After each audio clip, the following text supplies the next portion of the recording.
Home Vegetable Gardening: A Complete and Practical Guide to the Planting and Care of All Vegetables, Fruits, and Berries. Worth Growing for Home Use by F. Rockwell. Author of Around the Year in the Garden, Gardening Indoors and Under Glass, The Key to the Land, etc., etc. Preface. With some, the home vegetable garden is a hobby. With others, especially in these days of high prices, a great help. There are many in both classes whose experience in gardening has been restricted within very narrow bounds, and whose present spare time for gardening is limited. It is as first aid to such persons who want to do practical, efficient gardening, and do it with the least possible fuss and loss of time, that this book is written. In his own experience, the author has found that garden books, while seldom lacking in information, often do not present it in the clearest possible way. It has been his aim to make the present volume first of all practical, and in addition to that, though comprehensive, yet simple and concise. If it helps to make the way of the home gardener more clear and definite, its purpose will have been accomplished. Chapter 1: Introduction to Why You Should Garden. 3 Requisites of the Home Vegetable Garden. 4 The Planting Plan. B Implements and their uses. 6 Manures and Fertilizers. 7 The Soil and its preparation. Part 2. Vegetables. 8 Starting the plants. 9 Sowing and planting. X The cultivation of vegetables. 11 The vegetables and their special needs. 12 Best varieties of the garden vegetables. 13 Insects and disease, and methods of fighting them. 14 Harvesting and storing. Part 3. Fruits. 15 The varieties of pome and stone fruits. 16 Planting, cultivation, filler crops. 17 Pruning, spraying, harvesting. 18 Berries and small fruits. 19 A calendar of operations. XX Conclusion. Chapter 1 Introduction. Formerly it was the custom for gardeners to invest their labors and achievements with a mystery and secrecy which might well have discouraged any amateur from trespassing upon such difficult ground. Trade secrets, in either flower or vegetable growing, were acquired by the apprentice only through practice and observation, and in turn jealously guarded by him until passed on to some younger brother in the profession. Every garden operation was made to seem a wonderful and difficult undertaking. Now, all that has changed. In fact, the pendulum has swung, as it usually does, to the other extreme.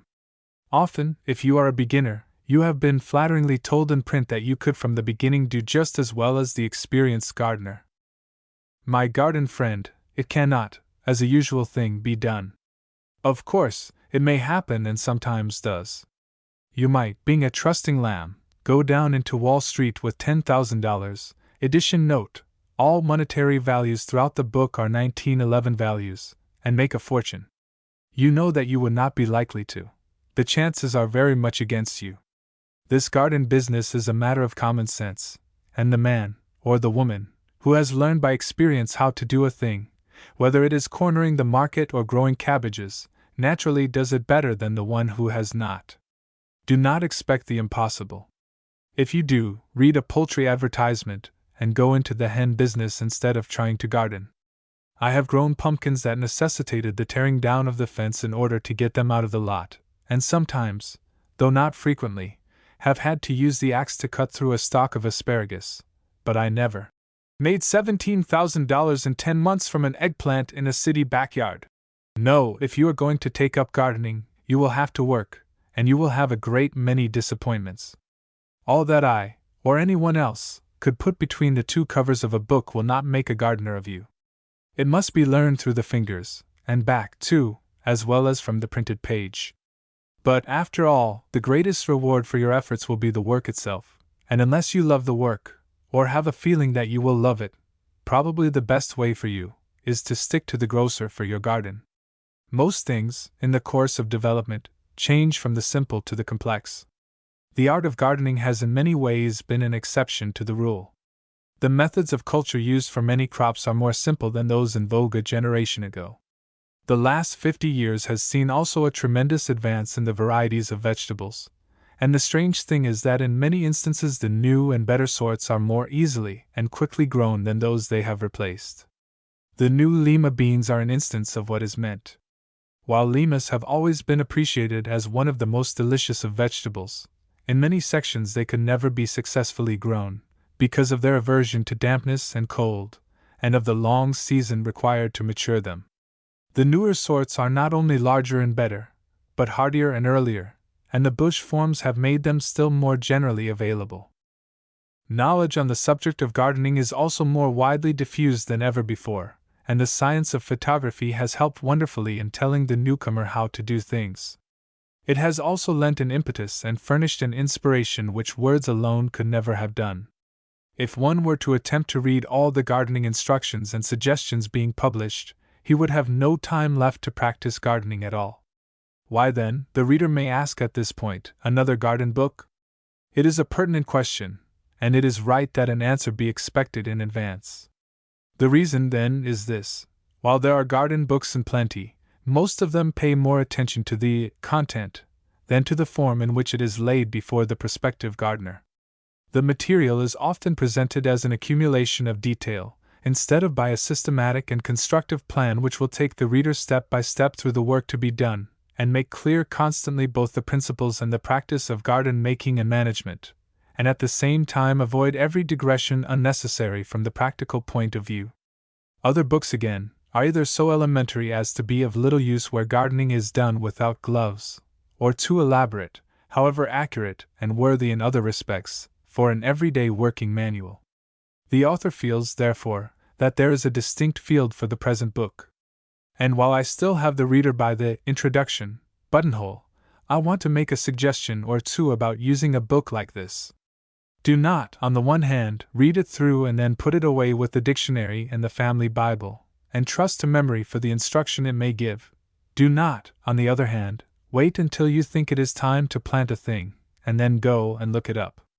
For instance, do not, about the middle of May, begin investigating how many onion seeds to put in a hill. You will find out that they should have been put in drills 6 weeks before. Read the whole book through carefully at your first opportunity. Make a list of the things you should do for your own vegetable garden, and put opposite them the proper dates for your own vicinity. Keep this available, as a working guide, and refer to special matters as you get to them. Do not feel discouraged that you cannot be promised immediate success at the start. I know from personal experience, and from the experience of others, that book gardening is a practical thing. If you do your work carefully and thoroughly, you may be confident that a very great measure of success will reward the efforts of your first garden season. And I know, too, that you will find it the most entrancing game you ever played. Good luck to you! Chapter 2: Why You Should Garden.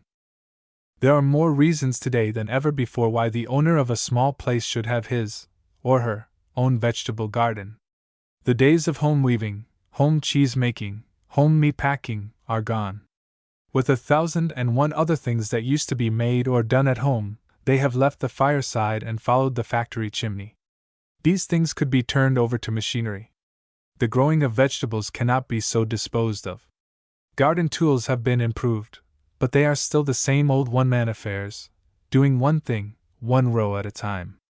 Labor is still the big factor, and that, taken in combination with the cost of transporting and handling such perishable stuff as garden produce, explains why the home gardener can grow his own vegetables at less expense than he can buy them. That is a good fact to remember. But after all, I doubt if most of us will look at the matter only after consulting the columns of the household ledger. The big thing, the salient feature of home gardening is not that we may get our vegetables 10% cheaper, but that we can have them 100% better. Even the long-keeping sorts, like squash, potatoes, and onions, are very perceptibly more delicious right from the home garden, fresh from the vines or the ground. But when it comes to peas, and corn, and lettuce, well, there is absolutely nothing to compare with the home garden ones, gathered fresh, in the early slanting sunlight, still gemmed with dew, still crisp and tender and juicy, ready to carry every atom of savory quality, without loss, to the dining table. Stale, flat, and unprofitable indeed, after these have once been tasted, seem the limp, travel-weary, dusty things that are jounced around to us in the butcher's cart and the grocery wagon. It is not in price alone that home gardening pays. There is another point: the market gardener has to grow the things that give the biggest yield. He has to sacrifice quality to quantity. You do not. One cannot buy golden bantam corn, or mignonette lettuce, or greatest peas in most markets. They are top quality, but they do not fill the market crate enough times to the road to pay the commercial grower. If you cannot afford to keep a professional gardener, there is only one way to have the best vegetables: grow your own. And this brings us to the third, and what may be the most important reason why you should garden. It is the cheapest, healthiest, keenest pleasure there is. Give me a sunny garden patch in the golden springtime, when the trees are picking out their new gowns, in all the various self-colored delicate grays and greens. Strange how beautiful they are, in the same old unchanging styles, isn't it? Give me seeds to watch as they find the light, plants to tend as they take hold in the fine, loose, rich soil, and you may have the other sports. And when you have grown tired of their monotony, come back in summer to even the smallest garden, and you will find in it, every day, a new problem to be solved, a new campaign to be carried out, a new victory to win. Better food, better health, better living, all these the home garden offers you in abundance. And the price is only the price of every worthwhile thing: honest, cheerful, patient work. But enough for now of the dream garden. Put down your book. Put on your old togs, light your pipe. Some kind-hearted humanitarian should devise for women such a kindly and comforting vice as smoking. And let's go outdoors and look the place over, and pick out the best spot for that garden patch of yours. Chapter 3: Requisites of the Home Vegetable Garden. In deciding upon the site for the home vegetable garden, it is well to dispose once and for all of the old idea that the garden patch must be an ugly spot in the home surroundings. If thoughtfully planned, carefully planted, and thoroughly cared for, it may be made a beautiful and harmonious feature of the general scheme, lending a touch of comfortable homeliness that no shrubs, borders, or beds can ever produce. With this fact in mind, we will not feel restricted to any part of the premises merely because it is out of sight behind the barn or garage. In the average moderate-sized place there will not be much choice as to land. It will be necessary to take what is to be had and then do the very best that can be done with it. But there will probably be a good deal of choice as to, first, exposure, and second, convenience. Other things being equal, select a spot near at hand, easy of access. It may seem that a difference of only a few hundred yards will mean nothing, but if one is depending largely upon spare moments for working in and for watching the garden, and in the growing of many vegetables the latter is almost as important as the former, this matter of convenient access will be of much greater importance than is likely to be at first recognized. Not until you have had to make a dozen time-wasting trips for forgotten seeds or tools, or gotten your feet soaking wet by going out through the dew-drenched grass, will you realize fully what this may mean. Exposure. But the thing of first importance to consider in picking out the spot that is to yield you happiness and delicious vegetables all summer, or even for many years, is the exposure. Pick out the earliest spot you can find, a plot sloping a little to the south or east, that seems to catch sunshine early and hold it late, and that seems to be out of the direct path of the chilling north and northeast winds. If a building, or even an old fence, protects it from this direction, your garden will be helped along wonderfully, for an early start is a great big factor toward success. If it is not already protected, a board fence, or a hedge of some low-growing shrubs or young evergreens, will add very greatly to its usefulness. The importance of having such a protection or shelter is altogether underestimated by the amateur. The soil. The chances are that you will not find a spot of ideal garden soil ready for use anywhere upon your place. But all except the very worst of soils can be brought up to a very high degree of productiveness, especially such small areas as home vegetable gardens require. Large tracts of soil that are almost pure sand, and others so heavy and mucky that for centuries they lay uncultivated, have frequently been brought, in the course of only a few years, to where they yield annually tremendous crops on a commercial basis. So do not be discouraged about your soil. Proper treatment of it is much more important, and a garden patch of average rundown, or never brought up, soil will produce much more for the energetic and careful gardener than the richest spot will grow under average methods of cultivation. The ideal garden soil is a rich, sandy loam, and the fact cannot be overemphasized that such soils usually are made, not found. Let us analyze that description a bit, for right here we come to the first of the four all-important factors of gardening: food. The others are cultivation, moisture, and temperature. Rich, in the gardener's vocabulary means full of plant food.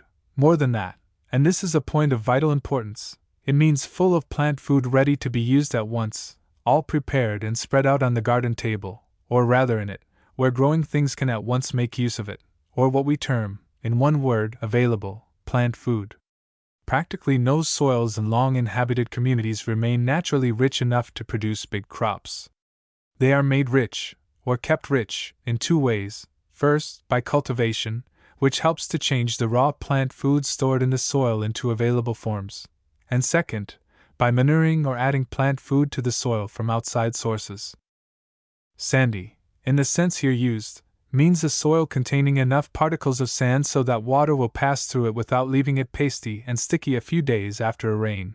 Light enough, as it is called, so that a handful, under ordinary conditions, will crumble and fall apart readily after being pressed in the hand. It is not necessary that the soil be sandy in appearance, but it should be friable. Loam, a rich, friable soil, says Webster. That hardly covers it, but it does describe it.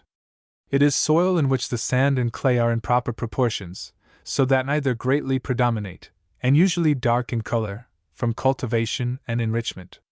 Such a soil, even to the untrained eye, just naturally looks as if it would grow things.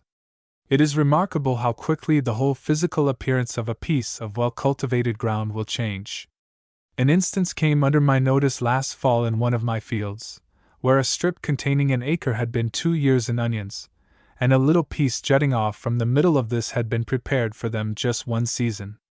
The rest had not received any extra manuring or cultivation. When the field was plowed up in the fall, all 3 sections were as distinctly noticeable as though separated by a fence. And I know that next spring's crop of rye, before it is plowed under, will show the lines of demarcation just as plainly. This, then, will give you an idea of a good garden soil. Perhaps in yours there will be too much sand, or too much clay. That will be a disadvantage, but one which energy and perseverance will soon overcome to a great extent, by what methods may be learned in Chapter 8. Drainage.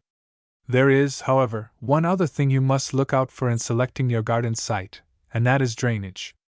Dig down 8 or 12 inches after you have picked out a favorable spot, and examine the subsoil. This is the second strata, usually of different texture and color from the rich surface soil, and harder than it. If you find a sandy or gravelly bed, no matter how yellow and poor it looks, you have chosen the right spot. But if it be a stiff, heavy clay, especially a blue clay, you will have either to drain it or be content with a very late garden, that is, unless you are at the top of a knoll or on a slope. Chapter 7 contains further suggestions in regard to this problem.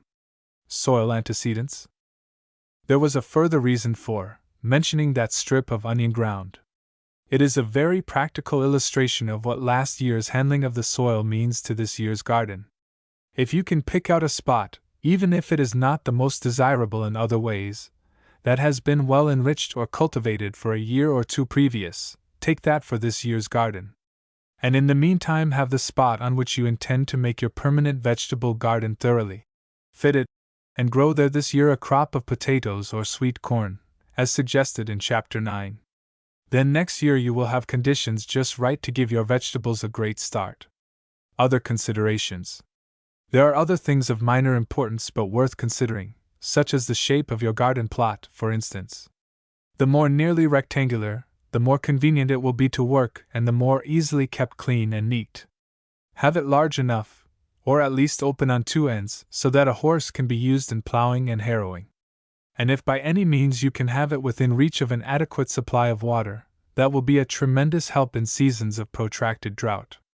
Then again, if you have ground enough, lay off 2 plots so that you can take advantage of the practice of rotation, alternating grass, potatoes or corn with the vegetable garden.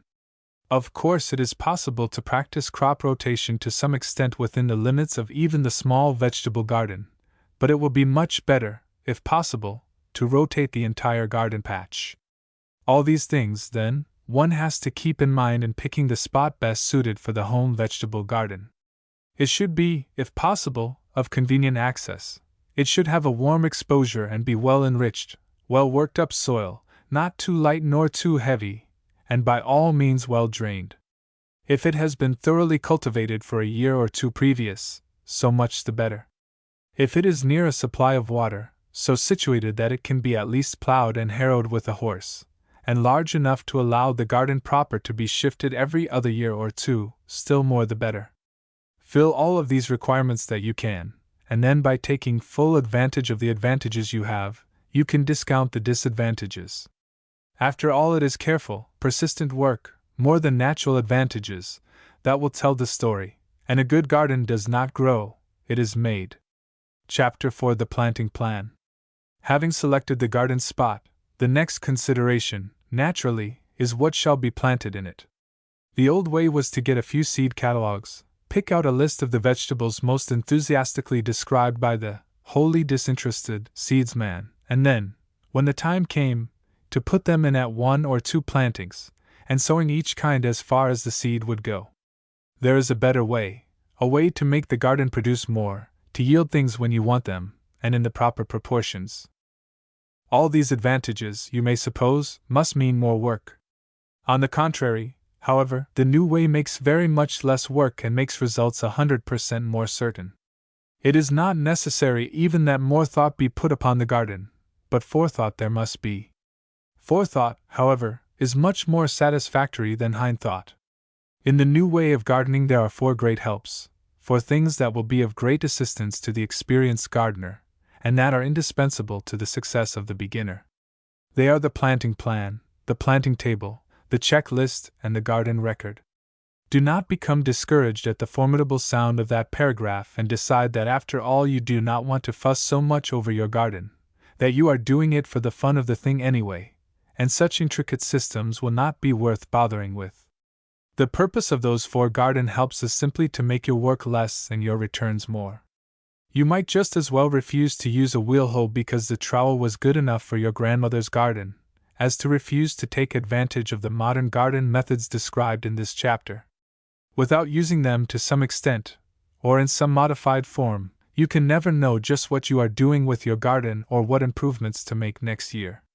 Of course, each of the plans or lists suggested here is only one of many possible combinations.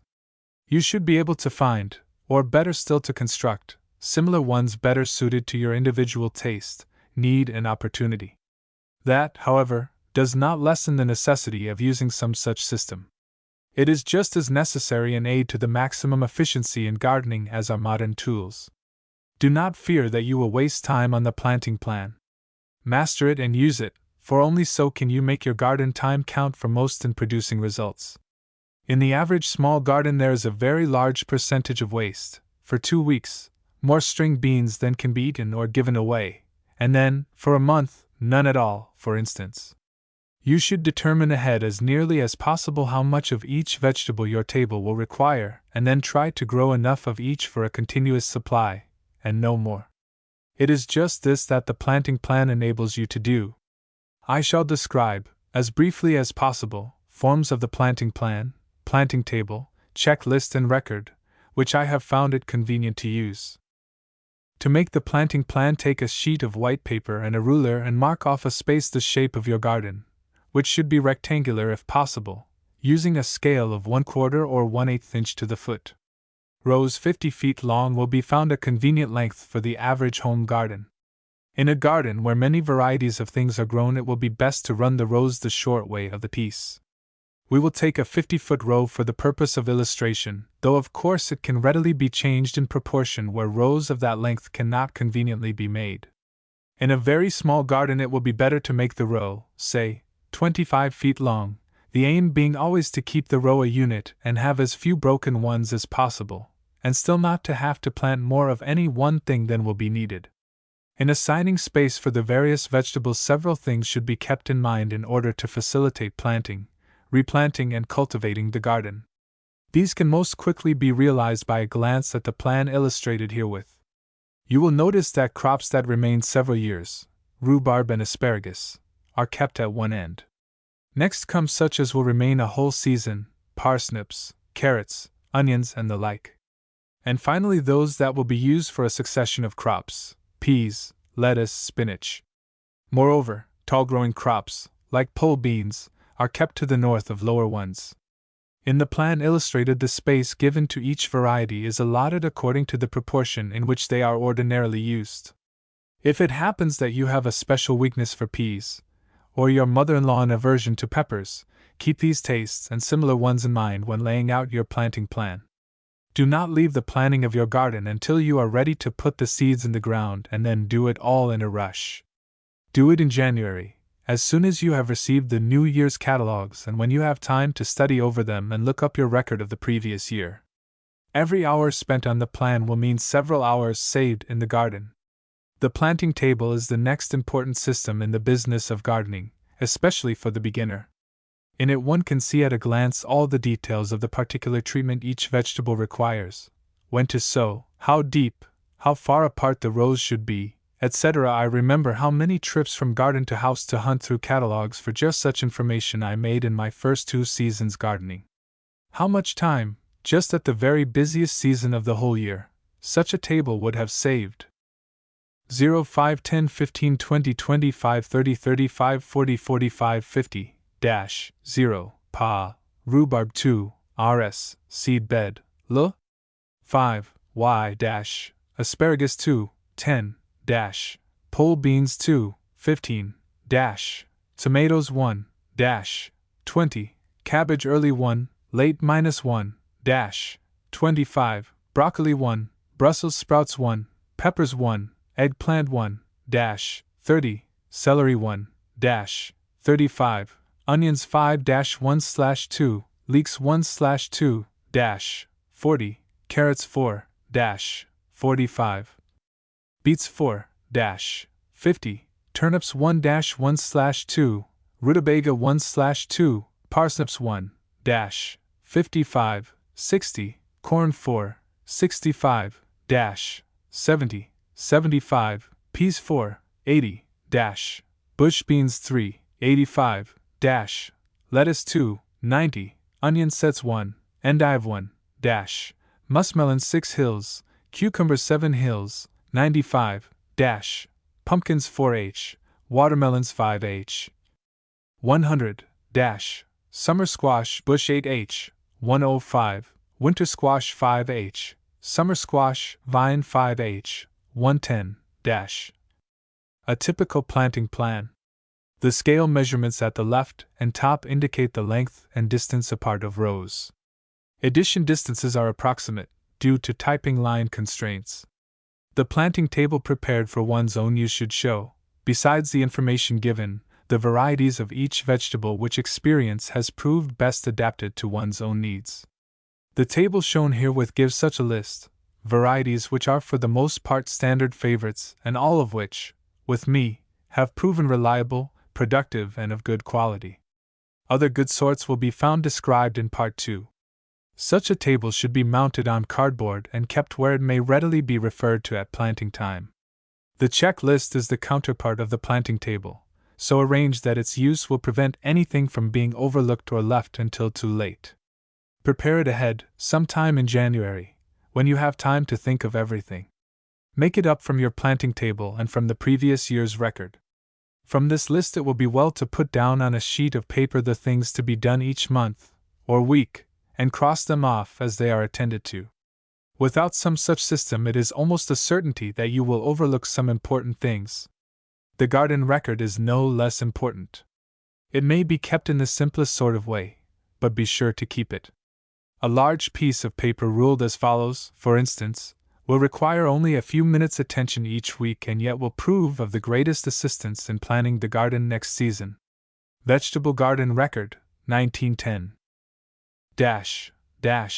Vegetable, variety, put in, ready, notes, beans, dwarf, red Valentine, May 10th, July 6th, not best quality.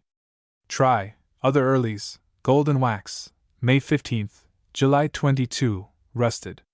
Spray next, your bean pole, Old Homestead, May 16th, July 26, too many. 6 poles, next year, early Leviathan, May 25th, August 19, good. Dry. Bean, Lima, Fort Hook, May 15th, rotted.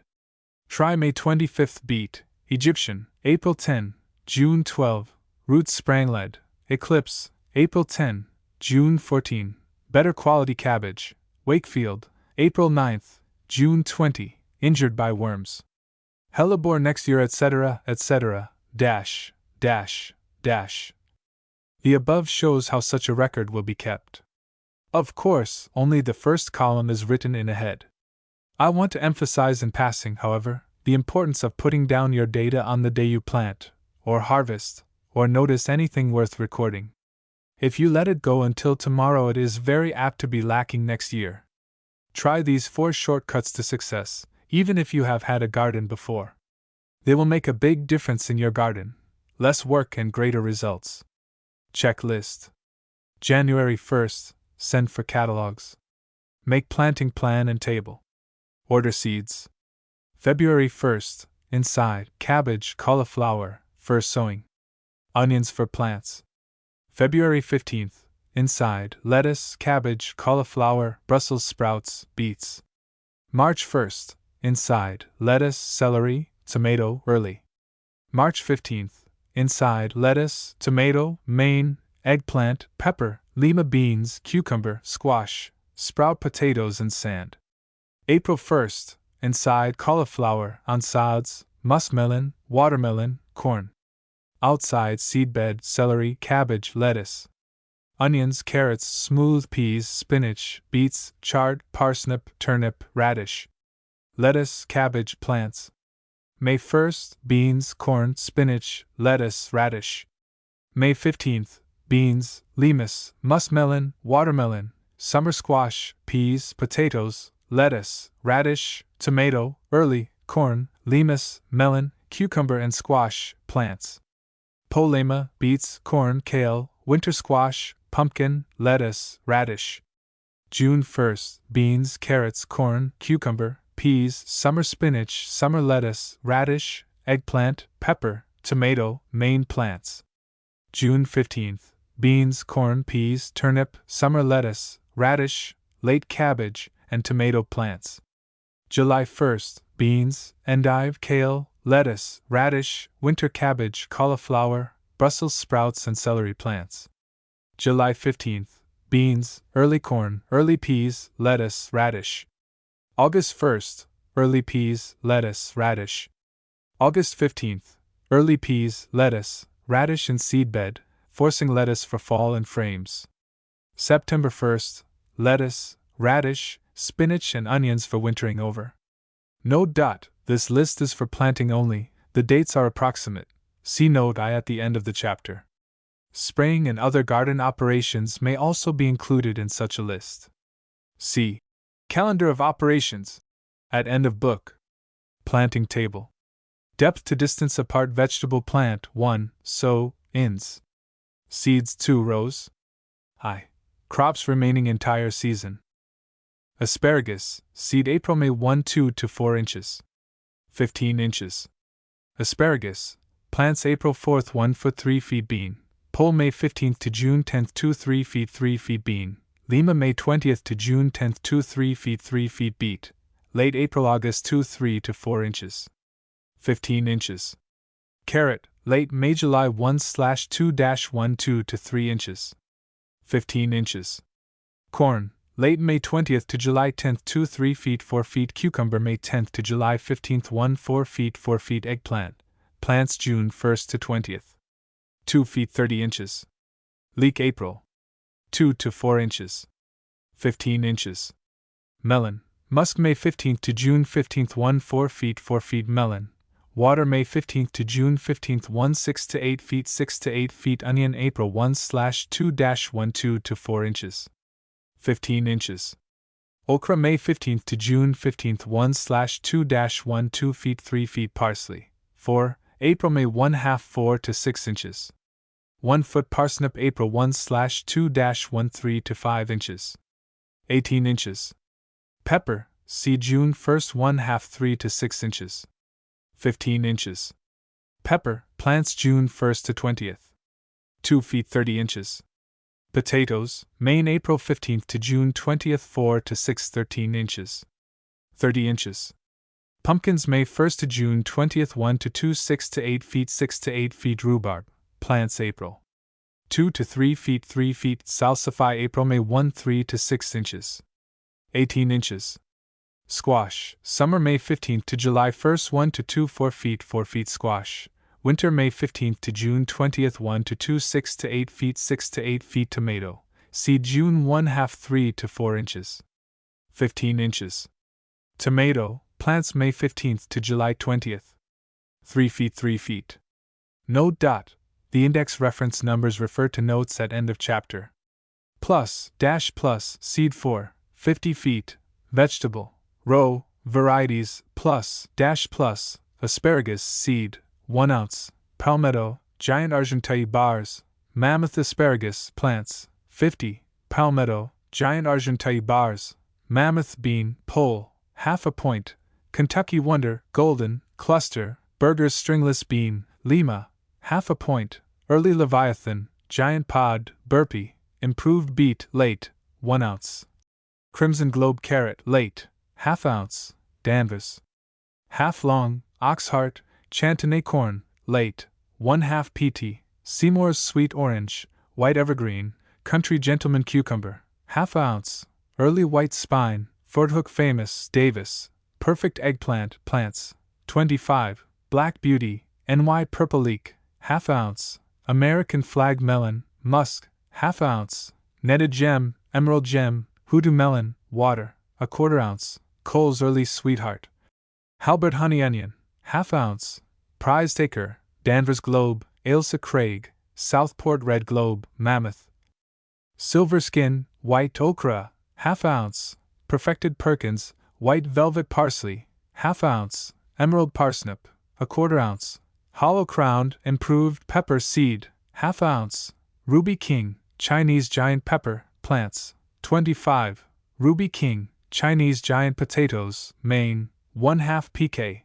Irish cobbler, Green Mountain, Uncle Sam, Norton Beauty, Norwood early, pumpkins, 1/4 ounce, large cheese, Quaker pie rhubarb, plants, 25, Myatt's Victoria salsify, 3/4 ounce, mammoth sandwich squash, summer, 1/4 ounce, white. Bush, delicata, Forthook, vegetable, marrow squash, winter, 1/4 ounce, Hubbard, delicious tomato, seed, 1/2 ounce, early Anna, Chalk's jewel, matchless, dwarf, giant tomato, plants, 20, early Anna, Chalk's jewel, matchless, dwarf, giant, plus. Planting table. Depth to distance apart vegetable plant 1, sow, ins. Seeds 3 rows. 2. Crops for succession plantings. Bean, dwarf May 5th to August 15th 2 to 4 inches. 1-1/2-2 feet kohlrabi, 4 April-July 1/2 16 to 12 inches.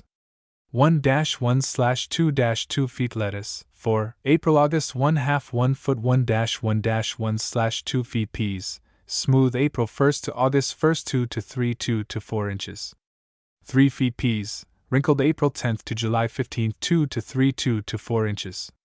3 to 4 feet radish April-September 1st 1/2 2 to 3 inches. 1 foot spinach April-Sept 15 1 to 5 inches. 18 inches. Turnip April-Sept 1/2 4 to 6 inches. 15 inches. 3. Crops to be followed by others. Beet, early April-June 3 to 4 inches. 15 inches.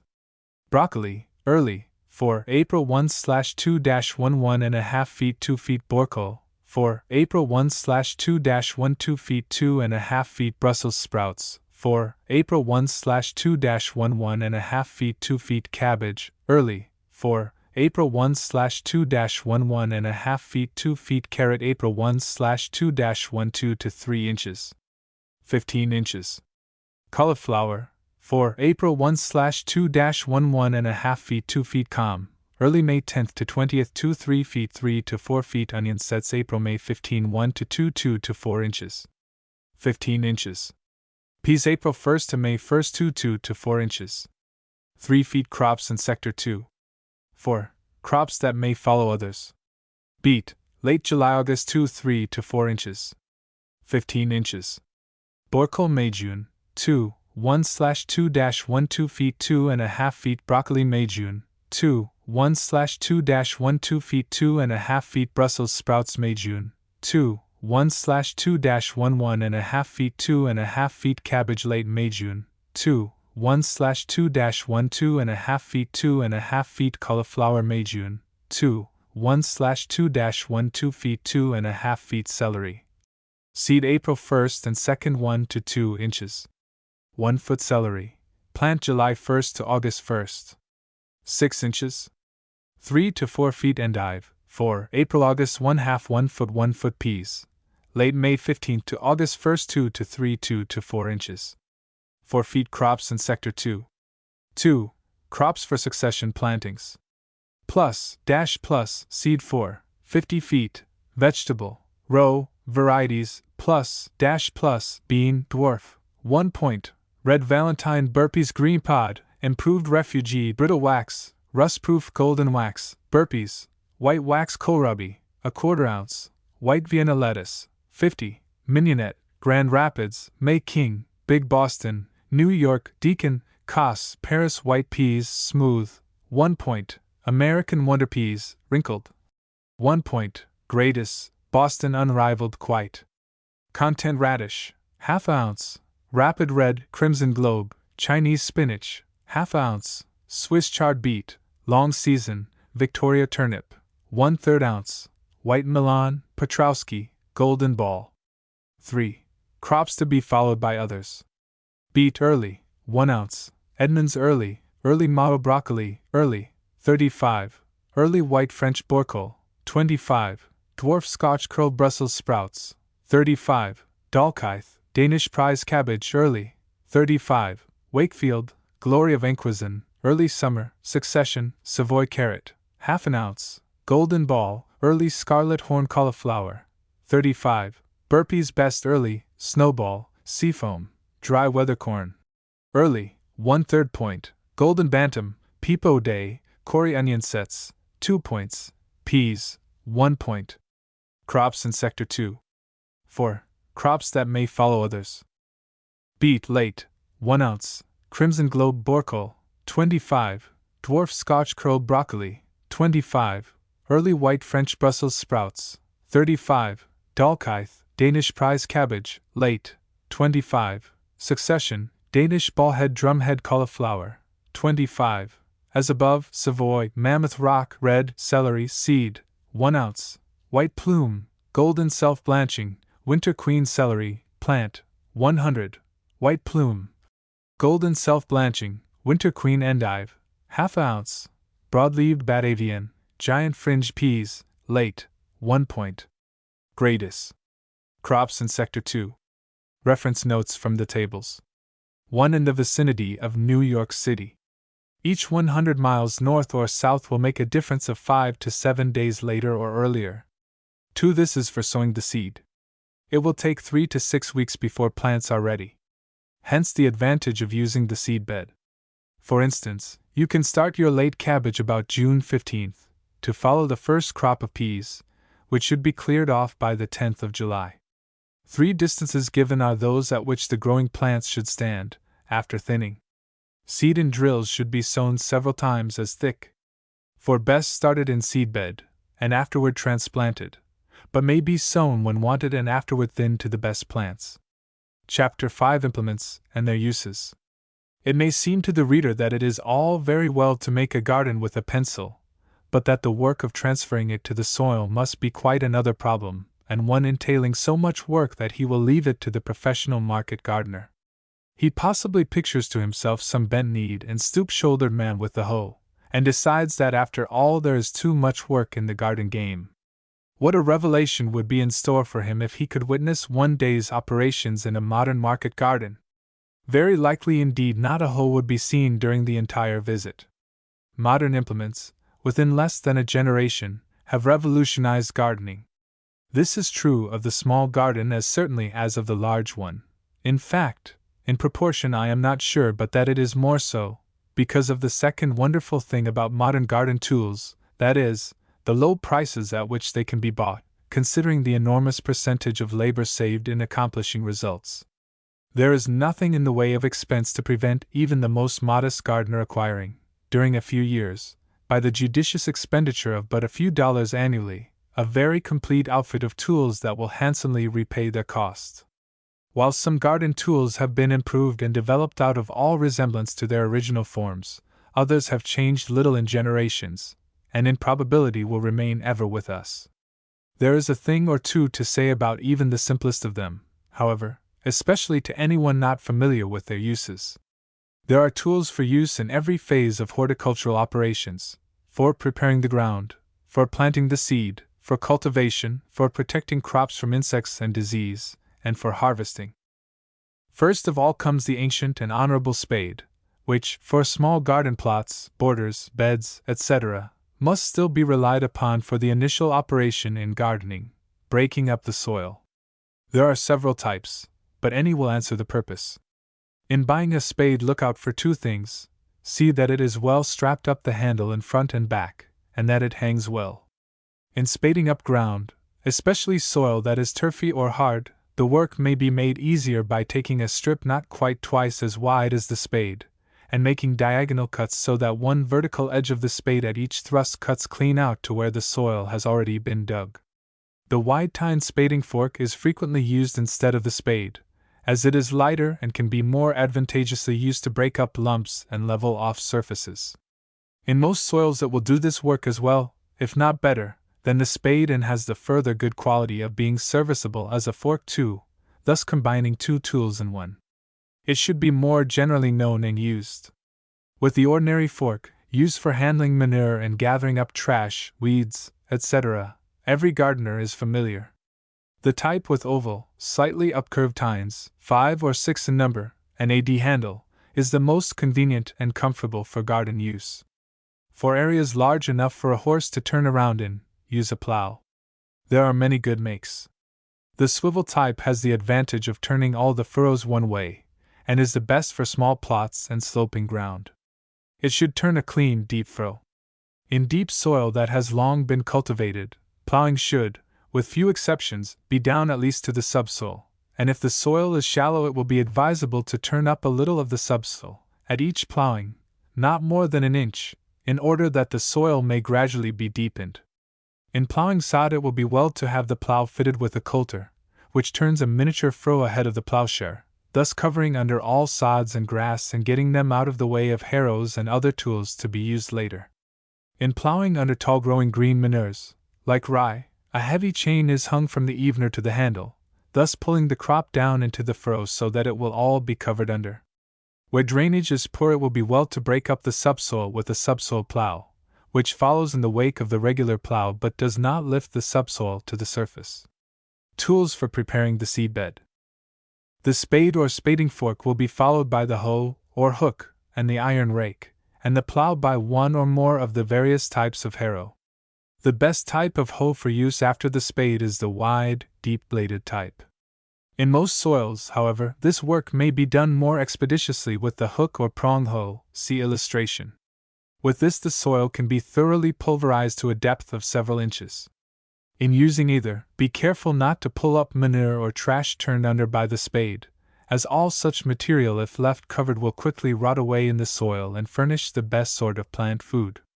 I should think that our energetic manufacturers would make a prong hoe with heavy wide blades, like those of the spading fork, but I have never seen such an implement, either in use or advertised. What the prong hoe is to the spade, the harrow is to the plow. For general purposes the Acme is an excellent harrow.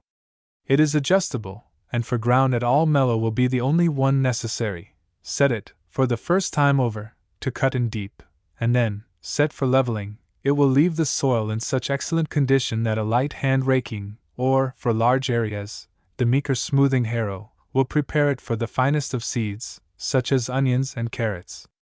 The teeth of the Acme are so designed that they practically constitute a gang of miniature plows. Of disc harrows there are a great many makes.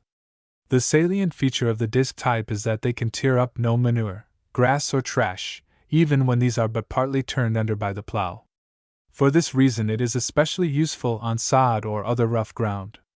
The most convenient harrow for putting on the finishing touches, for leveling off and finding the surface of the soil, is the lever spike tooth. It is adjustable and can be used as a spike tooth or as a smoothing harrow. Any of the harrows mentioned above, except the meeker, and likewise the prong hoe, will have to be followed by the iron rake when preparing the ground for small-seeded garden vegetables. Get the sort with what is termed the bow head, see illustration, instead of one in which the head is fastened directly to the end of the handle. It is less likely to get broken, and easier to use. There is quite a knack in manipulating even a garden rake, which will come only with practice. Do not rake as though you were gathering up leaves or grass. The secret in using the garden rake is not to gather things up. Small stones, lumps of earth and such things, you of course wish to remove. Keep these raked off ahead of where you are leveling the soil, which is accomplished with a backward and forward movement of the rake. The tool house of every garden of any size should contain a seed drill. Labor which is otherwise tedious and difficult is by it rendered mere play, as well as being better done. The operations of marking the row, opening the furrow, dropping the seed at the proper depth and distance, covering immediately with fresh earth, and firming the soil, are all done at one fell swoop, and as fast as you can walk it will even drop seeds in hills. But that is not all. It may be had as part of a combination machine, which, after your seeds are planted, with each row neatly rolled on top, and plainly visible, may be at once transformed into a wheel hoe that will save you as much time in caring for your plants as the seed drill did in planting your seed. Hoeing drudgery becomes a thing of the past. The illustration herewith shows such a machine, and some of the varied attachments which may be had for it. There are so many, and so varied in usefulness, that it would require an entire chapter to detail their special advantages and methods of use. The catalogues describing them will give you many valuable suggestions, and other ways of utilizing them will discover themselves to you in your work. Valuable as the wheel hoe is, however, and varied in its scope of work, the time-tried hoe cannot be entirely dispensed with. An accompanying photograph, edition not shown here, shows 4 distinct types, all of which will pay for themselves in a garden of moderate size. The one on the right is the one most generally seen. Next to it is a modified form which personally I prefer for all light work, such as loosening soil and cutting out weeds. It is lighter and smaller, quicker and easier to handle. Next to this is the Warren, or heart-shaped hoe, especially valuable in opening and covering drills for seed, such as beans, peas, or corn. The scuffle hoe, or scarifier, which completes the 4, is used between narrow rows for shallow work, such as cutting off small weeds and breaking up the crust. It has been rendered less frequently needed by the advent of the wheel hoe, but when crops are too large to admit of the use of the latter, the scuffle hoe is still an indispensable time saver. There remains one task connected with gardening that is a bugbear. That is hand weeding. To get down on one's hands and knees, in the blistering hot dusty soil, with the perspiration trickling down into one's eyes, and pick small weedlets from among tender plantlets, is not a pleasant occupation. There are, however, several sorts of small weeders which lessen the work considerably. One or another of the common types will seem preferable, according to different conditions of soil and methods of work. Personally, I prefer the Langs for most uses. The angle blade makes it possible to cut very near to small plants and between close-growing plants, while the strap over the back of a finger or thumb leaves the fingers free for weeding without dropping the instrument. There are 2 things to be kept in mind about hand weeding which will reduce this work to the minimum. First, never let the weeds get a start, for even if they do not increase in number, if they once smother the ground or crop, you will wish you had never heard of a garden. Second, do your hand weeding while the surface soil is soft, when the weeds come out easily. A hard-crusted soil will double and treble the amount of labor required. It would seem that it should be needless, when garden tools are such savers of labor, to suggest that they should be carefully kept, always bright and clean and sharp, and in repair. But such advice is needed, to judge by most of the tools one sees. Always have a piece of cloth or old bag on hand where the garden tools are kept, and never put them away soiled and wet. Keep the cutting edges sharp. There is as much pleasure in trying to run a dull lawnmower as in working with a rusty, battered hoe. Have an extra handle in stock in case of accident. They are not expensive. In selecting hand tools, always pick out those with handles in which the grain does not run out at the point where there will be much strain in using the tool. In rakes, hoes, etc., get the types with ferrule and shank one continuous piece, so as not to be annoyed with loose heads. Spend a few cents to send for some implement catalogs. They will well repay careful perusal, even if you do not order this year. In these days of intensive advertising, the commercial catalog often contains matter of great worth, in the gathering and presentation of which no expense has been spared. For fighting plant enemies. The devices and implements used for fighting plant enemies are of two sorts. 1. Those used to afford mechanical protection to the plants. 2. Those used to apply insecticides and fungicides. Of the first, the most useful is the covered frame. It consists usually of a wooden box, some 18 inches to 2 feet square and about 8 high, covered with glass, protecting cloth, mosquito netting or mosquito wire. The first two coverings have, of course, the additional advantage of retaining heat and protecting from cold, making it possible by their use to plant earlier than is otherwise safe. They are used extensively in getting an extra early and safe start with cucumbers, melons, and the other vine vegetables. Simpler devices for protecting newly set plants, such as tomatoes or cabbage, from the cutworm, are stiff, tin, cardboard or tar paper collars, which are made several inches high and large enough to be put around the stem and penetrate an inch or so into the soil. For applying poison powders, such as dry Paris green, hellebore, and tobacco dust, the home gardener should supply himself with a powder gun. If one must be restricted to a single implement, however, it will be best to get one of the hand power, compressed air sprayers, either a knapsack pump or a compressed air sprayer, types of which are illustrated. These are used for applying wet sprays, and should be supplied with one of the several forms of mist-making nozzles, the non-cloggable automatic type being the best. For more extensive work, a barrel pump, mounted on wheels, will be desirable, but one of the above will do a great deal of work in little time. Extension rods for use in spraying trees and vines may be obtained for either. For operations on a very small scale, a good hand syringe may be used, but as a general thing it will be best to invest a few dollars more and get a small tank sprayer, as this throws a continuous stream or spray and holds a much larger amount of the spraying solution. Whatever type is procured, get a brass machine. It will outwear 3 or 4 of those made of cheaper metal, which succumbs very quickly to the corroding action of the strong poisons and chemicals used in them. Of implements for harvesting, beside the spade, prong hoe, and spading fork already mentioned, very few are used in the small garden, as most of them need not only long rows to be economically used, but horse power also. The onion harvester attachment for the double wheel hoe, costing $1, may be used with advantage in loosening onions, beets, turnips, etc., from the soil or for cutting spinach. Running the hand plow close on either side of carrots, parsnips, and other deep-growing vegetables will aid materially in getting them out. For fruit picking, with tall trees, the wire-fingered fruit picker, secured to the end of a long handle, will be of great assistance, but with the modern method of using low-headed trees it will not be needed. Another class of garden implements are those used in pruning, but where this is attended to properly from the start, a good sharp jackknife and a pair of pruning shears, the English makes, are the best, as they are in some things, when we are frank enough to confess the truth, will easily handle all the work of the kind necessary.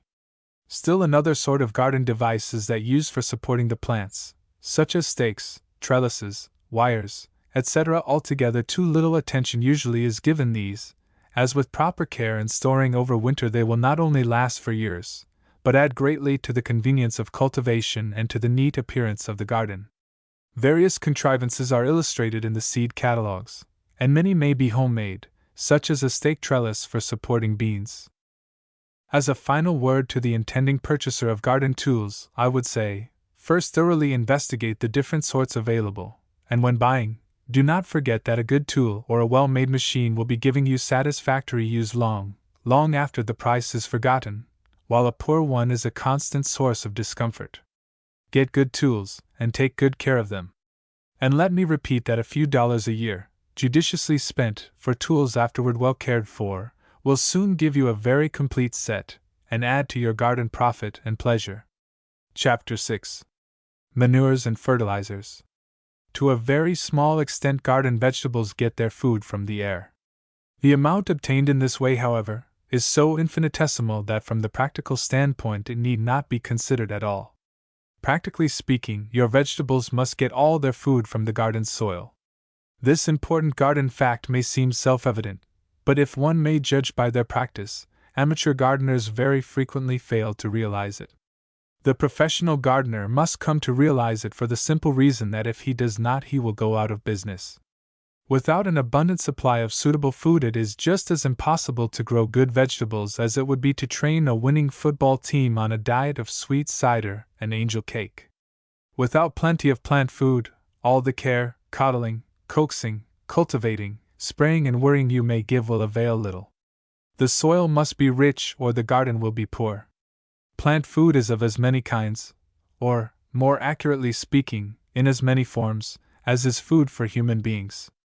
But the first distinction to make in plant foods is that between available and non-available foods, that is, between foods which it is possible for the plant to use, and those which must undergo a change of some sort before the plant can take them up, assimilate them, and turn them into a healthy growth of foliage, fruit, or root. It is just as readily possible for a plant to starve in a soil abounding in plant food, if that food is not available, as it would be for you to go unnourished in the midst of soups and tender meats if the latter were frozen solid. Plants take all their nourishment in the form of soups, and very weak ones at that.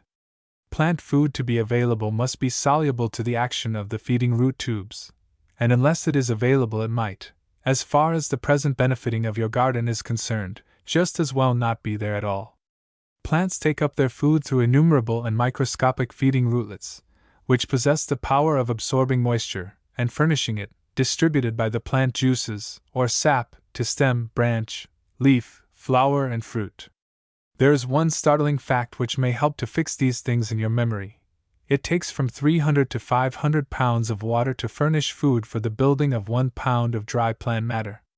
You can see why plant food is not of much use unless it is available, and it is not available unless it is soluble. The theory of manuring. The food of plants consists of chemical elements, or rather, of numerous substances which contain these elements in greater or less degrees. There is not room here to go into the interesting science of this matter. It is evident, however, as we have already seen, that the plants must get their food from the soil, that there are but two sources for such food. It must either be in the soil already, or we must put it there. The practice of adding plant food to the soil is what is called manuring. The only three of the chemical elements mentioned which we need consider are nitrogen, phosphoric acid, and potash. The average soil contains large amounts of all three, but they are for the most part in forms which are not available, and therefore, to that extent, may be at once dismissed from our consideration. The non-available plant foods already in the soil may be released or made available to some extent by cultivation. See Chapter 7. In practically every soil that has been cultivated and cropped, in long-settled districts, the amounts of nitrogen, phosphoric acid, and potash which are immediately available will be too meager to produce a good crop of vegetables. It becomes absolutely necessary then, if one would have a really successful garden, no matter how small it is, to add plant foods to the soil abundantly. When you realize, 1. That the number of plant foods containing the three essential elements is almost unlimited, 2. That each contains them in different proportions and in differing degrees of availability, 3. That the amount of the available elements already in the soil varies greatly and is practically undeterminable, and 4. That different plants, and even different varieties of the same plant, use these elements in widely differing proportions, then you begin to understand what a complex matter this question of manuring is and why it is so much discussed and so little understood. What a labyrinth it offers for any writer, to say nothing of the reader, to go astray in. I have tried to present this matter clearly. If I have succeeded, it may have been only to make the reader hopelessly discouraged of ever getting at anything definite in the question of enriching the soil. In that case, my advice would be that, for the time being, he forget all about it. Fortunately, in the question of manuring, a little knowledge is not often a dangerous thing. Fortunately, too, your plants do not insist that you solve the food problem for them. Set a full table and they will help themselves and take the right dishes. The only thing to worry about is that of the three important foods mentioned, nitrogen, phosphoric acid, and potash, there will not be enough, for it has been proved that when any one of these is exhausted, the plant practically stops growth. It will not continue to fill up on the other two. Of course, there is such a thing as going to extremes and wasting plant foods, even if it does not, as a rule, hurt the plants. If, however, the fertilizers and manures described in the following sections are applied as directed, and as mentioned in Chapter 7, good results will be certain, provided the seed, cultivation, and season are right. Various manures. The terms manure and fertilizer are used somewhat ambiguously and interchangeably. Using the former term in a broad sense, as meaning any substance containing available plant food applied to the soil, we may say that manure is of two kinds: organic, such as stable manure, or decayed vegetable matter, and inorganic, such as potash salts, phosphatic rock, and commercial mixed fertilizers. In a general way, the term fertilizer applies to these inorganic manures, and I shall use it in this sense through the following text. Between the organic manures, or natural manures as they are often called, and fertilizers, there is a very important difference which should never be lost sight of. In theory, and as a chemical fact too, a bag of fertilizer may contain twice the available plant food of a ton of well-rotted manure, but out of 100 practical gardeners 99, and probably one more, would prefer the manure. There is a reason why, 2 reasons, even if not one of the 100 gardeners could give them to you. First, natural manures have a decided physical effect upon most soils, altogether aside from the plant food they contain. And second, plants seem to have a preference as to the form in which their food elements are served to them. Fertilizers, on the other hand, are valuable only for the plant food they contain, and sometimes have a bad effect upon the physical condition of the soil. When it comes right down to the practical question of what to put on your garden patch to grow big crops, nothing has yet been discovered that is better than the old reliable standby, well-rotted, thoroughly fine stable or barnyard manure. Heed those adjectives. We have already seen that plant food which is not available might as well be, for our immediate purposes, at the North Pole. The plant food in green or fresh manure is not available, and does not become so until it is released by the decay of the organic matters therein. Now, the time possible for growing a crop of garden vegetables is limited. In many instances, it is only 60 to 90 days. The plants want their food ready at once. There is no time to be lost waiting for manure to rot in the soil. That is a slow process, especially so in clayey or heavy soils. So on your garden, use only manure that is well rotted and broken up. On the other hand, see that it has not fire fang or burn out, as horse manure, if piled by itself and left, is very sure to do. If you keep any animals of your own, see that the various sorts of manure, excepting poultry manure, which is so rich that it is a good plan to keep it for special purposes, are mixed together and kept in a compact, built-up square heap, not a loose pyramidal pile. Keep it under cover and where it cannot wash out. If you have a pig or so, your manure will be greatly improved by the rooting, treading, and mixing they will give it. If not, the piles should be turned from bottom to top and outside in and rebuilt, treading down firmly in the process, every month or 2, applying water, but not soaking, if it has dried out in the meantime. Such manure will be worth 2 or 3 times as much, for garden purposes, as that left to burn or remain in frozen lumps. If you have to buy all your manure, get that which has been properly kept, and if you are not familiar with the condition in which it should be, get a disinterested gardener or farmer to select it for you. When possible, it will pay you to procure manure several months before you want to use it, and work it over as suggested above. In buying manure, keep in mind not what animals made it, but what food was fed. That is the important thing. For instance, the manure from highly fed livery horses may be, weight for weight, worth 3 to 5 times that from cattle wintered over on poor hay, straw, and a few roots. There are other organic manures which it is sometimes possible for one to procure, such as refuse brewery hops, fish scraps, and sewage, but they are as a rule out of the reach of, or objectionable for, the purposes of the home gardener. There are, however, numerous things constantly going to waste about the small place, which should be converted into manure. Fallen leaves, grass clippings, vegetable tops and roots, green weeds, garbage, house slops, dish water, chipped dirt from the woodpile, shavings, anything that will rot away, should go into the compost heap.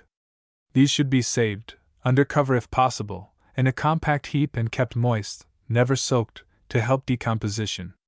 To start the heap, gather up every available substance and make it into a pile with a few wheelbarrows full, or half a cart load, of fresh horse manure, treading the whole down firmly. Fermentation and decomposition will be quickly started. The heap should occasionally be forked over and resacked. Light dressings of lime, mixed in at such times, will aid thorough decomposition. Wood ashes form another valuable manure which should be carefully saved. Beside the plant food contained, they have a most excellent effect upon the mechanical condition of almost every soil. Ashes should not be put in the compost heap, because there are special uses for them, such as dusting on squash or melon vines, or using on the onion bed, which makes it desirable to keep them separate.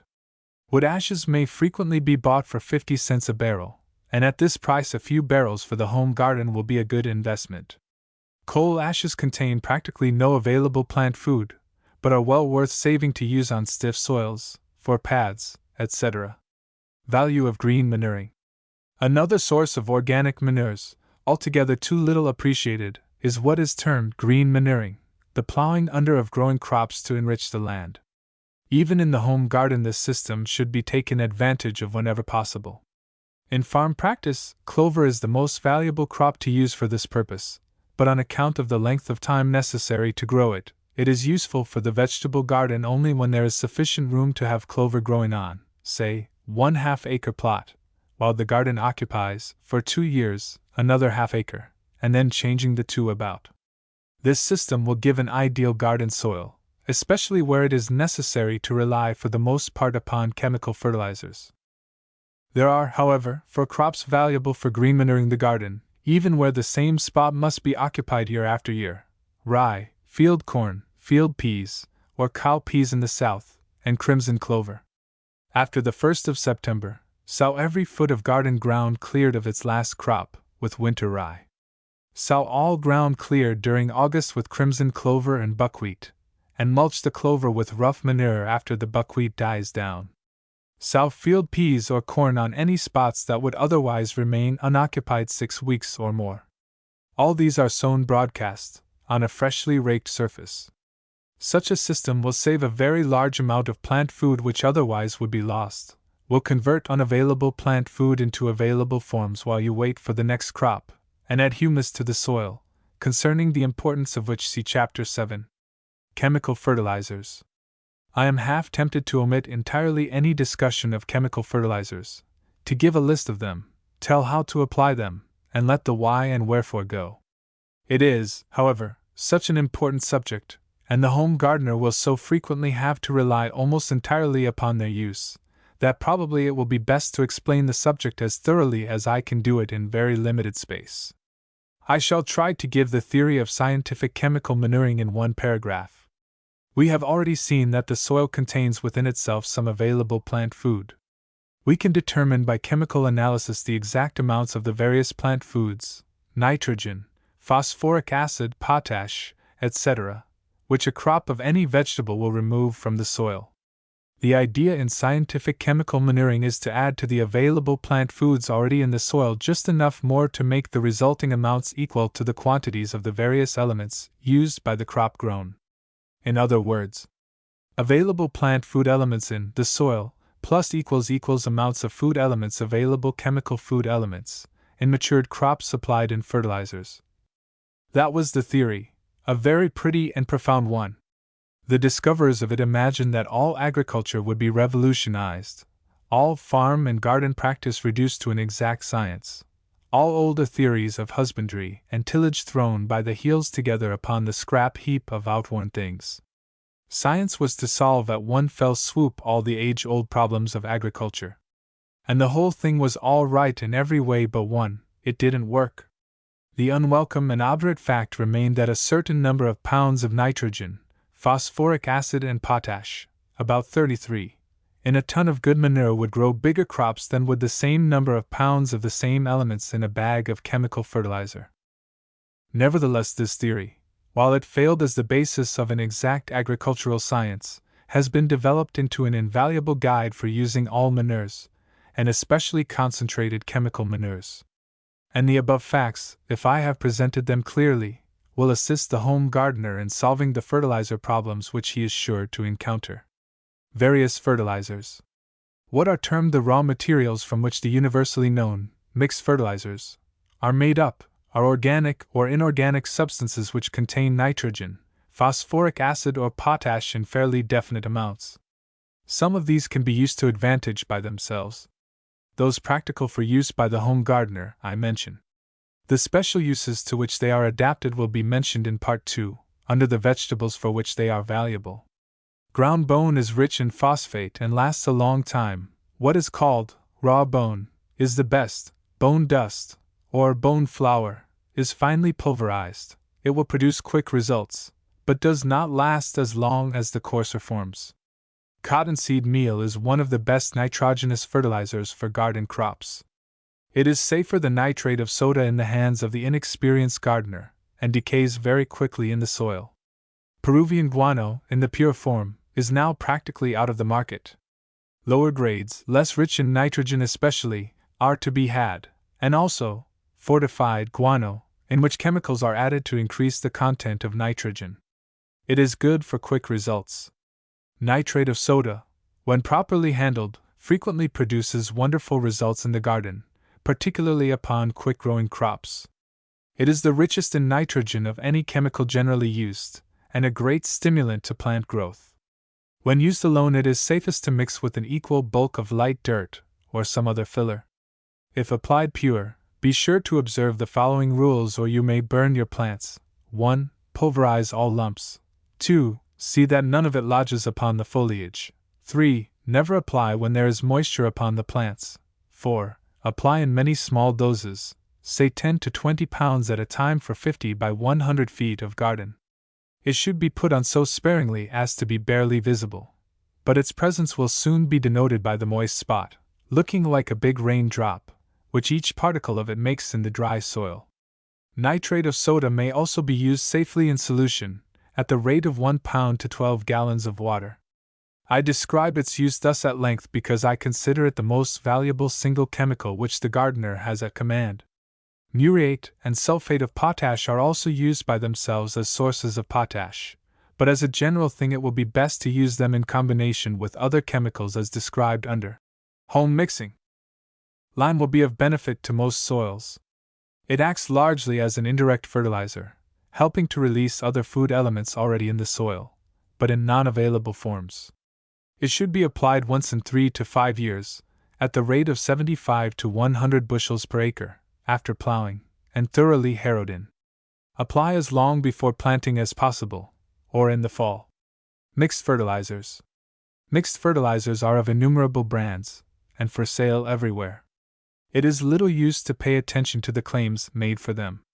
Even where the analysis is guaranteed, the ordinary gardener has no way of knowing that the contents of his few bags are what they are labeled. The best you can do, however, is to buy on the basis of analysis, not of price per ton. Usually the more you pay per bag, the cheaper you are really buying your actual plant food. Send to the experiment station in your state and ask for the last bulletin on fertilizer values. It will give a list of the brands sold throughout the state, the retail price per ton, and the actual value of plant foods contained in a ton. Then buy the brand in which you will apparently get the greatest value. For garden crops, the mixed fertilizer you use should contain about nitrogen 4%, basic formula phosphoric acid 8%, for potash 10%, garden crops. If applied alone, use at the rate of 1,000 to 1,500 pounds per acre. If with manure, less, in proportion to the amount of the latter used. By basic formula, see above, is meant one which contains the plant foods in the proportion which all garden crops must have. Particular crops may need additional amounts of one or more of the three elements, in order to attain their maximum growth. Such extra feeding is usually supplied by top dressings, during the season of growth. The extra food beneficial to the different vegetables will be mentioned in the cultural directions in Part 2. Home mixing. If you look over the experiment station report mentioned above, you will notice that what are called home mixtures almost invariably show a higher value compared to the cost than any regular brand. In some cases, the difference is 50%. This means that you can buy the raw chemicals and make up your own mixtures cheaper than you can buy mixed fertilizers. More than that, it means you will have purer mixtures. More than that, it means you will have on hand the materials for giving your crops the special feeding mentioned above.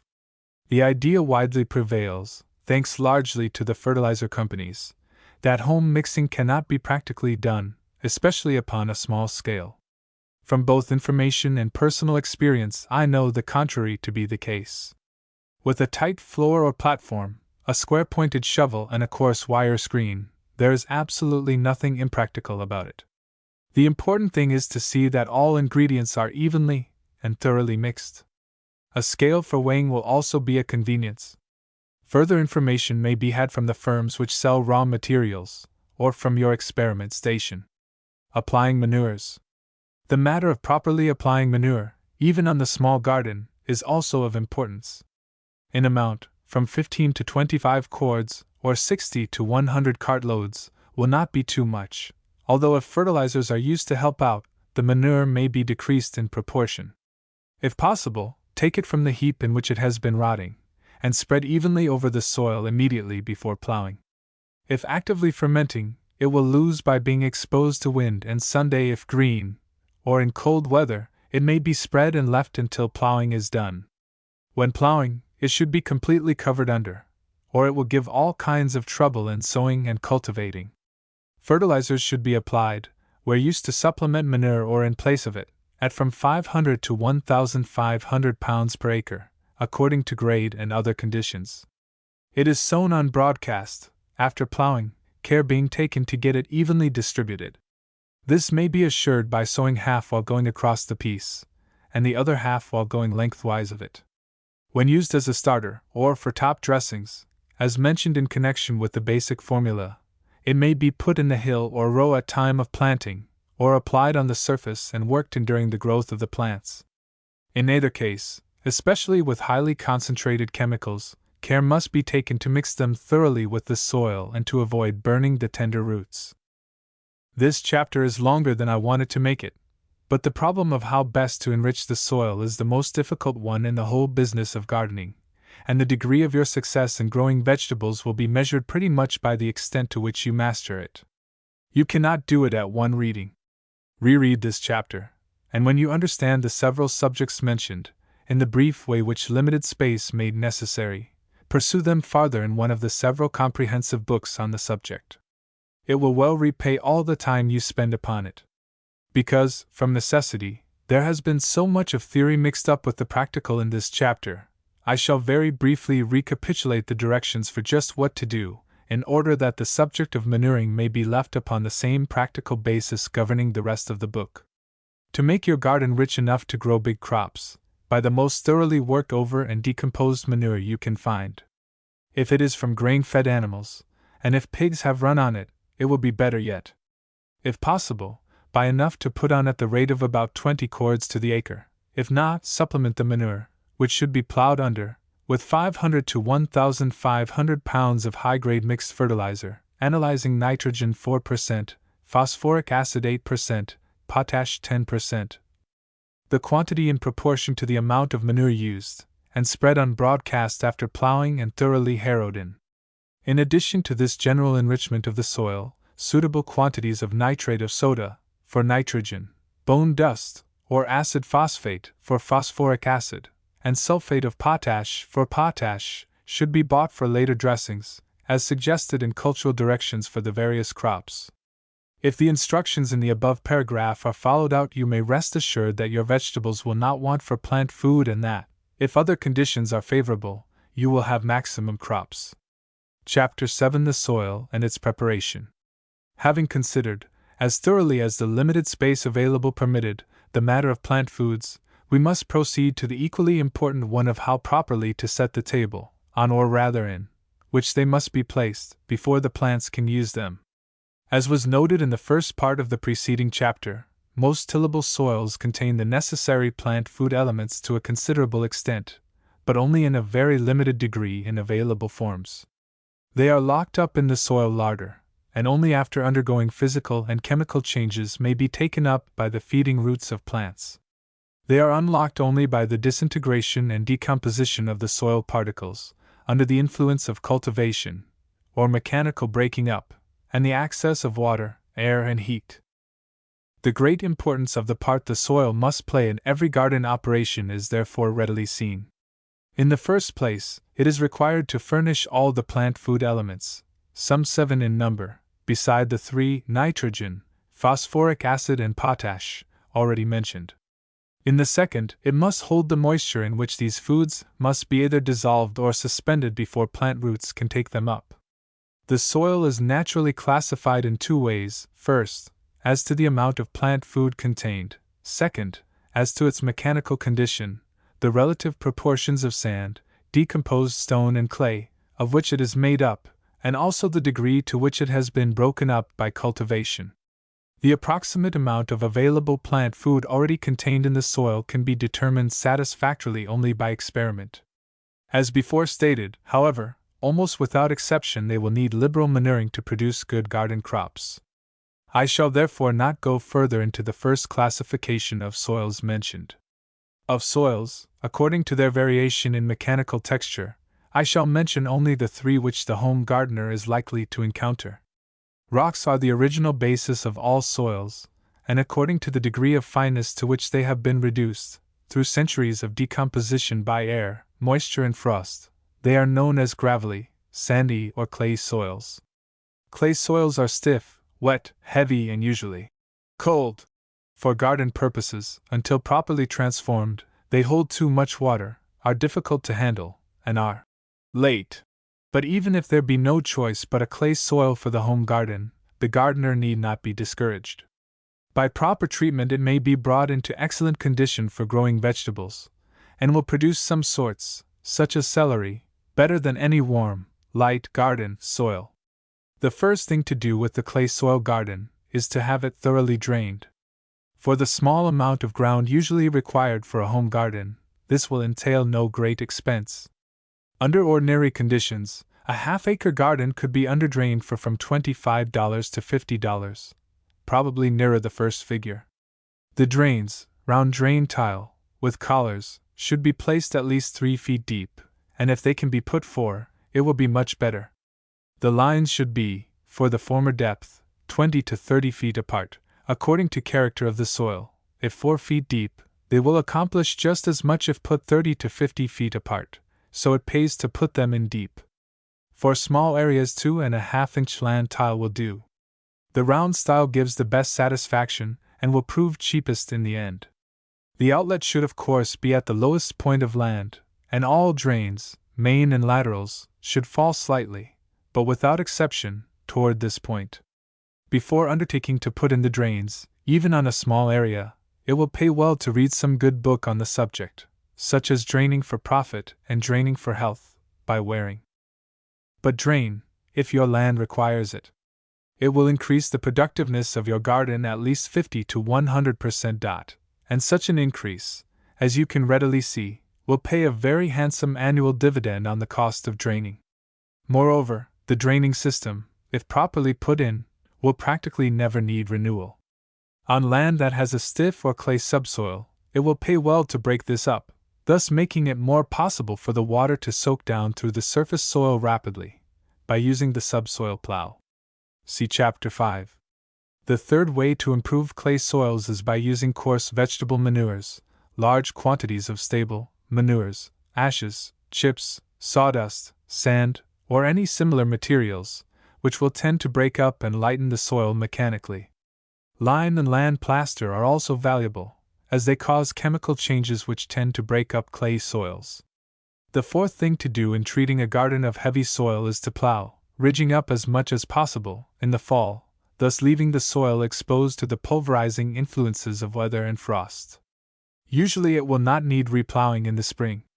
If not plowed until the spring, care should be taken not to plow until it has dried out sufficiently to crumble from the plow, instead of making a wet, pasty furrow. The owner of a clay garden has one big consolation. It will not let his plant food go to waste. It will hold manures and fertilizers incorporated with it longer than any other soil. Sandy soil is, as the term implies, composed largely of sand, and is the reverse of clay soil. So, also, with the treatment. It should be so handled as to be kept as compact as possible. The use of a heavy roller, as frequently as possible, will prove very beneficial. Sowing or planting should follow immediately after plowing, and fertilizers or manures should be applied only immediately before. If clay soil is obtainable nearby, a small area of sandy soil, such as is required for the garden, can be made into excellent soil by the addition of the former, applied as you would manure. Plow the garden in the fall and spread the clay soil on evenly, harrowing in with a disc in the spring. The result will be as beneficial as that of an equal dressing of good manure, and will be permanent. It is one of the valuable qualities of lime, and also of gypsum to even a greater extent, that while it helps a clay soil, it is equally valuable for a sandy one. The same is true of ashes and of the organic manures, especially of green manuring. Fertilizers, on sandy soils, where they will not long be retained, should be applied only immediately before planting, or as top and side dressing during growth. Sandy soil in the garden will produce early and quick results, and is especially adapted to melons, cucumbers, beans, and a number of the other garden vegetables. Gravelly soil is generally less desirable than either of the others. It has the bad qualities of sandy soil and not the good ones of clay, besides being poorer in plant food. Calcareous, or limestone pebble, soils are an exception, but they are not widely encountered. They are not suited for garden work, as tillage harms rather than helps them. The ideal garden soil is what is known as a rich, sandy loam, at least 8 inches deep. If it is 18, it will be better.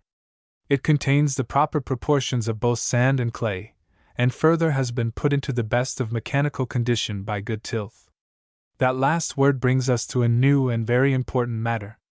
In good tilth is a condition of the soil difficult to describe, but a state that the gardener comes soon to recognize.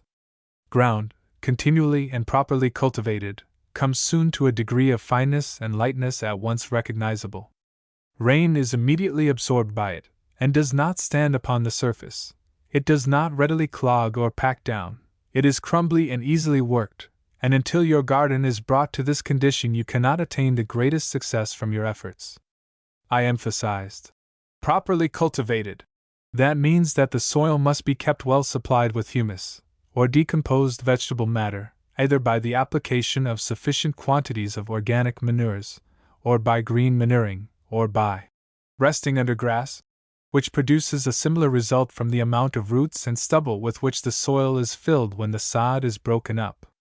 Only by this supply of humus can the garden be kept in that light, friable, spongy condition which is absolutely essential to luxuriant vegetable growth. Preparing the soil.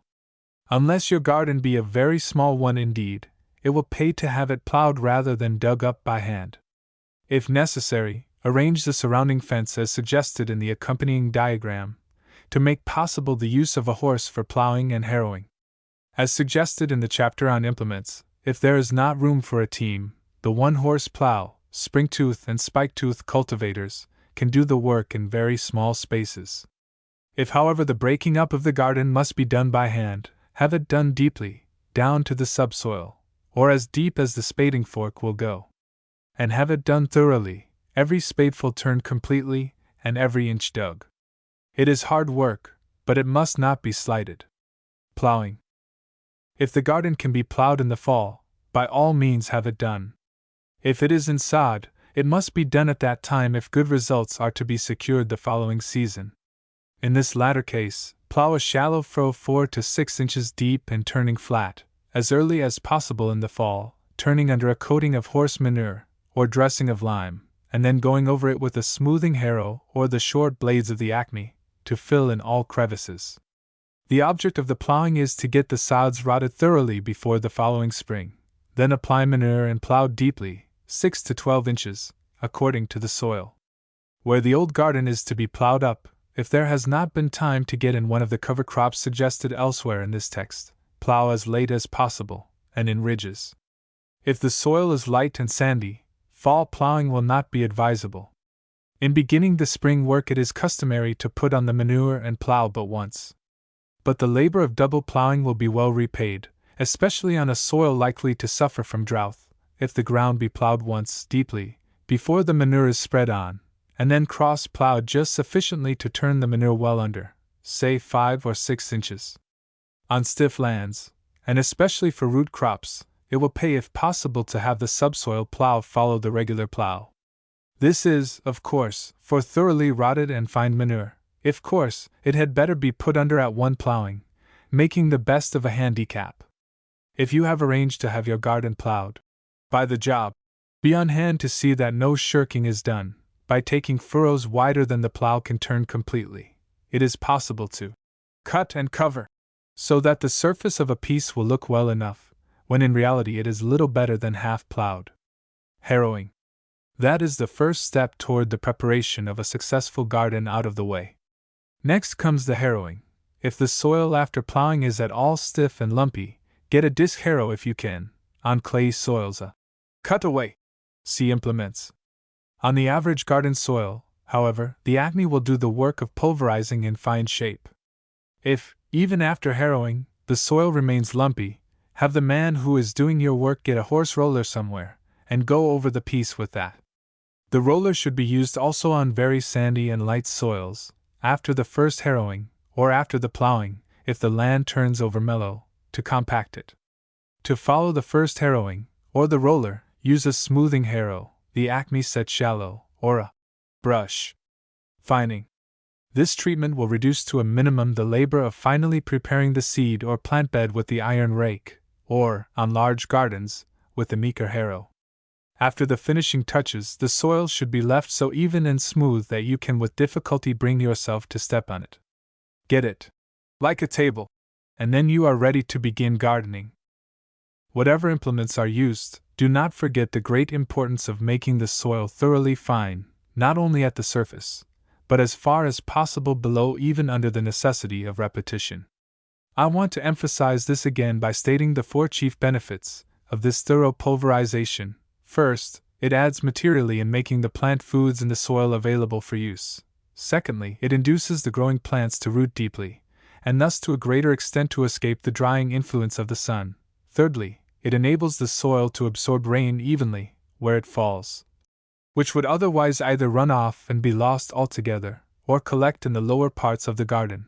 And last, and most important, it enables the soil to retain moisture thus stored, as in a subterranean storage tank, but where the plants can draw upon it, long after carelessly prepared and shallow soils are burning up in the long protracted droughts which we seem to be increasingly certain of getting during the late summer.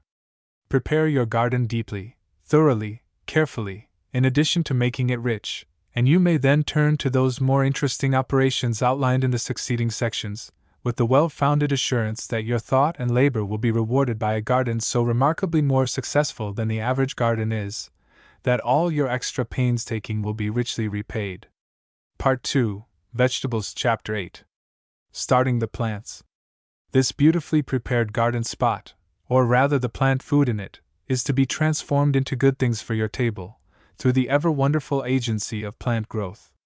The thread of life inhering in the tiniest seed, in the smallest plant, is the magic wand that may transmute the soil's dull metal into the gold of flower and fruit. All the thought, care, and expense described in the preceding chapters are but to get ready for the 2 things from which your garden is to spring, in ways so deeply hidden that centuries of the closest observation have failed to reveal their inner workings. Those 2 are seeds and plants. The sticklers for technical exactness will here take exception, calling our attention to tubers, bulbs, corns, and numerous other taverns where plant life puts up overnight, between growth and growth, but for our present purpose we need not mind them. The plants which you put out in your garden will have been started under glass from seed, so that, indirectly, everything depends on the seed. Good seeds, and true, you must have if your garden is to attain that highest success which should be our aim. Seeds vary greatly, very much more so than the beginner has any conception of. There are 3 essentials. If seeds fail in any one of them, they will be rendered next to useless. First, they must be true, selected from good types of stock and true to name. Then they must have been good, strong, plump seeds, full of life and gathered from healthy plants. And finally, they must be fresh. Footnote: see table later this chapter. It is therefore of vital importance that you procure the best seeds that can be had, regardless of cost. Poor seeds are dear at any price. You cannot afford to accept them as a gift. It is, of course, impossible to give a rule by which to buy good seed, but the following suggestions will put you on the safe track. First, purchase only of some reliable mail-order house. Do not be tempted, either by convenience or cheapness, to buy the gaily lithographed packets displayed in grocery and hardware stores at planting time. As a rule, they are not reliable, and what you want for your good money is good seed, not cheap ink. Second, buy of seedsmen who make a point of growing and testing their own seed. Third, to begin with, buy from several houses and weed out to the one which proves, by actual results, to be the most reliable. Another good plan is to purchase seed of any particular variety from the firm that makes a leading specialty of it. In many cases, these specialties have been introduced by these firms, and they grow their own supplies of these seeds. They will also be sure of being true to name and type. Good plants are, in proportion to the amounts used, just as important as good seed, and of course you cannot afford losing weeks of garden usefulness by growing entirely from seeds sown outdoors. Beets, cabbage, cauliflower, lettuce, tomatoes, peppers, eggplant, and for really efficient gardening, also onions, corn, melons, celery, lima beans, cucumbers, and squash, will all begin their joyous journey toward the gardener's table several weeks before they get into the garden at all. They will all be started under glass and have attained a good, thrifty, growing size before they are placed in the soil we have been so carefully preparing for them.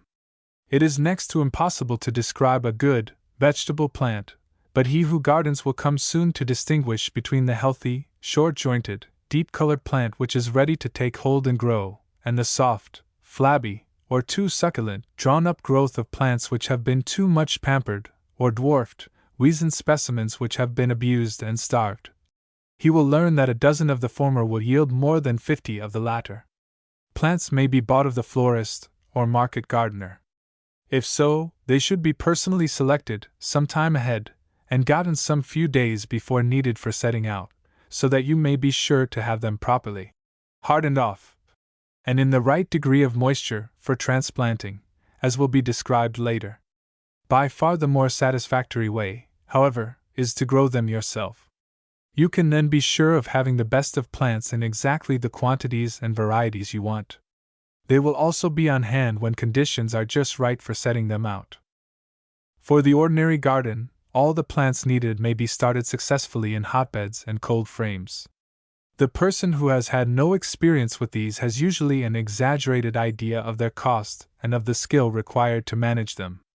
The skill is not as much a matter of expert knowledge as of careful regular care, daily. Only a few minutes a day, for a few sash, but every day. The cost need be but little, especially if one is a bit handy with tools. The sash which serves for the cover, and is removable, is the important part of the structure. Sash may be had, ready glazed and painted, at from $2.50 to $3.50 each, and with care they will last 10 or even 20 years, so you can see at once that not a very big increase in the yield of your garden will be required to pay interest on the investment. Or you can buy the sash unglazed, at a proportionately lower price, and put the glass in yourself, if you prefer to spend a little more time and less money. However, if you are not familiar with the work, and want only a few sash, I would advise purchasing the finished article. In size they are 3 feet by 6. Frames upon which to put the sash covering may also be bought complete, but here there is a chance to save money by constructing your own frames, the materials required being 2 by 4 inches. Lumber for posts, and inch boards, or better, if you can easily procure them, plank 2 by 12 inches. So far as these materials go, the hotbed and cold frame are alike. The difference is that while the cold frame depends for its warmth upon catching and holding the heat of the sun's rays, the hotbed is artificially heated by fermenting manure, or in rare instances, by hot water or steam pipes. In constructing the hotbed there are 2 methods used, either by placing the frames on top of the manure heap, or by putting the manure within the frames. The first method has the advantage of permitting the hotbed to be made upon frozen ground, when required in the spring. The latter, which is the better, must be built before the ground freezes, but is more economical of manure. The manure in either case should be that of grain-fed horses, and if a small amount of straw bedding, or leaves, not more, however, than 1/3 of the latter, be mixed among it, so much the better. Get this manure several days ahead of the time wanted for use and prepare by stacking in a compact, tramped-down heap. Turn it over after 3 or 4 days, and restack, being careful to put the former top and sides of the pile now on the inside. Having now ready the heating apparatus and the superstructure of our miniature greenhouse, the building of it is a very simple matter. If the ground is frozen, spread the manure in a low, flat heap, 9 or 10 feet side, 1.5 feet deep, and as long as the number of sash to be used demands, a quart of manure, thus furnishing a bed for about 3 sash, not counting for the ends of the string or row. This heap should be well trodden down, and upon it should be placed or built the box or frame upon which the sash are to rest. In using this method it will be more convenient to have the frame made up beforehand and ready to place upon the manure, as shown in one of the illustrations. This should be at least 12 inches high at the front, and some half a foot higher at the back. Fill in with at least 4 inches, better 6, of good garden soil containing plenty of humus, that it may allow water to soak through readily. The other method is to construct the frames on the ground before severe freezing, and in this case the front should be at least 24 inches high, part of which, not more than half, may be below the ground level. The 2 by 12 inches planks, when used, are handled as follows. Stakes are driven in to support the back planks some 2 or 3 inches above the ground, which should, of course, be level. The front plank is sunk 2 or 3 inches into the ground and held upright by stakes on the outside, nailed on. Remove enough dirt from inside the frame to bank up the planks about halfway on the outside. When this banking has frozen to a depth of 2 or 3 inches, cover with rough manure or litter to keep frost from striking through. The manure for heating should be prepared as above and put into the depth of a foot, trodden down, first removing 4 to 6 inches of soil to be put back on top of the manure, a quart of the latter, in this case, serving 7 sashes. The vegetable to be grown, and the season and climate, will determine the depth of manure required. It will be from 1 to 2 feet, the latter depth seldom being necessary.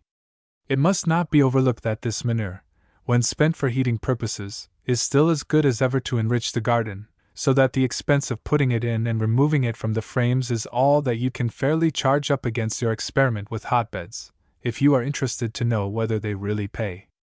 The exposure for the hotbeds should be where the sun will strike most directly and where they will be sheltered from the north. Put up a fence of rough boards, 5 or 6 feet high, or place the frame south of some building. The cold frame is constructed practically as in the hotbed, except that if manure is used at all it is for the purpose of enriching the soil where lettuce, radishes, cucumbers or other crops are to be grown to maturity in it. If one can put up even a very small frame greenhouse, it will be a splendid investment both for profit and for pleasure. The cost is lower than is generally imagined, where one is content with a homemade structure. Look into it. Preparing the soil. All this may seem like a lot of trouble to go to for such a small thing as a packet of seed. In reality it is not nearly so much trouble as it sounds, and then, too, this is for the first season only, a well-built frame lasting for years, forever, if you want to take a little more time and make it of concrete instead of boards. But now that the frame is made, how to use it is the next question. The first consideration must be the soil. It should be rich, light, friable. There are some garden loams that will do well just as taken up, but as a rule better results will be obtained where the soil is made up specially as follows: rotted sods 2 parts, old rotted manure 1 part, and enough coarse sand added to make the mixture fine and crumbly, so that, even when moist, it will fall apart when pressed into a ball in the hand. Such soil is best prepared by cutting out sod, in the summer, where the grass is green and thick, indicating a rich soil. Along old fences or the roadside where the wash has settled will be good places to get limited quantities. Those should be cut with considerable soil and stacked, grassy sides together, in layers in a compost pile. If the season proves very dry, occasionally soak the heat through. In late fall, put in the cellar, or wherever solid freezing will not take place, enough to serve for spring work under glass. The amount can readily be calculated. Soil for 3 sash, 4 inches deep, for instance, would take 18 feet, or a pile 3 feet square and 2 feet high. The fine manure and sand, if necessary, may be added in the fall or when using in the spring. Here again it may seem to the amateur that unnecessary pains are being taken. I can but repeat what has been suggested all through this book, that it will require but little more work to do the thing the best way as long as one is doing it at all, and the results will be not only better, but practically certain, and that is a tremendously important point about all gardening operations. Sowing the seed. Having now our frames provided and our soil composed properly and good strong tested seed on hand, we are prepared to go about the business of growing our plants with a practical certainty of success, a much more comfortable feeling than if, because something or other had been but half done, we must anxiously await results, and the chances of having the work we had put into the thing go, after all, for nothing. The seed may be sown either directly in the soil or in flats. Flats are made as follows. Get from your grocer a number of cracker boxes, with the tops. Saw the boxes lengthwise into sections, a few 2 inches deep and the rest 3. One box will make 4 or 5 such sections, for 2 of which bottoms will be furnished by the bottom and top of the original box. Another box of the same size, knocked apart, will furnish 6 bottoms more to use for the sections cut from the middle of the box. The bottoms of all, if tight, should have, say, 5 3/4-inch holes bored in them to allow any surplus water to drain off from the soil. The shallow flats may be used for starting the seed and the 3-inch ones for transplanting. Where sowing but a small quantity of each variety of seed, the flats will be found much more convenient than sowing directly in the soil, and in the case of their use, of course, the soil on top of the manure need be but 2 or 3 inches deep and not especially prepared. Where the seed is to go directly into the frames, the soil described above is, of course, used. But when in flats, to be again transplanted, the soil for the first sowing will be better for having no manure in it, the idea being to get the hardest, stockiest growth possible. Soil for the flats in which the seeds are to be planted should be, if possible, 1 part sod, 1 part chipped dirt or leaf mold, and 1 part sand. The usual way of handling the seed flats is to fill each about 1/3 full of rough material, screenings, small cinders or something similar, and then fill the box with the prepared earth, which should first be finely sifted. This, after the seeds are sown, should be copiously watered, with a fine rose spray, or if one has not such, through a folded bag to prevent the washing of the soil. Here is another way which I have used recently and, so far, with 100% certainty of results. Last fall, when every bit of soil about my place was ash dry, and I had occasion to start immediately some seeds that were late in reaching me, my necessity mothered the following invention, an adaptation of the principle of subirrigation. To have filled the flats in the ordinary way would not have done, as it would have been impossible ever to wet the soil through without making a solid mud cake of it, in which seeds would have stood about as good a chance of doing anything as though not watered at all. I filled the flats 1/3 full of sphagnum moss, which was soaked, then to within half an inch of the top with soil, which was likewise soaked, and did not look particularly inviting. The flats were then filled level full of the dust-dry soil, planted, and put in partial shade. Within half a day the surface soil had come to just the right degree of moisture, soaked up from below, and there was in a few days more a perfect stand of seedlings. I have used this method in starting all my seedlings this spring, some 40,000, so far, only using soil screenings, mostly small pieces of decayed sod, in place of the moss, and giving a very light watering in the surface to make it compact and to swell the seed at once. 2 such flats are shown, edition, unable to recreate in typed format, just ready to transplant. The seedlings illustrated in the upper flat had received just 2 waterings since being planted. Where several hundred or more plants of each variety are wanted, sow the seed broadcast as evenly as possible and fairly thick, 1 ounce of cabbage, for instance, to 3 to 5 13 by 19-inch flats. If but a few dozen, or 100, are wanted, sow in rows 2 or 3 inches apart, being careful to label each correctly. Before sowing, the soil should be pressed firmly into the corners of the flats and leveled off perfectly smooth with a piece of board or shingle. Press the seed evenly into the soil with a flat piece of board, cover it lightly, 1/8 to 1/4 inch, with sifted soil, press down barely enough to make smooth, and water with a very fine spray, or through burlap. For the next 2 days the flats can go on a pretty hot surface, if one is available, such as hot water or steam pipes, or top of a boiler, but if these are not convenient, directly into the frame, where the temperature should be kept as near as possible to that indicated in the following table. In from 2 to 12 days, according to temperature and variety, the little seedlings will begin to appear. In case the soil has not been made quite friable enough, they will sometimes raise the roof instead of breaking through.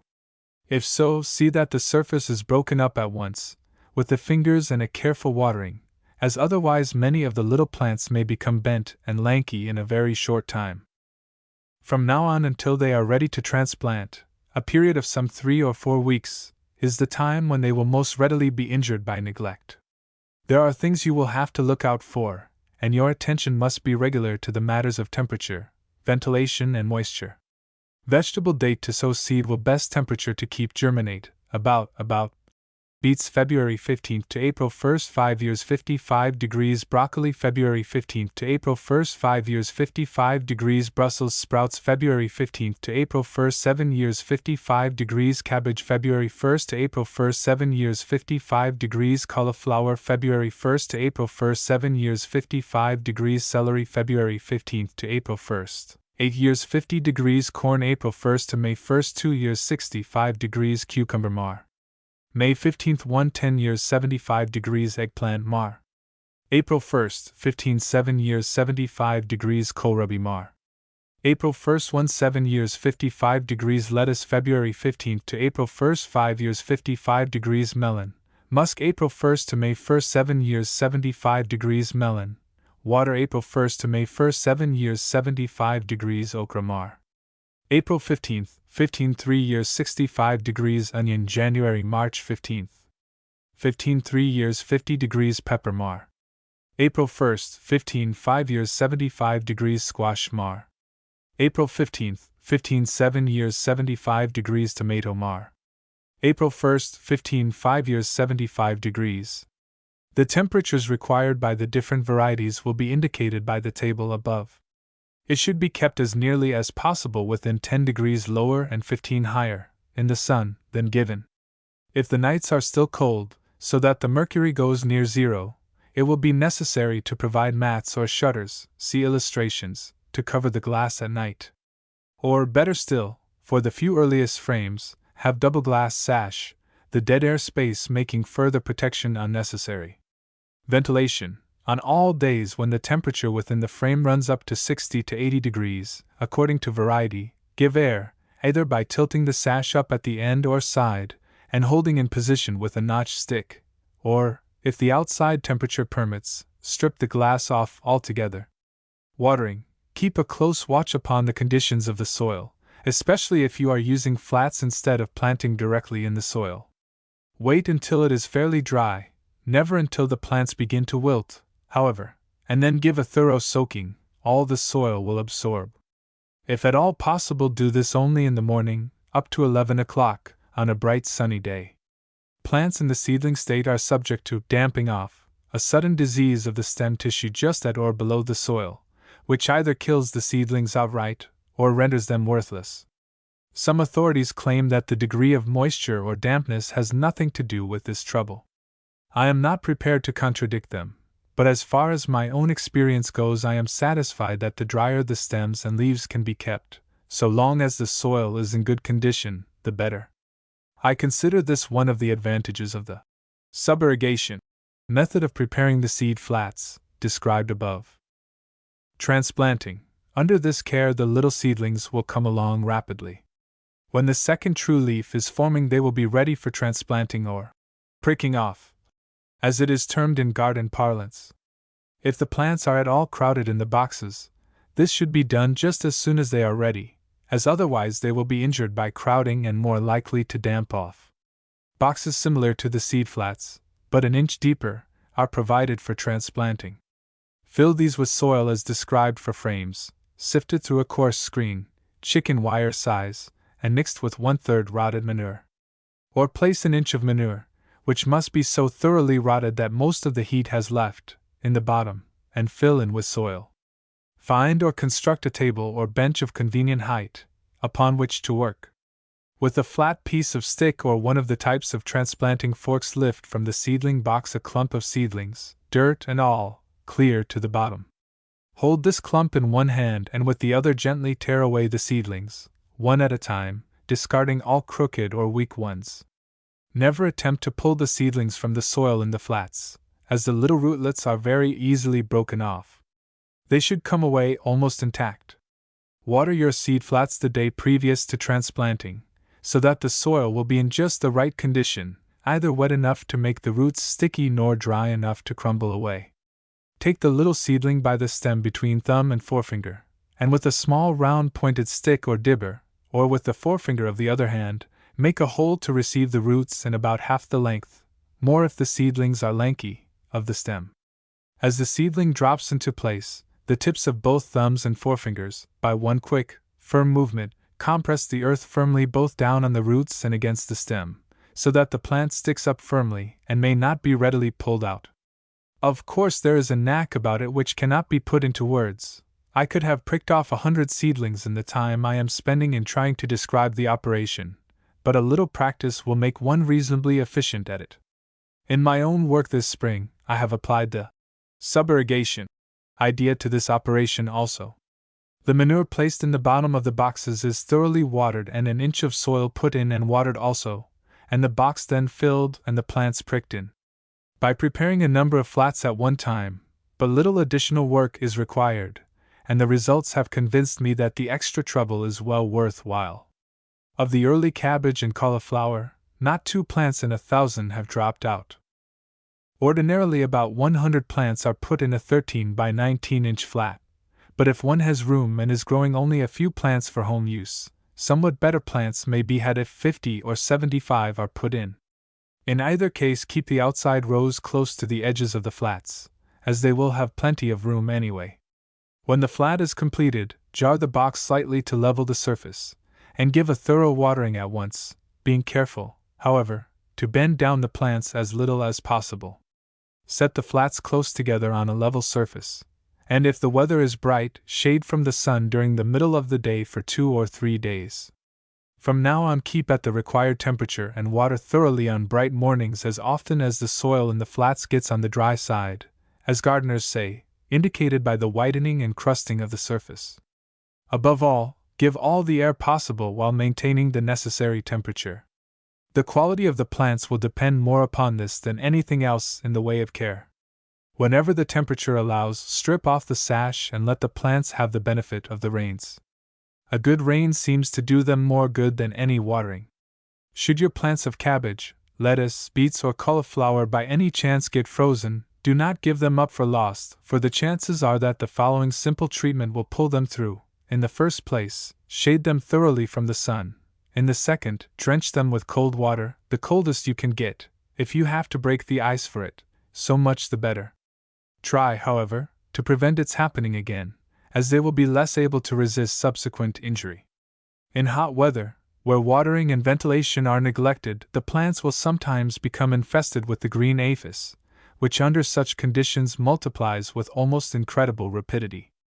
Hardening off. 4 or 5 days or a week before setting plants in the field, they should be thoroughly hardened off. If they have been given plenty of air, this treatment will mean little change for them, simply exposing them more each day, until for a few nights they are left entirely without protection. They will then be ready for setting out in the open, an operation which is described in the next chapter. Starting plants outside. Much of the above is applicable also to the starting of plants out of doors, for second and for succession crops, such as celery and late cabbage. Select for the outside seedbed the most thoroughly pulverized spot to be found, enriched and lightened with fine manure. Mark off rows a foot apart, and to the necessary depth. Sow the seed evenly, firm, and if the soil is dry, Cover lightly with the back of the rake and roll or smooth with the back of the spade, or of a hoe, along the drills. The seed, according to variety, will begin to push through in from 4 to 20 days. At all times keep the seedbed clear of weeds, and keep the soil between the rows constantly cultivated. Not unless it is very dry will watering be necessary, but if it is required, give a thorough soaking toward evening. As the cabbage, celery, and similar plants come along, it will add to their sturdiness and stockiness to shear off the tops, about half of the large leaves, once or twice after the plants have attained a height of about 6 inches. If the precautions concerning seed and soil which I have given are heeded and the details of the work of planting, transplanting, and care are carried out, planting time, April, will find the prospective gardener with a supply of good, stocky, healthy plants on hand, and impatient to get them into that carefully prepared garden spot. All of this work has been, or should have been, interesting, but that which follows in the next chapter is more so. Chapter 9: Sowing and Planting. The importance of having good seeds has already been declared. They must not only grow, but grow into what we have bought them for, be true to name. Without the latter quality we cannot be sure of good gardens, and without the former they will not be full ones. A meager stand from seeds properly sown is a rather exasperating and discouraging experience to encounter. The cost for fertilizing and preparing the land is just as much, and the cost of cultivating very nearly as much, when the rows are full of thrifty plants or strung out with poor ones. Whether you use 10 cents worth or $10 worth, the best seed to be had will be the most economical to buy, to say nothing of the satisfaction that full rows give. And yet good seedsmen are more thoughtlessly and unjustly abused in the matter of seed vitality than in any other.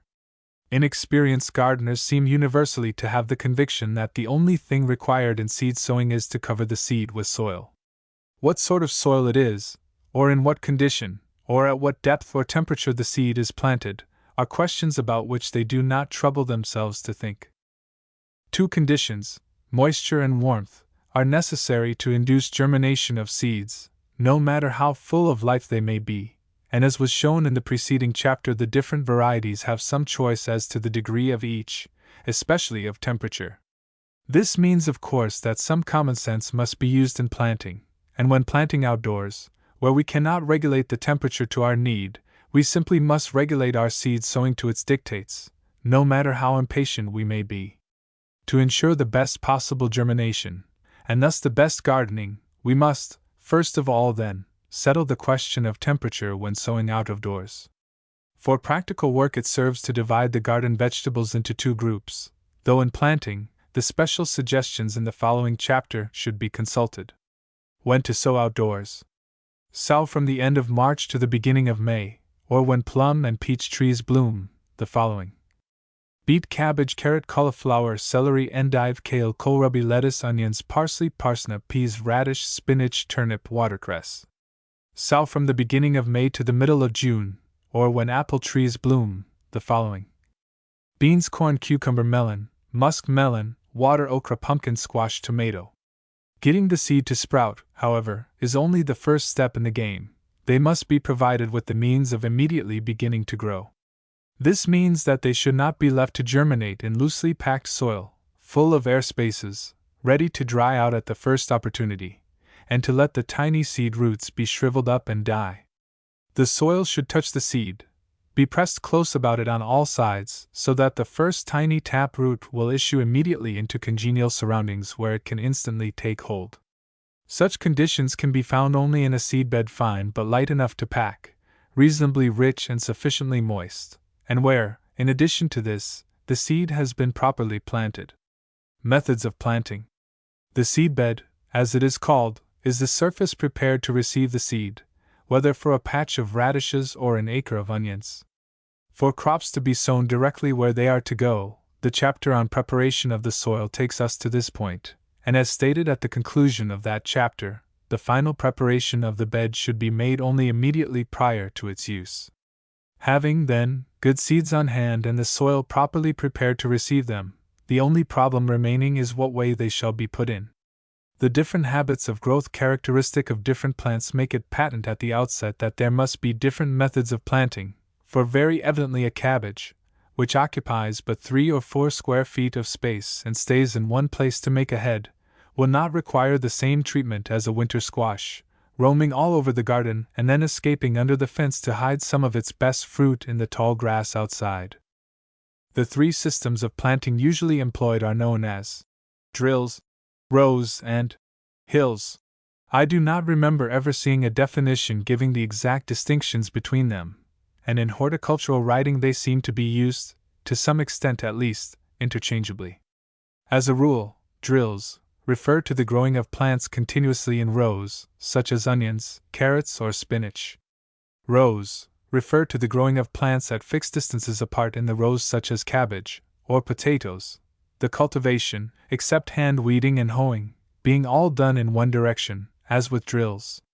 Hills refer to the growing of plants usually at equal distances, 4 feet or more apart each way, with cultivating done in both directions, as with melons and squashes. I describe the different methods at length so that the reader may know more definitely just what is meant by the special instructions given in the following text. Sowing the seed. If one observes the suggestions as to temperature just given, and the following precautions in placing the seed within the soil, failure of good seed to germinate is practically impossible.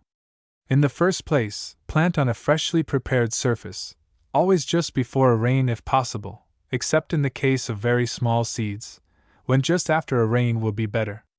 If the soil is at all dry, or likely to be followed by a spell of hot, dry weather, always firm by using the back of the hoe for small seed, or the ball of the foot for larger ones, such as peas, beans, or corn, to press the seed firmly and evenly into the soil before covering. Then, when the soil is covered in over the seed, firm along the top of the row very lightly, just enough to mark it and hold the soil in place. The depth of the drill furrow in which the seed is to be sown will depend, 1. on the variety of vegetable, 2. on the season of planting, and 3. on weather conditions. Remember that the seed must be supplied with moisture both to germinate and to continue to exist after germination, and also that it must have soil through which the air can to some extent penetrate. Keeping these things in mind, common sense dictates that seed planted in the spring, or during a wet spell of weather, will not need to be put in as deeply as should the same seed in summer or early autumn, or during a hot, dry spell. The old general rule is, to cover seed planted under glass, where the moisture can be controlled, to a depth of 2 or 3 times its diameter, and out of doors, to 4 or 5 times. I should say these depths were the minimums desirable. In other words, the smallest seed, such as onion, carrot, lettuce, will go in 1/4 to 1/2 inch deep. Beets, spinach, parsnips, and other medium-sized seed 1/2 to 1 inch deep, and peas, beans, corn, etc., 2 to 4 inches deep, usually near the first figure. After the seed is sown, it is of course desirable to keep the ground from baking or crusting on top, as it is likely to do after a morning rain followed directly by hot Sunday if the seed sprouts have not yet reached the surface of the soil. Rake very lightly across the rows with an iron rake. If they have broken through, work as close as possible to the row. The best implement I have ever seen for this purpose is the disc attachment of the double wheel hoe. See implements. An ordinarily good garden loam, into which the desirable quantity of short manure has been worked, will give little trouble by raking. In a clay soil, it often will pay, on a small scale, to sift leaf mold, sphagnum moss, or some other light porous covering, over the rows, especially for small seed. The special seed bed, for starting late cabbage or celery, may easily be sheltered. In very hot, dry weather this method will be a great help. Setting out plants. The reader has not forgotten, of course, that plants as well as seeds must go into the well-managed garden. We have already mentioned the hardening off process to which they must be subjected before going into the open ground. The flats should also be given a copious watering several hours, or the day before setting out.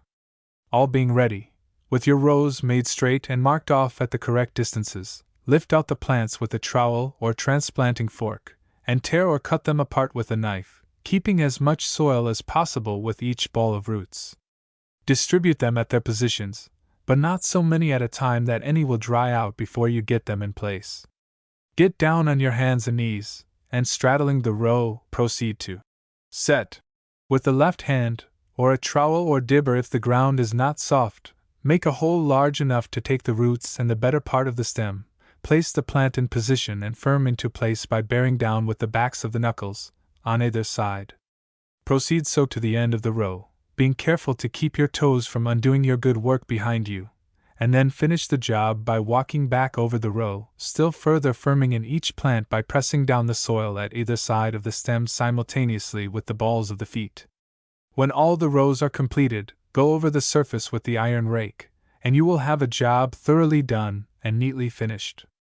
If the weather and soil are exceptionally dry, it may be necessary to take the additional precautions, when planting, of putting a pint or so of water in each hole, never on the surface, previous to planting, or of puddling the roots in a thick mixture of rich soil and water. The large leaves also should be trimmed back 1/2. In the case of plants that are too tall or succulent, this should be done in any case, better a day or two previous to setting out. Aftercare. Transplanting should be done whenever possible in dull weather or before rain, or even during it if you really would deserve the name of gardener. If it must be done when the sun continues strong, shade the plants from, say, 10 to 3 o'clock for a day or two, with half sheets of old newspapers held in tent-shade position over the plants by stones or earth. If it is necessary to give water, do it toward evening. If the plants have been properly set, however, only extreme circumstances will render this necessary. Keep a sharp lookout for cutworms, maggots, or other enemies described in Chapter 13.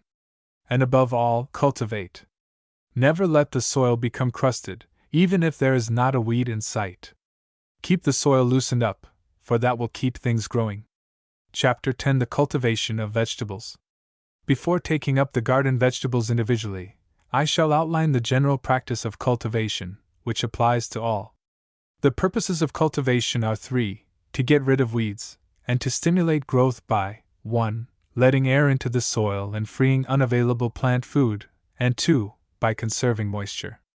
As to weeds, the gardener of any experience need not be told the importance of keeping his crops clean. He has learned from bitter and costly experience the price of letting them get anything resembling a start. He knows that 1 or 2 days' growth, after they are well up, followed perhaps by a day or so of rain, may easily double or treble the work of cleaning a patch of onions or carrots, and that where weeds have attained any size they cannot be taken out of sowed crops without doing a great deal of injury. He also realizes, or should, that every day's growth means just so much available plant food stolen from under the very roots of his legitimate crops. Instead of letting the weeds get away with any plant food, he should be furnishing more, for clean and frequent cultivation will not only break the soil up mechanically, but let in air, moisture, and heat, all essential in effecting those chemical changes necessary to convert non-available into available plant food. Long before the science in the case was discovered, the soil cultivators had learned by observation the necessity of keeping the soil nicely loosened about their growing crops. Even the lanky and untutored aborigine saw to it that his squaw not only put a bad fish under the hill of maize but plied her shell whole over it. Plants need to breathe. Their roots need air. You might as well expect to find the rosy glow of happiness on the wan cheeks of a cotton mill child slave as to expect to see the luxuriant dark green of healthy plant life in a suffocated garden. Important as the question of air is, that of water ranks beside it. You may not see at first what the matter of frequent cultivation has to do with water. But let us stop a moment and look into it. Take a strip of blotting paper, dip one end in water, and watch the moisture run uphill, soak up through the blotter. The scientists have labeled that capillary attraction. The water crawls up little invisible tubes formed by the texture of the blotter. Now take a similar piece, cut it across, hold the 2 cut edges firmly together, and try it again. The moisture refuses to cross the line. The connection has been severed. In the same way, the water stored in the soil after a rain begins at once to escape again into the atmosphere. That on the surface evaporates first, and that which has soaked in begins to soak in through the soil to the surface. It is leaving your garden, through the millions of soil tubes, just as surely as if you had a 2-inch pipe and a gasoline engine, pumping it into the gutter night and day. Save your garden by stopping the waste. It is the easiest thing in the world to do, cut the pipe in 2. and the knife to do it with is dust. By frequent cultivation of the surface soil, not more than 1 or 2 inches deep for most small vegetables, the soil tubes are kept broken, and a mulch of dust is maintained. Try to get over every part of your garden, especially where it is not shaded, once in every 10 days or 2 weeks. Does that seem like too much work? You can push your wheel hoe through, and thus keep the dust mulch as a constant protection. As fast as you can walk. If you wait for the weeds, you will nearly have to crawl through, doing more or less harm by disturbing your growing plants, losing all the plant food, and they will take the cream, which they have consumed, and actually putting in more hours of infinitely more disagreeable work. A stitch in time saves 9. Have your thread and needle ready beforehand. If I knew how to give greater emphasis to this subject of thorough cultivation, I should be tempted to devote the rest of this chapter to it. If the beginner at gardening has not been convinced by the facts given, there is only one thing left to convince him: experience. Having given so much space to the reason for constant care in this matter, the question of methods naturally follows. I want to repeat here my previous advice: by all means get a wheel hoe. The simplest sorts cost only a few dollars, and will not only save you an infinite amount of time and work, but do the work better, very much better than it can be done by hand. You can grow good vegetables, especially if your garden is a very small one, without one of these labor savers, but I can assure you that you will never regret the small investment necessary to procure it. With a wheel hoe, the work of preserving the soil mulch becomes very simple. If one has not a wheel hoe, for small areas very rapid work can be done with the scuffle hoe. The matter of keeping weeds cleaned out of the rows and between the plants in the rows is not so quickly accomplished. Where handwork is necessary, let it be done at once. Here are a few practical suggestions that will reduce this work to a minimum. 1. Get at this work while the ground is soft. As soon as the soil begins to dry out after a rain is the best time. Under such conditions the weeds will pull out by the roots, without breaking off. 2. Immediately before weeding, go over the rows with a wheel hoe, cutting shallow, but just as close as possible, leaving a narrow, plainly visible strip which must be hand-weeded. The best tool for this purpose is the double wheel hoe with disc attachment, or hose for large plants. 3. See to it that not only the weeds are pulled but that every inch of soil surface is broken up. It is fully as important that the weeds just sprouting be destroyed, as that the larger ones be pulled up. One stroke of the weeder or the fingers will destroy 100 weed seedlings in less time than one weed can be pulled out after it gets a good start. 4. Use one of the small hand weeders until you become skilled with it. Not only may more work be done, but the fingers will be saved unnecessary wear. The skillful use of the wheel hoe can be acquired through practice only. The first thing to learn is that it is necessary to watch the wheels only. The blades, disc, or rakes will take care of themselves. Other suggestions will be found in the chapter on implements. The operation of hilling consists in drawing up the soil about the stems of growing plants, usually at the time of second or third hoeing. It used to be the practice to hill everything that could be hilled, up to the eyebrows, but it has gradually been discarded for what is termed level culture, and the reader will readily see the reason, from what has been said about the escape of moisture from the surface of the soil. For of course the two upper sides of the hill, which may be represented by an equilateral triangle with one side horizontal, give more exposed surface than the level surface represented by the base. In wet soils or seasons hilling may be advisable, but very seldom otherwise. It has the additional disadvantage of making it difficult to maintain the soil mulch which is so desirable. Rotation of crops. There is another thing to be considered in making each vegetable do its best, and that is crop rotation, or the following of any vegetable with a different sort at the next planting. With some vegetables, such as cabbage, this is almost imperative, and practically all are helped by it. Even onions, which are popularly supposed to be the proving exception to the rule, are healthier, and do as well after some other crop, provided the soil is as finely pulverized and rich as a previous crop of onions would leave it. Here are the fundamental rules of crop rotation. 1. Crops of the same vegetable, or vegetables of the same family, such as turnips and cabbage, should not follow each other. 2. Vegetables that feed near the surface, like corn, should follow deep-rooting crops. 3. Vines or leaf crops should follow root crops. 4. Quick-growing crops should follow those occupying the land all season. These are the principles which should determine the rotations to be followed in individual cases. The proper way to attend to this matter is when making the planting plan. You will then have time to do it properly, and will need to give it no further thought for a year.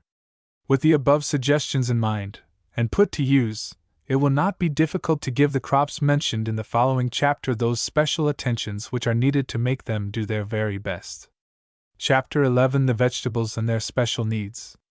The garden vegetables may be considered in 3 groups, in each of which the various varieties are given somewhat similar treatment: the root crops, such as beets and carrots; the leaf crops, such as cabbage and lettuce; the fruit crops, such as melons and tomatoes. Root crops. Under the first section we will consider beet, carrot, kohlrabi, leek, onion, parsnip, potato, salsified turnip. Any of these may be sown in April, in drills, with the exception of potatoes, 12 to 18 inches apart. The soil must be rich and finely worked, in order that the roots will be even and smooth. In poor or ill-prepared soil they are likely to be misshapen, or sprangling. They must be thinned out to the proper distances, which should be done if possible on a cloudy day, hand-weeded as often as may be required, and given clean and frequent cultivation. All, with the exception of leeks and potatoes, are given level culture. All will be greatly benefited, when about 1/3 grown, by a top dressing of nitrate of soda. Beets do best in a rather light soil. Those for earliest use are started under glass, as described previously, and set out 6 to 7 inches apart in rows a foot apart. The first outdoor sowing is made as soon as the soil is ready in spring, and the seed should be put in thick, as not all will come through if bad weather is encountered. When thinning out, the small plants that are removed, tops and roots cooked together, make delicious greens. The late crop, for fall and winter use, sow the last part of June. For this crop the larger varieties are used, and on rich soil will need 6 to 8 inches in the row and 15 inches between rows. Carrots also like a soil that is rather on the sandy side, and on account of the depth to which the roots go, it should be deep and fine.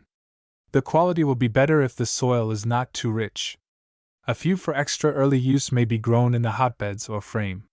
If radishes and carrots are sown together, in alternating rows 6 inches apart, the former will be used by the time the carrots need the room, and in this way a single 3 by 6 feet sash will yield a good supply for the home garden. Use Chantenay or Oxheart, see Chapter 12, for this purpose. The late crop is sometimes sown between rows of onions, skipping every 3rd row, during June, and left to mature when the onions are harvested, but unless the ground is exceptionally free from weeds, the plan is not likely to prove successful. Kohlrabi, while not truly a root crop, the edible portion being a peculiar globular enlargement of the stem, its culture is similar, as it may be sown in drills and thinned out. Frequently, however, it is started in the seed bed and transplanted, the main crop, for market, being sown in May or June. A few of these from time to time will prove very acceptable for the home table. They should be used when quite young, as small as 2 inches being the tenderest. Leek. To attain its best, the leek should be started in the seedbed, late in April, and transplanted in late June, to the richest, heaviest soil available. Hill up from time to blanch lower part of stalk, or a few choice specimens may be had by fitting cardboard collars around the stem and drawing the earth up to these, not touching the stalk with earth. Onions for use in the green state are grown from white sets, put out early in April, 3 to 4 inches apart in rows 12 inches apart, or from seed sown the previous fall and protected with rough manure during the winter.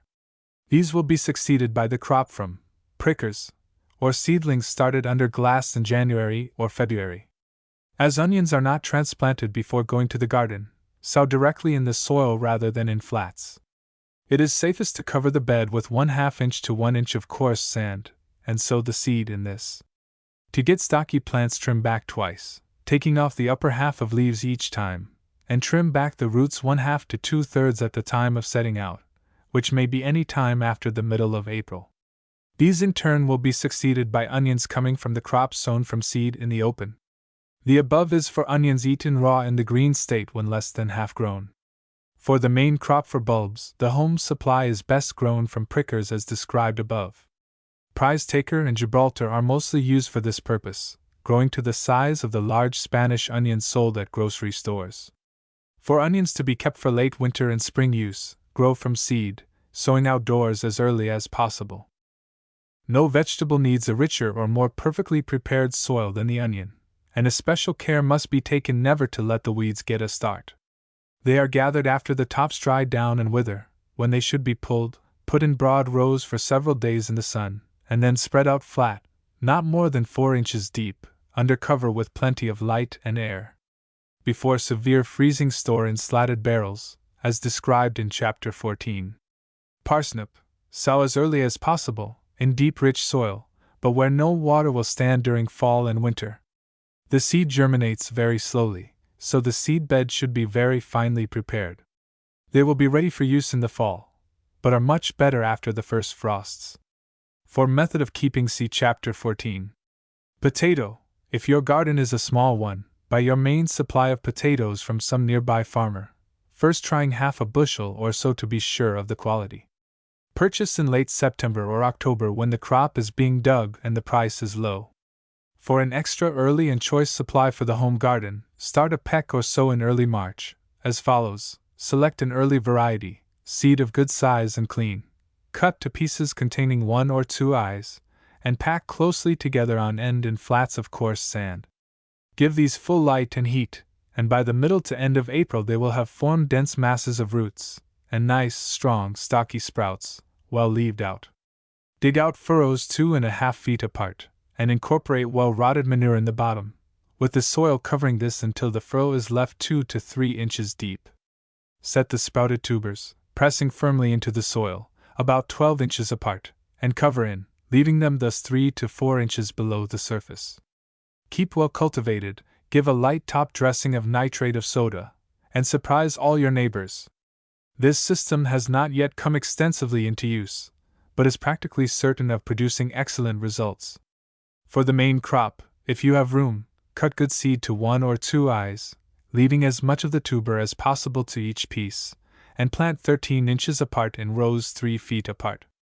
Cultivate deeply until the plants are 8 to 10 inches high, and then shallow but frequently. As the vines begin to spread, hill up moderately, making a broad, low ridge. Handle potato bugs and blight as directed in Chapter 13. For harvesting, see Chapter 14. While big crops may be grown on heavy soils, the quality will be very much better on sandy, well-drained soils. Planting on well-rotted sod, or after green manuring, such as clover or rye, will also improve the looks and quality of the crop. Like onions, they need a high percentage of potash in manures or fertilizers used. This may be given in sulfate of potash. Avoid planting on ground enriched with fresh barnyard manure or immediately after a dressing of lime.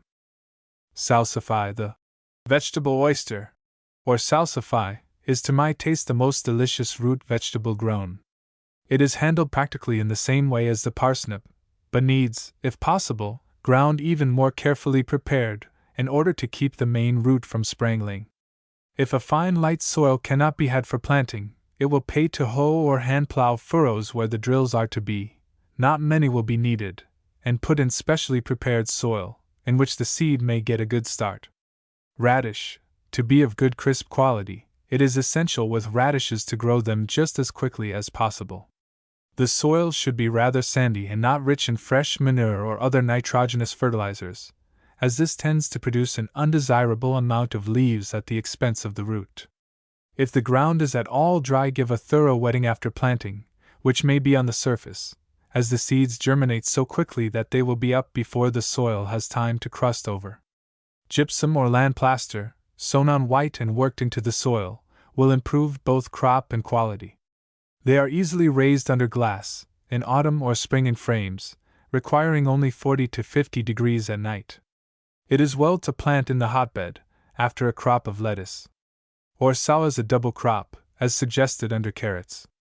For outside crops, sow every 10 days or 2 weeks. Turnip.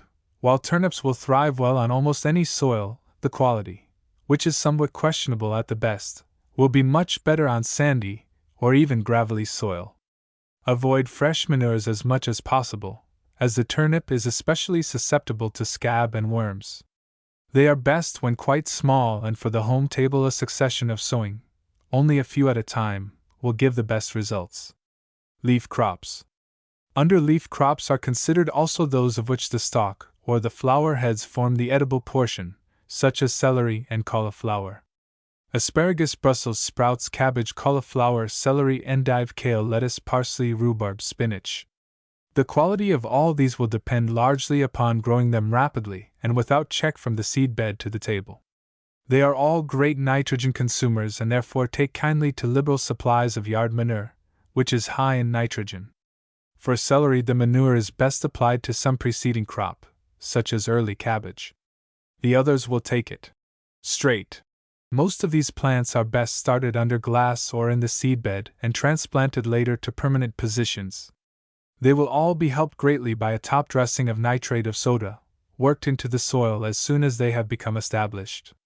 This, if it fails to produce the dark green healthy growth characteristic of its presence, should be followed by a second application after 2 or 3 weeks, care being taken, of course, to use it with reason and restraint, as directed in Chapter 6. Another method of growing good cabbages and similar plants, where the ground is not sufficiently rich to carry the crop through, is to manure in the hill, either yard or some concentrated manure being used. If yard manure, incorporate a good forkful with the soil where each plant is to go. If any considerable number are being set, it will of course be covered in a furrow, first being trampled down with the plow. Another way, sure of producing results, and not inconvenient for a few hundred plants, is to mark out the piece, dig out with a spade or hoe a hole some 5 inches deep at each mark, dilute poultry manure in an old pail until about the consistency of thick mud, and put a little less than half a trowelful in each hole. Mix with the soil and cover, marking the spot with the back of the hoe, and then set the plants. By this method, followed by a top dressing of nitrate of soda, I have repeatedly grown fine cabbage, cauliflower, lettuce, and sprouts. Cottonseed meal is also very valuable for manuring in the hill, about a handful to a plant, as it is rich in nitrogen and rapidly decomposes. The cabbage group is sometimes hilled up, but if set well down and frequently cultivated, on most soils this will not be necessary. They all do best in very deep, moderately heavy soil, heavily manured and rather moist. An application of lime some time before planting will be a beneficial precaution. With this group, rotation also is almost imperative. The most troublesome enemies attacking these plants are the flea beetle, the cabbage worm, the cabbage maggot, root, and club root. Directions for fighting all of which will be found in the following chapter. Asparagus.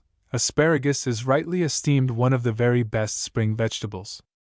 There is a general misconception, however, due to the old methods of growing it, concerning the difficulty of having a home supply. As now cared for, it is one of the easiest of all vegetables to grow, when once the beds are set and brought to bearing condition.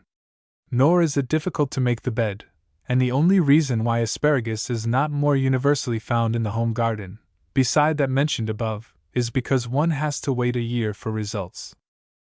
In selecting a spot for the asparagus bed, pick out the earliest and best drained soil available. Even if quite sandy, it will do well. Plow or dig out trenches 3 feet apart and 16 to 20 inches deep. In the bottoms of these tramp down firmly 6 to 8 inches of old, thoroughly rotted manure. Cover with 6 to 8 inches of good soil, not that coming from the bottom of the trench, and on this set the crowns or root clumps, preferably 1-year ones, being careful to spread the roots out evenly, and covering with enough soil to hold in position, making them firm in the soil. The roots are set 1 foot apart. Then fill and level, thus leaving the crowns 4 to 6 inches below the surface. As the stalks appear, give a light dressing of nitrate of soda, and keep the crop cleanly cultivated. Lettuce, beets, beans, or any of the small garden vegetables may be grown between the asparagus rows during the first part of the season, for the first 2 years, thus getting some immediate return from labor and manure. The stalks should not be cut until the second spring after planting, and then only very lightly. After that, full crops may be had. After the first season, besides keeping cleanly cultivated at all times, in the fall clear off and burn all tops and weeds and apply a good coating of manure. Dig or lightly cultivate this in the spring, applying also a dressing of nitrate of soda, as soon as the stalks appear. If the yield is not heavy, give a dressing of bone or of the basic fertilizers mentioned earlier. It is not difficult to grow plants from seed, but is generally more satisfactory to get the roots from some reliable seedsman. Broccoli. The broccoli makes a flower head as does the cauliflower. It is, however, inferior in quality, and is not grown to any extent where the latter will succeed. It has the one advantage of being hardier, and thus can be grown where the cauliflower is too uncertain to make its culture worthwhile.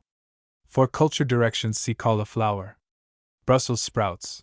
In my opinion, this vegetable leaves the cabbage almost as far behind as the cauliflower does. It is, if anything, more easily grown than cabbage, except that the young plants do not seem able to stand quite so much cold. When mature, however, it seems to stand almost any amount of freezing, and it is greatly improved by a few smart frosts, although it is very good when succeeding the spring crop of cauliflower. It takes longer to mature than either cabbage or cauliflower. Cabbage. Cabbage is one of the few vegetables which may be had in almost as good quality from the greengrocer as it can be grown at home, and as it takes up considerable space, it may often be advisable to omit the late sorts from the home garden if space is very limited. The early supply, however, should come from the garden. Some people think it should stay there, but I do not agree with them. Properly cooked, it is a very delicious vegetable. What has already been said covers largely the conditions for successful culture. The soil should be of the richest and deepest, and well dressed with lime. Lettuce is grown with advantage between the rows of early cabbage, and after both are harvested the ground is used for celery. The early varieties may be set as closely as 18 inches in the row, and 24 between rows. The lettuce is taken out before the row is needed. The late crop is started in the outside seedbed about June 1st to 15th. It will help give better plants to cut back the tops once or twice during growth, and an occasional good soaking in dry weather will prove very beneficial. They are set in the field during July, and as it often is very dry at this time, those extra precautions mentioned in directions for setting out plants, in the preceding chapter, should be taken.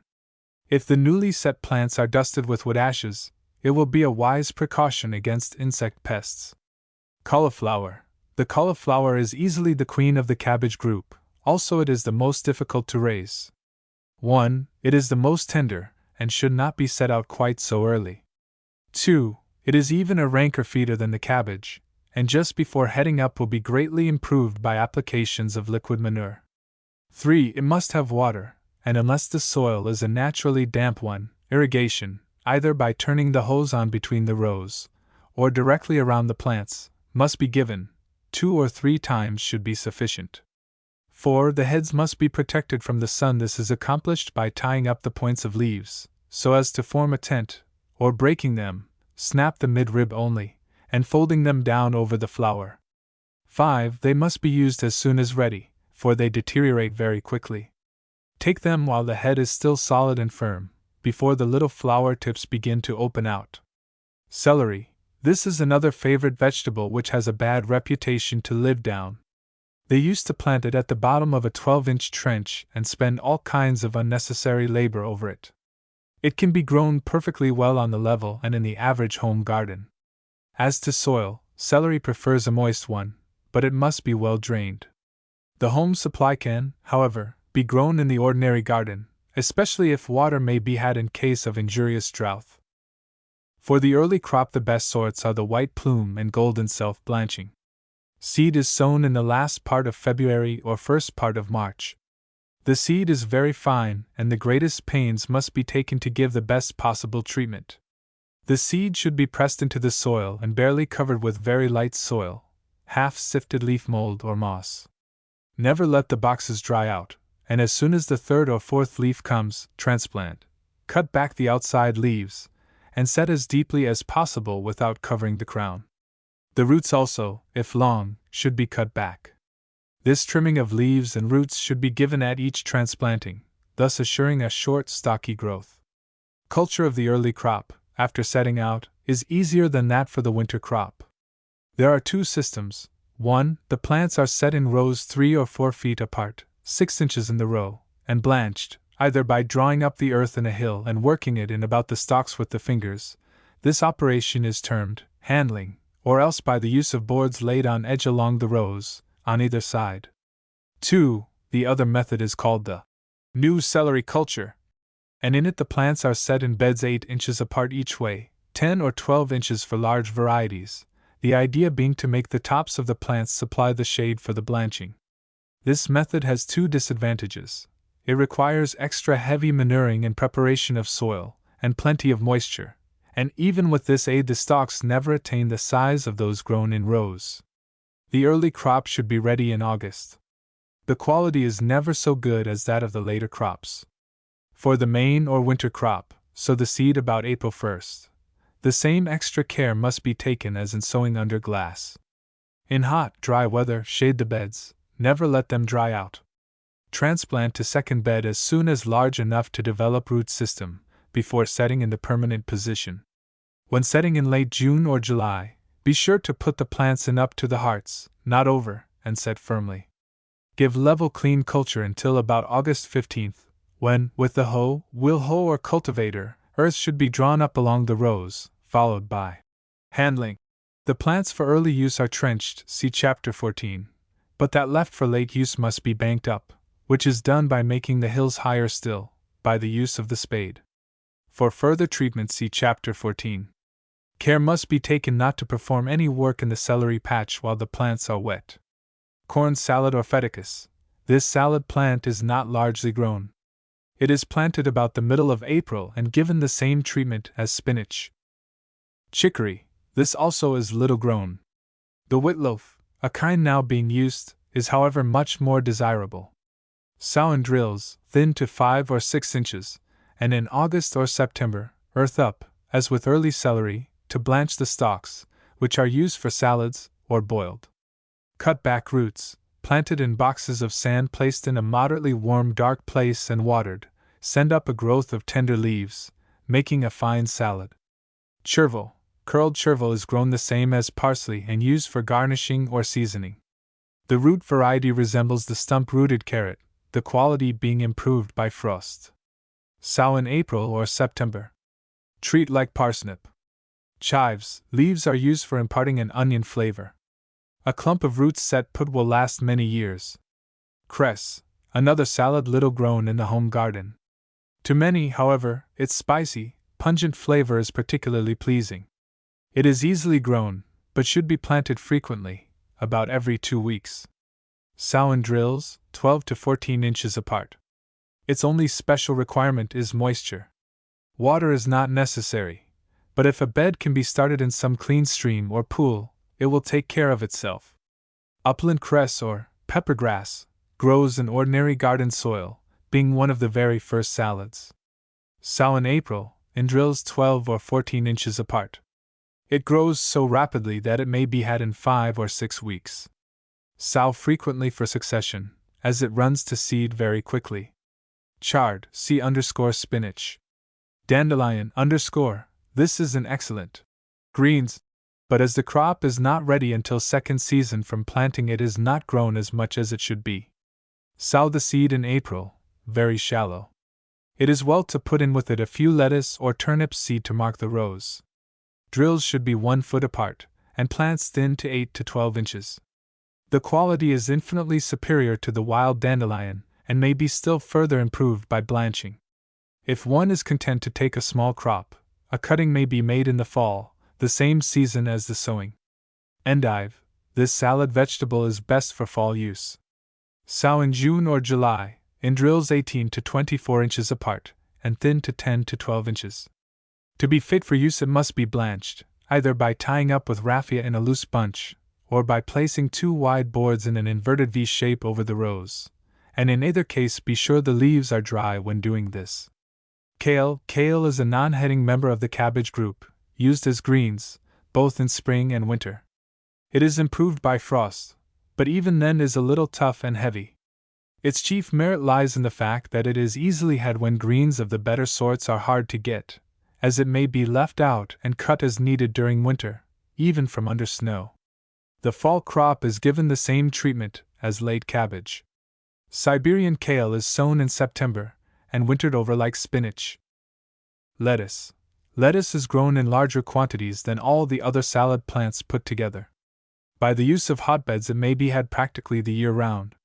The first sowing for the spring underglass crop is made in January or February. These are handled as for the planting outside, see Chapter 8. But are set in the frame 6 to 8 inches each way, according to variety. Ventilate freely during the day when over 55 degrees, give 45 degrees at night. Water only when needed, but then thoroughly, and preferably only on mornings of bright sunny days. The plants for first outdoor crops are handled as already described. After April 1st, planting should be made every 2 weeks. During July and August, the seedbeds must be kept shaded and moist. In August, first sowing for fall underglass crop is made, which can be matured in cold frames, later sowings going into hotbeds. In quality, I consider the hard-heading varieties superior to the loose-heading sorts, but of course that is a matter of taste. The former is best for crops maturing from the middle of June until September, the latter for early and late sowings, as they mature more quickly. The cost type is good for summer growing but should be tied up to blanch well. To be at its best, lettuce should be grown very rapidly, and the use of top dressings of nitrate are particularly beneficial with this crop. The ground should be light, warm, and very rich, and cultivation shallow but frequent. Mushroom. While the mushroom is not a garden crop, strictly speaking, still it is one of the most delicious of all vegetables for the home table, and though space does not permit a long description of the several details of its culture, I shall try to include all the essential points as succinctly as possible. 1. The place for the bed may be found in any sheltered, dry spot, cellar, shed or greenhouse, where an even temperature of 53 to 58 degrees can be maintained and direct sunlight excluded. Complete darkness is not necessary. It is frequently so considered, but only because in dark places the temperature and moisture are apt to remain more even. 2. The material is fresh horse manure, from which the roughest of the straw has been shaken out. This is stacked in a compact pile and trampled, wetting down if at all dry, to induce fermentation. This process must be repeated 4 or 5 times, care being required never to let the heap dry out and burn, time for restacking being indicated by the heap steaming. At the second or third turning, add about 1/5 in bulk of light loam. 3. When the heat of the pile no longer rises above 100 to 125 degrees, as indicated by a thermometer, put into the beds, tramping or beating very firmly, until about 10 inches deep. When the temperature recedes to 90 degrees, put in the spawn. Each brick will make a dozen or so pieces. Put these in 3 inches deep, and 12 by 9 inches apart, covering lightly. Then beat down the surface evenly. After 8 days, cover with 2 inches of light loam, firmly compacted. This may be covered with a layer of straw or other light material to help maintain an even degree of moisture, but should be removed as soon as the mushrooms begin to appear. Water only when the soil is very dry. Better if water is warm to about 60 degrees. When gathering, never leave stems in the bed as they are likely to breed maggots. The crop should appear in 6 to 8 weeks after spawning the bed. Parsley. This very easily grown little plant should have at least a row or 2 in the seedbed devoted to it. For use during winter, a box or a few pots may be filled with cut-back roots and given moderate temperature and moisture. If no frames are on hand, the plants usually will do well in a sunny window. Parsley seed is particularly slow in germinating. Use a few seeds of turnip or carrot to indicate the rows, and have the bed very finely prepared. Rhubarb. This is another of the standard vegetables which no home garden should be without.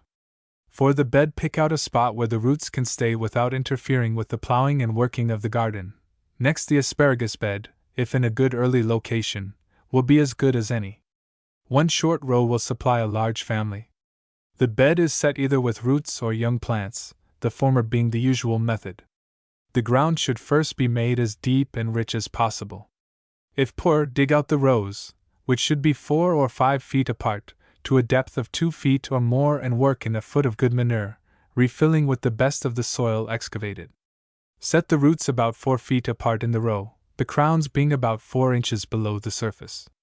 No stalks should be cut the first season. After that they will bear abundantly many years. In starting from seed, sow in March in frames or outside in April. When well along about the 1st of June, set out in rows, 18 by 12 inches.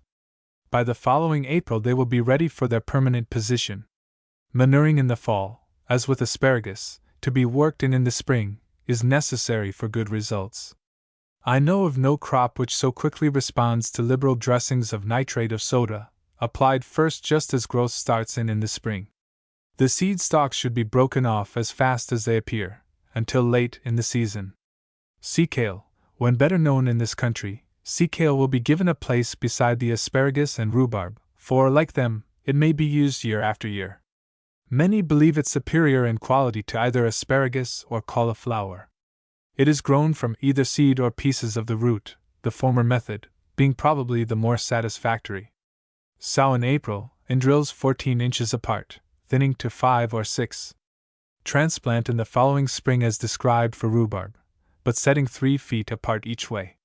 In the fall, after the leaves have fallen, and every succeeding fall, cover each crown with a shovelful of clean sand and then about 18 inches of earth, dug out from between the rows. This is to blanch the spring growth. After cutting, shovel off the earth and sand and enrich with manure for the following season's growth. Spinach. For the first spring crop of this good and wholesome vegetable, the seed is sown in September, and carried over with a protection of hay or other rough litter. Crops for summer and fall are sown in successive plantings from April on, long-standing being the best sort to sow after about May 15th. Seed of the New Zealand spinach should be soaked several hours in hot water before being planted. For the home garden, I believe that the Swiss chard beet is destined to be more popular, as it becomes known, than any of the spinaches. It is sown in plantings from April on, but will yield leaves all season long. They are cut close to the soil, and in an almost incredibly short time the roots have thrown up a new crop, the amount taken during the season being wonderful. Spinach wants a strong and very rich soil, and dressings of nitrate show good results. The fruit crops under this heading are included: bean, dwarf bean, pole corn, peas, cucumber, eggplant, melon, musk melon, water okra, pepper, pumpkin, squash, tomato. Most of these vegetables differ from both the preceding groups in 2 important ways. First of all, the soil should not be made too rich, especially in nitrogenous manures, such as strong fresh yard manure, although light dressings of nitrate of soda are often of great help in giving them a quick start, as when setting out in the field.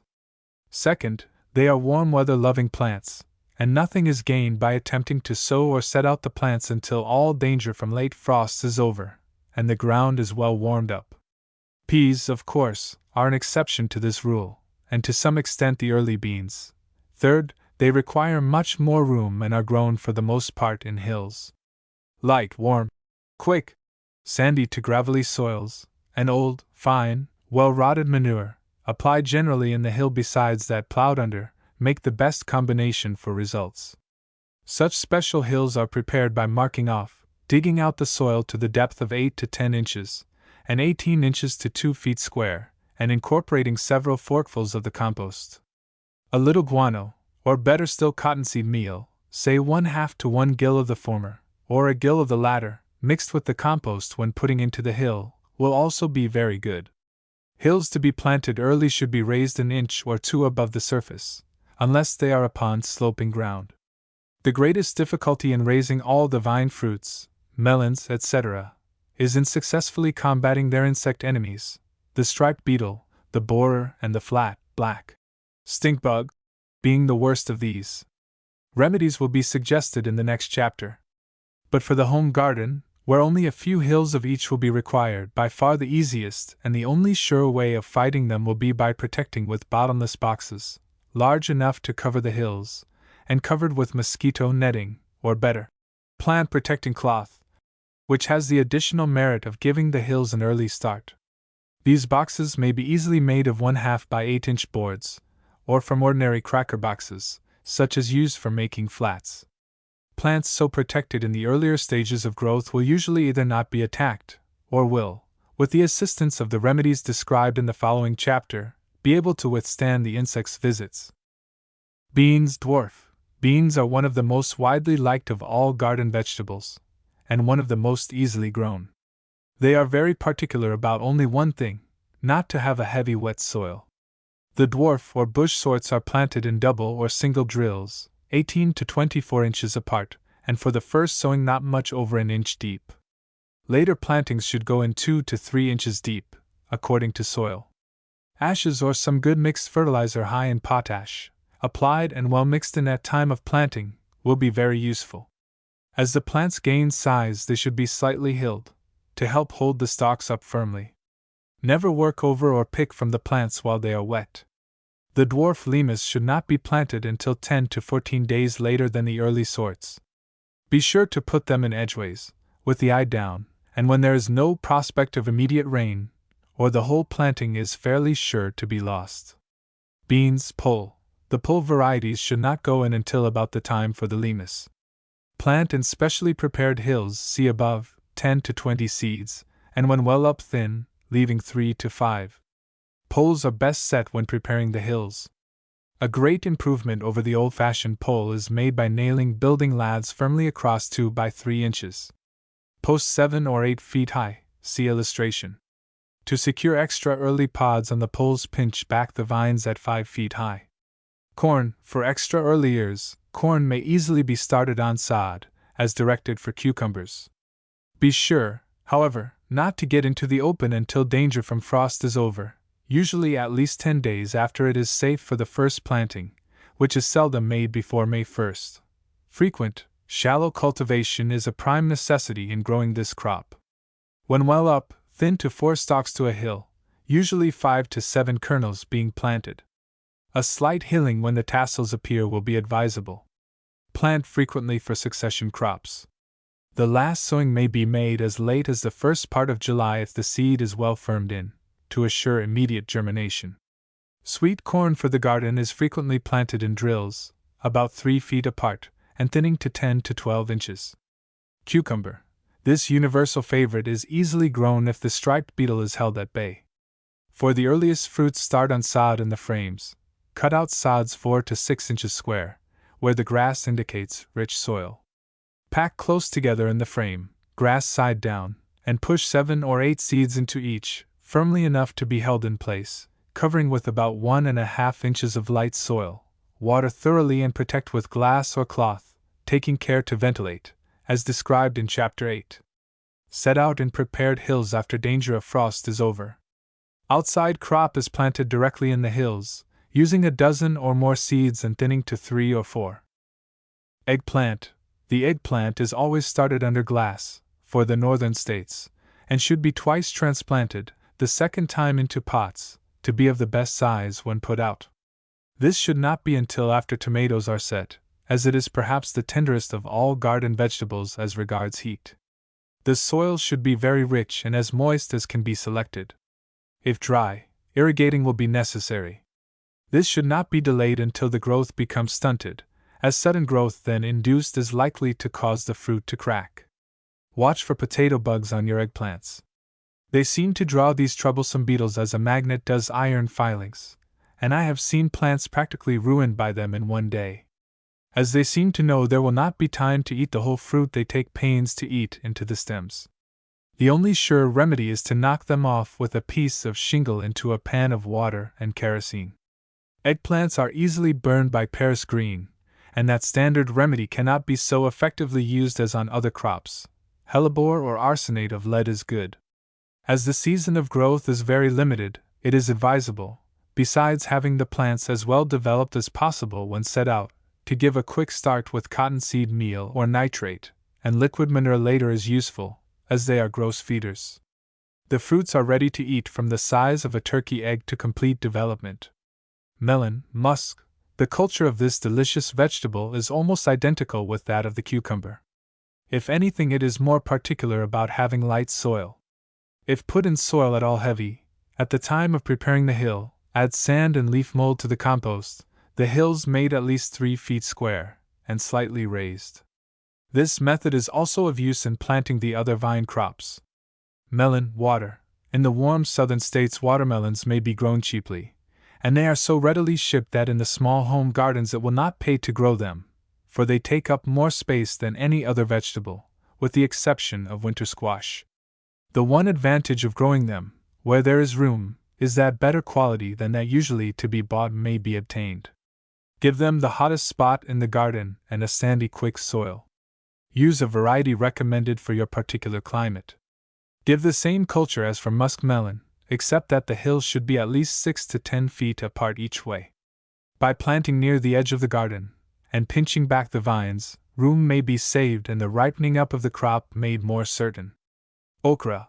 Although the okra makes a very strong plant, and incidentally is one of the most ornamental of all garden vegetables, the seed is quickly rotted by wet or cold. Sow not earlier than May 25th, in warm soil, planting thinly in drills, about 1.5 inches deep, and thinning to a foot or so. Cultivate as with corn in drills. All pods not used for soup or stems during summer may be dried and used in winter.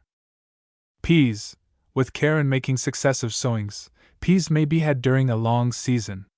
The earliest, smooth varieties are planted in drills 12 to 18 inches apart, early in April. These are, however, of very inferior quality compared to the wrinkled sorts, which may now be had practically as early as the others. With the market gardener, the difference of a few days in the maturing of the crop is of a great deal more importance than the quality, but for the home garden the opposite is true. Another method of planting the dwarf-growing kinds is to make beds of 4 rows, 6 to 8 inches apart, with a 2-foot alley between beds.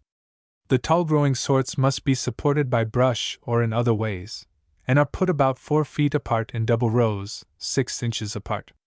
The early varieties, if sown in August, will usually mature a good fall crop.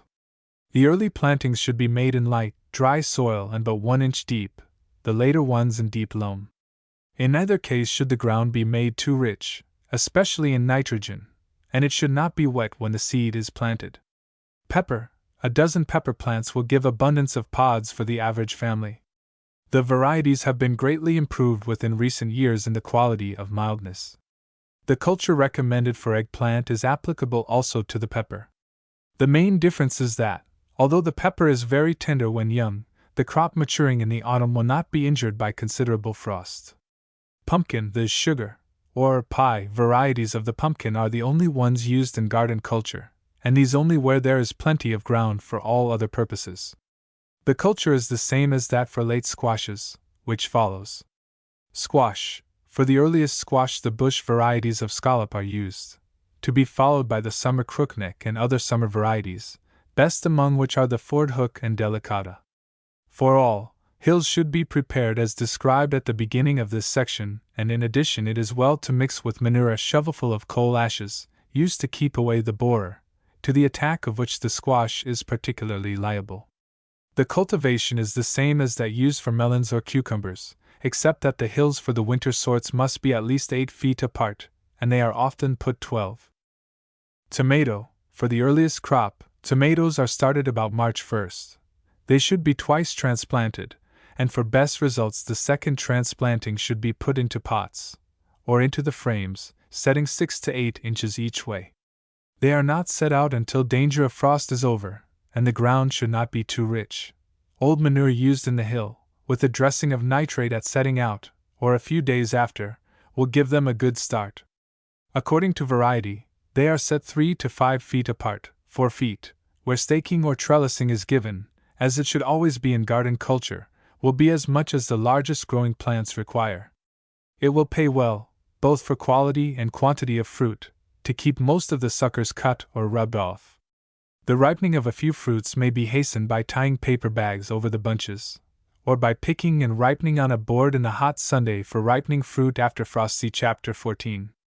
A sharp watch should be kept for the large green tomato worm, which is almost exactly the color of the foliage. His presence may first be noticed by fruit and leaves eaten. Hand-picking is the best remedy. Protection must be made against the cutworm in localities where he works.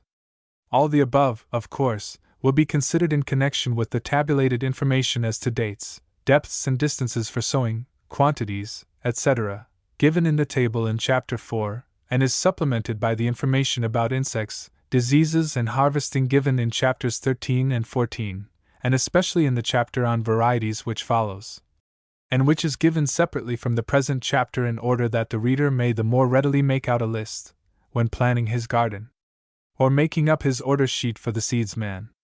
Chapter 12: Best Varieties of the Garden Vegetables. It is my purpose in this chapter to assist the gardener of limited experience to select varieties sure to give satisfaction. To the man or woman planning a garden for the first time, there is no one thing more confusing than the selection of the best varieties. This in spite of the fact that catalogs should be, and might be, a great help instead of almost an actual hindrance. I suppose that seedsmen consider extravagance in catalogs, both in material and language, necessary, or they would not go to the limit in expense for printing and mailing, as they do. But from the point of view of the gardener, and especially of the beginner, it is to be regretted that we cannot have the plain, unvarnished truth about varieties, for surely the good ones are good enough to use up all the legitimate adjectives upon which seedsmen would care to pay postage. But such is not the case. Every season sees the introduction of literally hundreds of new varieties, or, as is more often the case, old varieties under new names, which have actually no excuse for being unloaded upon the public except that they will give a larger profit to the seller. Of course, in a way, it is the fault of the public for paying the fancy prices asked, that is, that part of the public which does not know. Commercial planters and experienced gardeners stick to well-known sorts. New varieties are tried, if at all, by the packet only, and then, on suspicion. In practically every instance the varieties mentioned have been grown by the author, but his recommendations are by no means based upon personal experience alone. Wherever introductions of recent years have proved to be actual improvements upon older varieties, they are given in preference to the old, which are, of course, naturally much better known. It is impossible for any person to pick out this, that or the other variety of a vegetable and label it unconditionally the best. But the person who wants to save time in making out his seed list can depend upon the following to have been widely tested, and to have made good. Asparagus. While there are enthusiastic claims put forth for several of the different varieties of asparagus, as far as I have seen any authentic record of tests, Bulletin 173, N. J. AGR. EXP Station, the prize goes to Palmetto, which gave 20% more than its nearest rival, Donald's Elmira. Big yield alone is frequently no recommendation of a vegetable to the home gardener, but in this instance it does make a big difference. First, because Palmetto is equal to any other asparagus in quality, and second, because the asparagus bed is producing only a few weeks during the gardening season, and where ground is limited, as in most home gardens, it is important to cut this waste space down as much as possible. This is for beds kept in good shape and highly fed. Barr's Mammoth will probably prove more satisfactory if the bed is apt to be more or less neglected, for the reason that under such circumstances it will make thicker stalks than the Palmetto. Beans dwarf. Of the dwarf beans there are three general types: the early round pod string beans, the stringless round pods, and the usually more flattish wax beans. For first early, the old reliable extra early red Valentine remains as good as any sort I have ever tried. In good strains of this variety the pods have very slight strings, and they are very fleshy. It makes only a small bush and is fairly productive and of good quality. The caretaking planter, however, will put in only enough of these first early beans to last a week or 10 days, as the later sorts are more prolific and of better quality. Burpee's stringless green pod is a good second early. It is larger, finer, stringless even when mature, and of exceptionally handsome appearance. Improved Refugee is the most prolific of the green pods, and the best of them for quality, but with slight strings. Of the wax type, Brittle Wax is the earliest, and also a tremendous yielder. The long-time favorite, Rust-Proof Golden Wax, is another fine sort, and an especially strong, healthy grower. The top notch in quality among all bush beans is reached, perhaps, in Burpee's White Wax, the white referring not to the pods, which are of a light yellow, and flat, but to the beans, which are pure white in all stages of growth. It has one unusual and extremely valuable quality, the pods remain tender longer than those of any other sort. Of the dwarf limas there is a new variety which is destined, I think, to become the leader of the half-dozen other good sorts to be had. That is the Burpee improved. The name is rather misleading, as it is not an improved strain of the Dreers or Kumho bush lima, but a mutation, now thoroughly fixed. The bushes are stronger growing and much larger than those of the older types, reaching a height of nearly 3 feet, standing strongly erect. Both pods and beans are much larger, and it is a week earlier. Henderson's new early giant I have not yet tried, but from the description I should say it is the same type as the above. Of the pole limas, the new giant pod is the hardiest, an important point in limas, which are a little delicate in constitution anyway, especially in the seedling stage, and the biggest yielder of any I have grown and just as good in quality, and there is no vegetable much better than well-cooked limas. With me, also, it has proved as early as that old standard, early Leviathan, but this may have been a chance occurrence. Ford's Mammoth is another excellent pole lima of large size. Of the other pole beans, the two that are still my favorites are Kentucky Wonder, or Old Homestead, and Golden Cluster. The former has fat meaty green pods, entirely stringless until nearly mature, and of enormous length. I have measured many over 8.5 inches long, and they are borne in great profusion. Golden Cluster is one of the handsomest beans I know. It is happily named, for the pods, of a beautiful rich golden yellow color, hang in generous clusters and great profusion. In quality it has no superior. It has always been a great favorite with my customers. One need never fear having too many of these, as the dried beans are pure white and splendid for winter use. Last season I tried a new pole bean called Berger's Green Pod Stringless or White-Seeded Kentucky Wonder, the dried seeds of the old sort being brown. It did well, but was in so dry a place that I could not tell whether it was an improvement over the standard or not. It is claimed to be earlier. Beets. In beets, varieties are almost endless, but I confess that I have found no visible difference in many cases.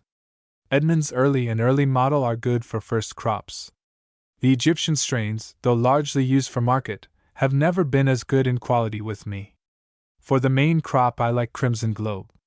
In time it is a second Early, of remarkably good form, smooth skin and fine quality and color. Broccoli, this vegetable is a poorer cousin of the cauliflower, which, by the way, has been termed only a cabbage with a college education. It is of little use where cauliflower can be grown, but serves as a substitute in northern sections, as it is more hardy than that vegetable. Early White French is the standard sort. Brussels sprouts. This vegetable, in my opinion, is altogether too little grown. It is as easy to grow as fall and winter cabbage, and while the yield is less, the quality is so much superior that for the home garden it certainly should be a favorite. Today, January 19th, we had for dinner sprouts from a few old plants that had been left in transplanting boxes in an open cold frame. These had been out all winter, with no protection, repeatedly freezing and thawing, and while of course small, they were better in quality than any cabbage you ever ate. Dalkeith is the best dwarf-growing sort. Danish Prize is a new sort, giving a much heavier yield than the older types. I have tried it only 1 year, but should say it will become the standard variety. Cabbage. In cabbages, too, there is an endless mix-up of varieties. The Jersey Wakefield still remains the standard early, but it is at the best but a few days ahead of the flat-headed early sorts which stand much longer without breaking, so that for the home garden a very few heads will do. Glory of Enquizin is a new early sort that has become a great favorite. Early Summer and Succession are good to follow these, and Danish Ballhead is the best quality winter cabbage, and unsurpassed for keeping qualities. But for the home garden the Savoy type is, to my mind, far and away the best. It is not in the same class with the ordinary sorts at all. Perfection Drumhead Savoy is the best variety. Of the red cabbages, Mammoth Rock is the standard. Carrots. The carrots are more restricted as to number of varieties. Golden Ball is the earliest of them all, but also the smallest yielder.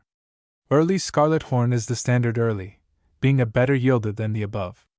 The Danvers Half-Long is probably grown more than all other kinds together. It grows to a length of about 6 inches, a very attractive deep orange in color. Where the garden soil is not in excellent condition, and thoroughly fined and pulverized as it should be, the shorter growing kinds, Oxheart and Chantenay, will give better satisfaction. If there is any choice in quality, I should award it to Chantenay. Cauliflower. There is hardly a seed catalog which does not contain its own special brand of the very best and earliest cauliflower ever introduced. These are for the most part selected strains of either the old favorite, Henderson Snowball, or the old early dwarf Erfurt. Snowball, and Burpee's Best Early, which resembles it, are the best varieties I have ever grown for spring or autumn. They are more likely to head, and of much finer quality than any of the large late sorts. Where climatic conditions are not favorable to growing cauliflower, and in dry sections, dry weather is the most certain to form heads. Celery, for the home garden, the dwarf growing, self-blanching varieties of celery are much to be preferred. White plume and golden self-blanching are the best. The former is the earliest celery and of excellent quality, but not a good keeper. Recent introductions in celery have proved very real improvements. Perhaps the best of the newer sorts, for home use, is Winter Queen, as it is more readily handled than some of the standard market sorts. In quality it has no superior. When put away for winter properly, it will keep through April. Corn, you will have to suit yourself about corn. I have not the temerity to name any best varieties. Every seedsman has about half a dozen that are absolutely unequaled. For home use, I have cut my list down to 3. Golden Bantam, a dwarf growing early of extraordinary hardiness, can be planted earlier than any other sort, and, while the ears are small and with yellow kernels, it is exceptionally sweet and fine in flavor. This novelty of a few years since has attained wide popular favor as quickly as any vegetable I know. Seymour's Sweet Orange is a new variety, somewhat similar to Golden Bantam, but later and larger, of equally fine quality. White Evergreen, a perfected strain of Stoll's Evergreen, a standard favorite for years, is the third. It stays tender longer than any other sweet corn I have ever grown. Cucumbers. Of cucumbers also there is a long and varied list of names. The old extra early white spine is still the best early, for the main crop, some perfected form of white spine. I myself like the Fordhood Famous, as it is the healthiest strain I ever grew, and has very large fruit that stays green, while being of fine quality. In the last few years the Davis Perfect has won great popularity, and deservedly so. Many seedsmen predict that this is destined to become the leading standard, and where seedsmen agree let us prick up our ears. It has done very well with me, the fruit being the handsomest of any I have grown. If it proves as strong a grower it will replace Fordhood Famous with me. Eggplant, New York Improved Purple is still the standard, but it has been to a large extent replaced by Black Beauty, which has the merit of being 10 days earlier and a more handsome fruit. When once tried it will very likely be the only sort grown. Endive, this is a substitute for lettuce for which I personally have never cared. It is largely used commercially. Broadleaved Batavian is a good variety. Giant Fringed is the largest. Kale is a foreigner which has never been very popular in this country. Dwarf Scott Curled is the tenderest and most delicate, or least coarse, in flavor. Kohlrabi, this peculiar mongrel should be better known. It looks as though a turnip had started to climb into the cabbage class and stopped halfway. When gathered young, not more than 1.5 inches in diameter at the most, they are quite nice and tender. They are of the easiest cultivation. White Vienna is the best. Leek, for those who like this sort of thing it is, just the sort of thing they like. American Flag is the best variety, but why it was given the first part of that name, I do not know. Lettuce, to cover the lettuces thoroughly would take a chapter by itself. For lack of space, I shall have to mention only a few varieties, although there are many others as good and suited to different purposes. For quality, I put Mignonette at the top of the list, but it makes very small heads. Grand Rapids is the best loose head sort, fine for under glass, in frames and early outdoors. Last fall from a bench 40 by 4 feet, I sold $36 worth in one crop, besides some used at home. I could not sell winter head lettuce to customers who had once had this sort, so good was its quality. King and Big Boston are the best outdoor spring and early summer sorts. New York and Deacon are the best solid cabbage head types for resisting summer heat, and long standing. Of the cost type, Paris White is good. Muskmelon, the varieties of muskmelon are also without limit. I mention but two, which have given good satisfaction out of a large number tried, in my own experience. Netted gem, known as Rocky Ford, for a green-fleshed type, and emerald gem for salmon-fleshed. There are a number of newer varieties, such as Hoodoo, Miller's Cream, Montreal, Nutmeg, etc., all of excellent quality. Watermelon, with me, in Connecticut, the seasons are a little short for this fruit. Cole's Early and Sweetheart have made the best showing. Halbert Honey is the best for quality. Okra, in cool sections the perfected Perkins does best, but it is not quite so good in quality as the southern favorite, White Velvet. The flowers and plants of this vegetable are very ornamental. Onion, for some unknown reason, different seedsmen call the same onion by the same name. I have never found any explanation of this, except that a good many onions given different names in the catalogs are really the same thing. At least they grade into each other more than other vegetables.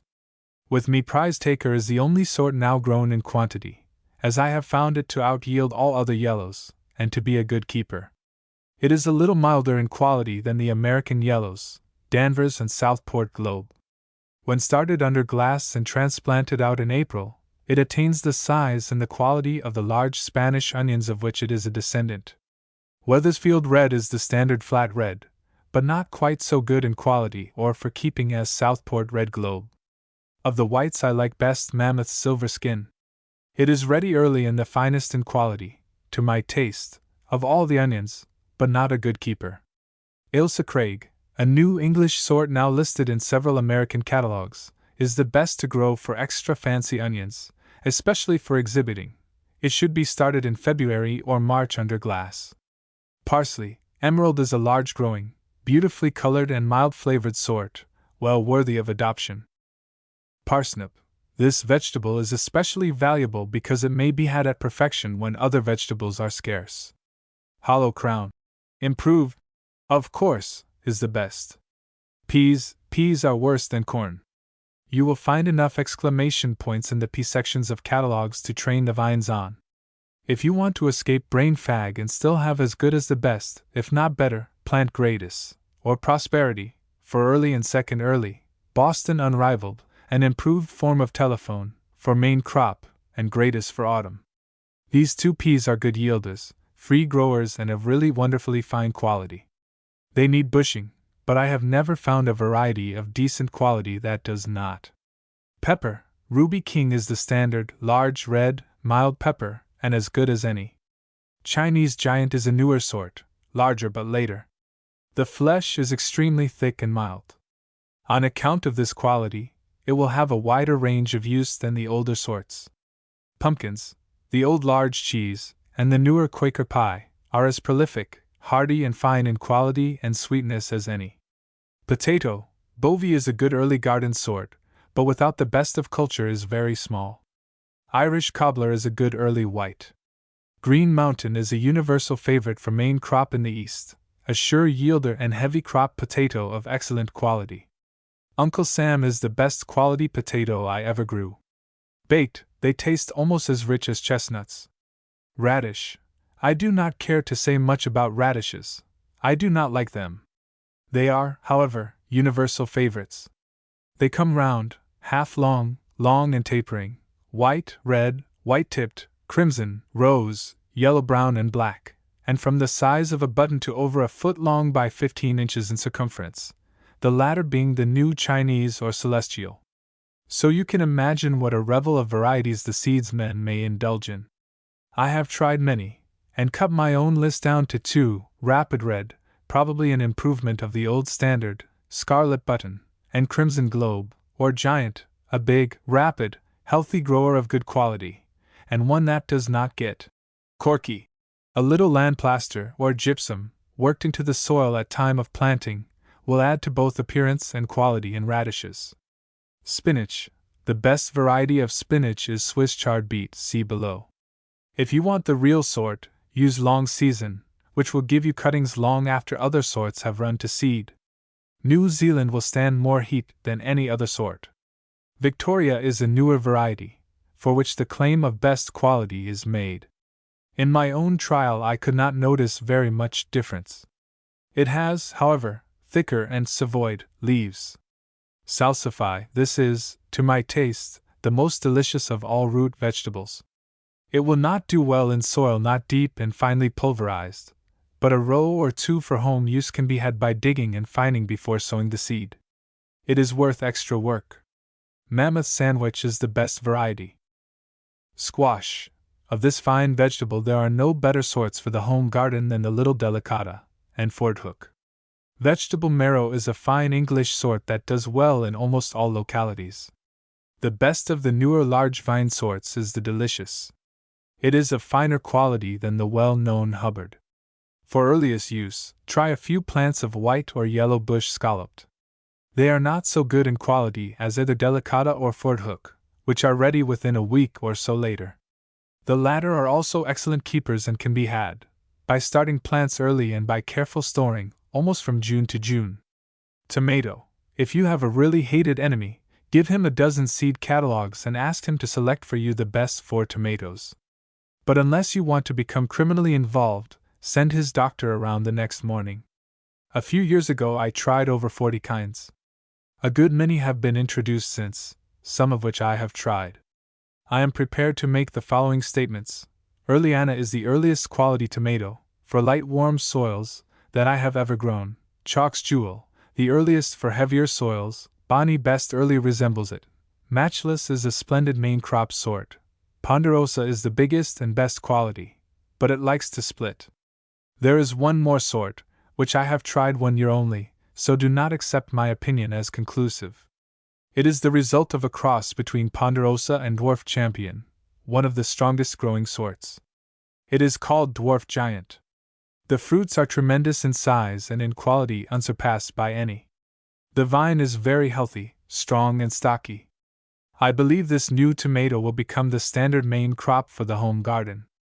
By all means try it. And that is a good deal to say for a novelty in its 2nd year. Turnip. The earliest turnip of good quality is the white Milan. There are several others of the white flesh sorts, but I have never found them equal in quality for table to the yellow sorts. Of these, Golden Ball, or Orange Jelly, is the best quality. Petrowski is a different and distinct sort, of very early maturity and of especially fine quality. If you have room for but one sort in your home garden, plant this for early, and a month later for main crop. Do not fail to try some of this year's novelties. Half the fun of gardening is in the experimenting. But when you are testing out the new things in comparison with the old, just take a few plants of the latter and give them the same extra care and attention. Very often the reputation of a novelty is built upon the fact that in growing it on trial the gardener has given it unusual care and the best soil and location at his command. Be fair to the standards, and very often they will surprise you fully as much as the novelties. Chapter 13: Insects and Diseases and Methods of Fighting Them. I use the term methods of fighting rather than the more usual one, remedies, because by both experience and study I am more and more convinced that so long as the commercial fields of agriculture remain in the present absolutely unorganized condition, and so long as the gardener, home or otherwise, who cares to be neglectful and thus become a breeder of all sorts of plant pests, is allowed so to do, just so long we can achieve no remedy worth the name. When speaking of a remedy in this connection we very frequently are putting the cart before the horse, and refer to some means of prevention. Prevention is not only the best, but often the only cure. This the gardener should always remember. This subject of plant enemies has not yet received the attention from scientific investigators which other branches of horticulture have, and it is altogether somewhat complicated.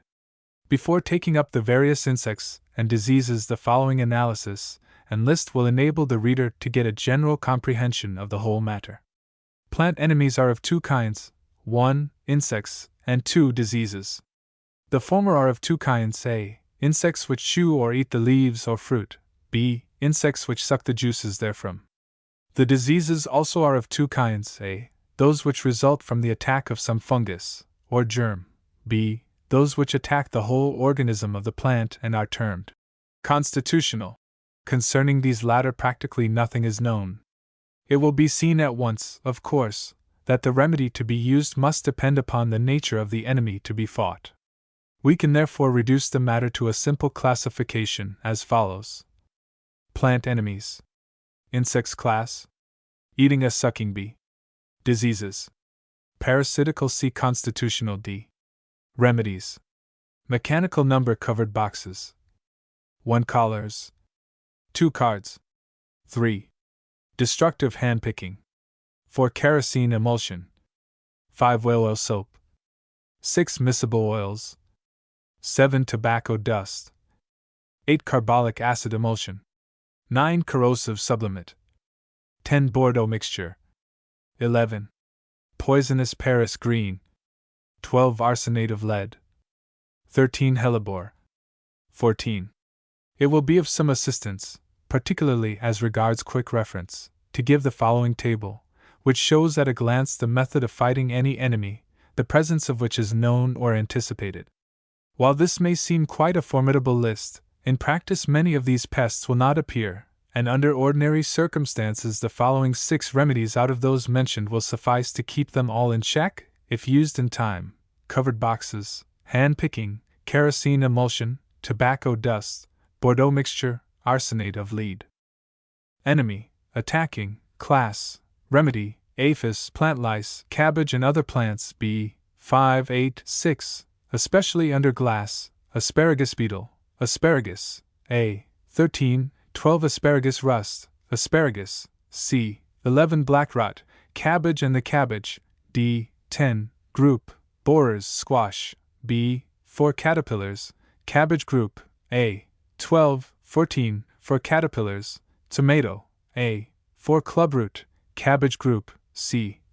C-tex cucumber beetle, cucumber and vines. A. 1, 11, 8 striped beetle, cucumber wilt, cucumber and vines. C. 11 cucumber blight, cucumber, muskmelon. C. 11 cabbage, cutworm, cabbage, tomato, onion. A. 2, 4, 12, 13 flea beetle, potato, turnip, radish. A. 11, 5 potato beetle, potato and eggplant. A. 12, 13 for potato blight, potato. C. 11 potato scab, potato, tubers. C. 10 root maggot, radish, onion, cabbage. A. 4, 3, 9 melons, squash bug, squash, pumpkin. B. 4, 8, 12 5 whitefly, plants, cucumber, tomato. B. 6, 5, 8 white grub, plants. A. 4.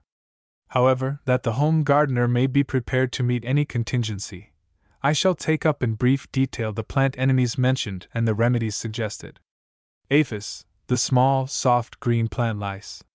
They seldom attack healthy growing plants in the field, but are hard to keep off under glass.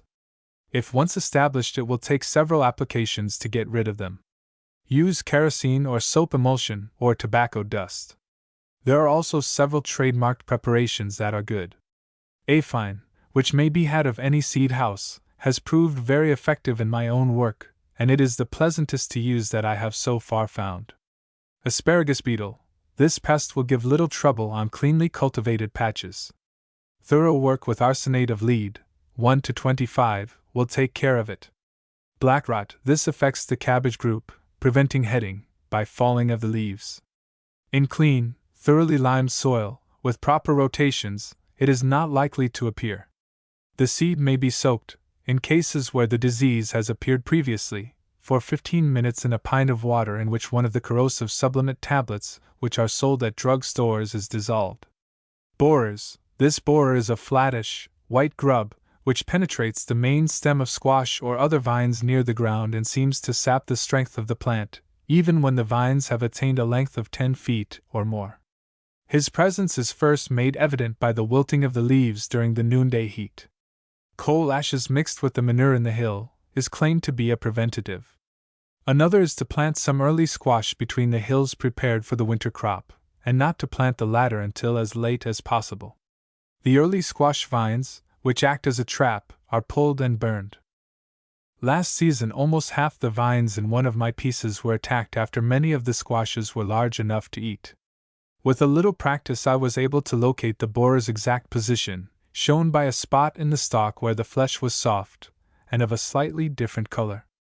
With a thin, sharp knife blade, the vines were carefully slit lengthwise on this spot, the borer extracted and killed, and the vines in almost every instance speedily recovered. Another method is to root the vines by heaping moist earth over several of the leaf joints, when the vines have attained sufficient length. Cabbage caterpillar.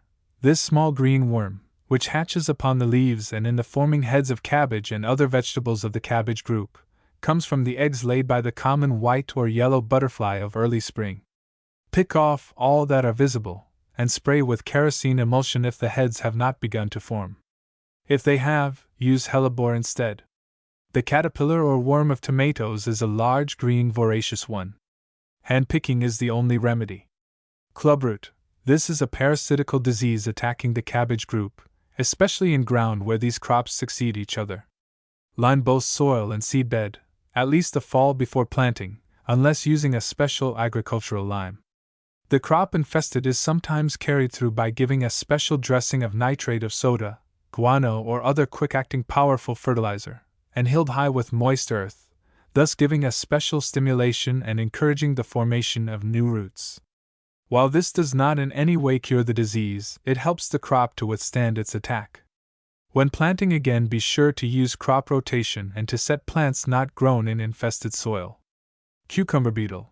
This is the small, black and yellow striped beetle which attacks cucumbers and other vines and, as it multiplies rapidly and does a great deal of damage before the results show, they must be attended to immediately upon appearance. The vines should be protected with screens until they crowd the frames, which should be put in place before the beetles put in an appearance. If the beetles are still in evidence when the vines get so large that the screens must be removed, keep sprayed with Bordeaux mixture. Plaster or fine ashes sifted on the vines will also keep them off to some extent, by keeping the leaves covered. Cucumber wilt. This condition accompanies the presence of the striped beetle, although supposed not to be directly caused by it. The only remedy is to get rid of the beetles as above, and to collect and burn every wilted leaf or plant.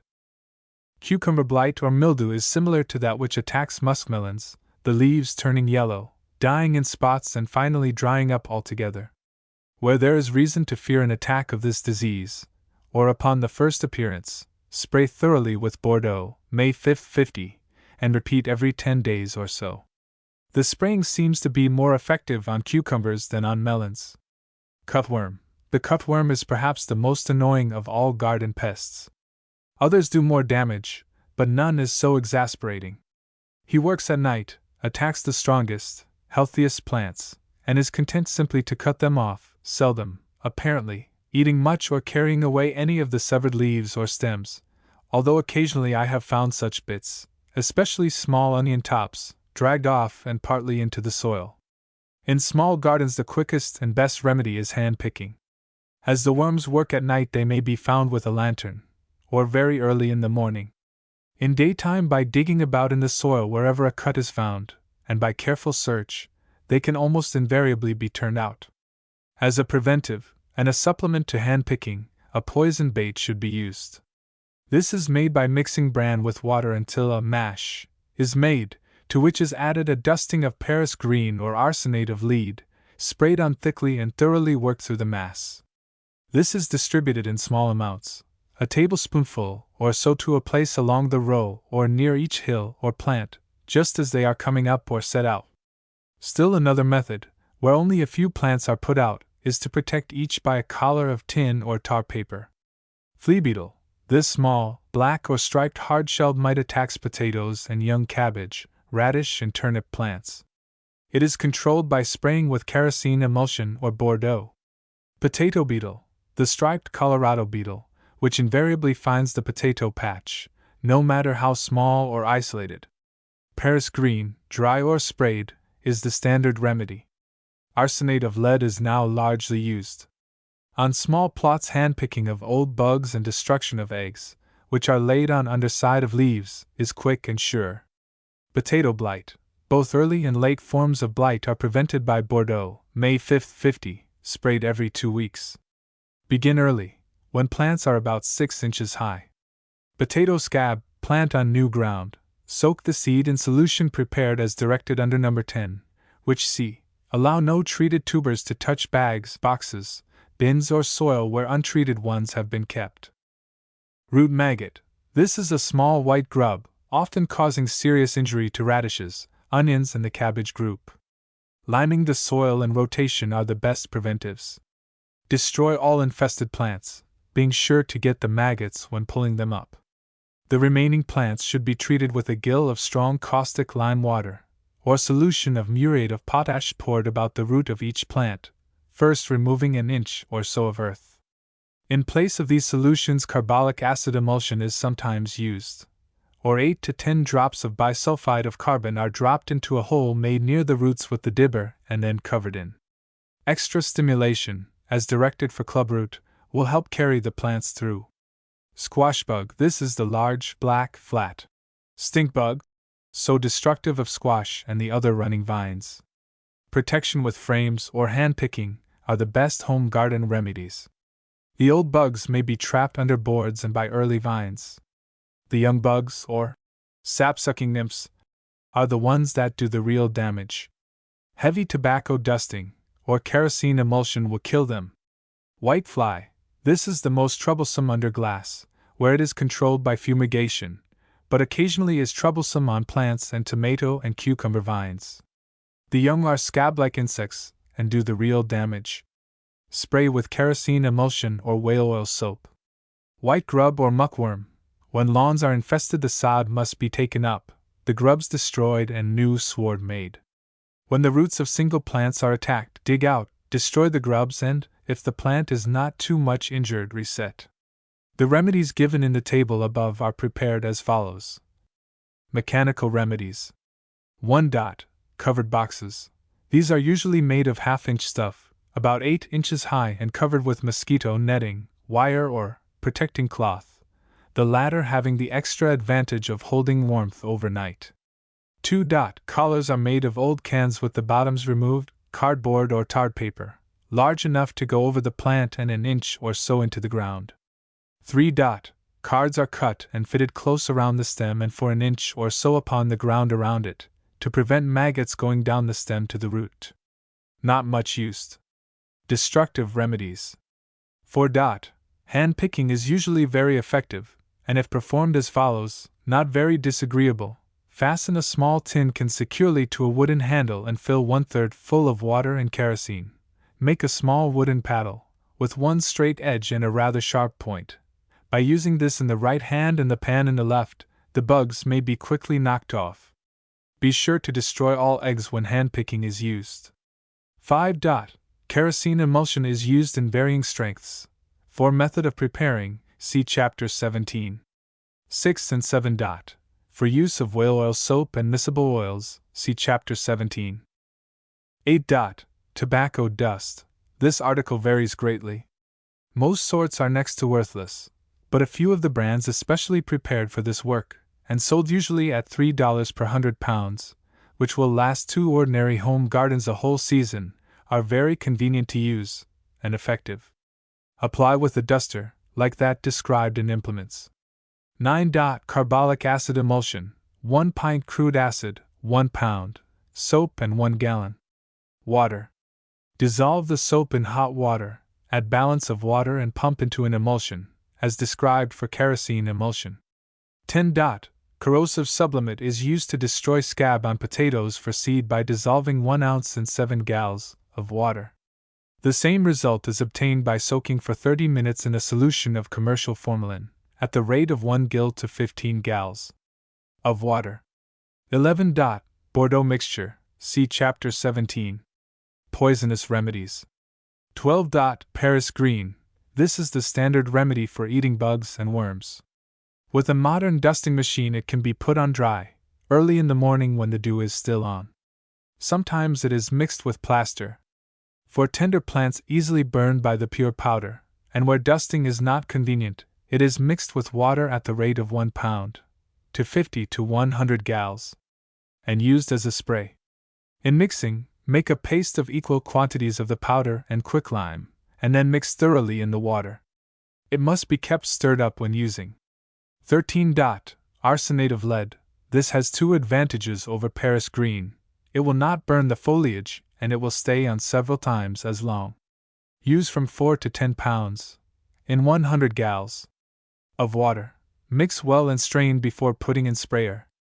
See also Chapter 17. 14.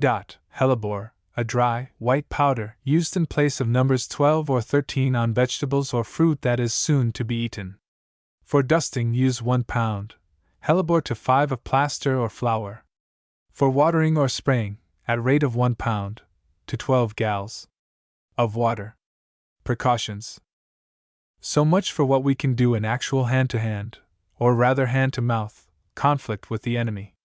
Very few remedies have ever proved entirely successful, especially on crops covering any considerable area. It will be far better, far easier, and far more effective to use the following means of precaution against plant pest ravages. First, aim to have soil, food, and plants that will produce a rapid, robust growth without check. Such plants are seldom attacked by any plant disease, and the foliage does not seem to be so tempting to eating insects.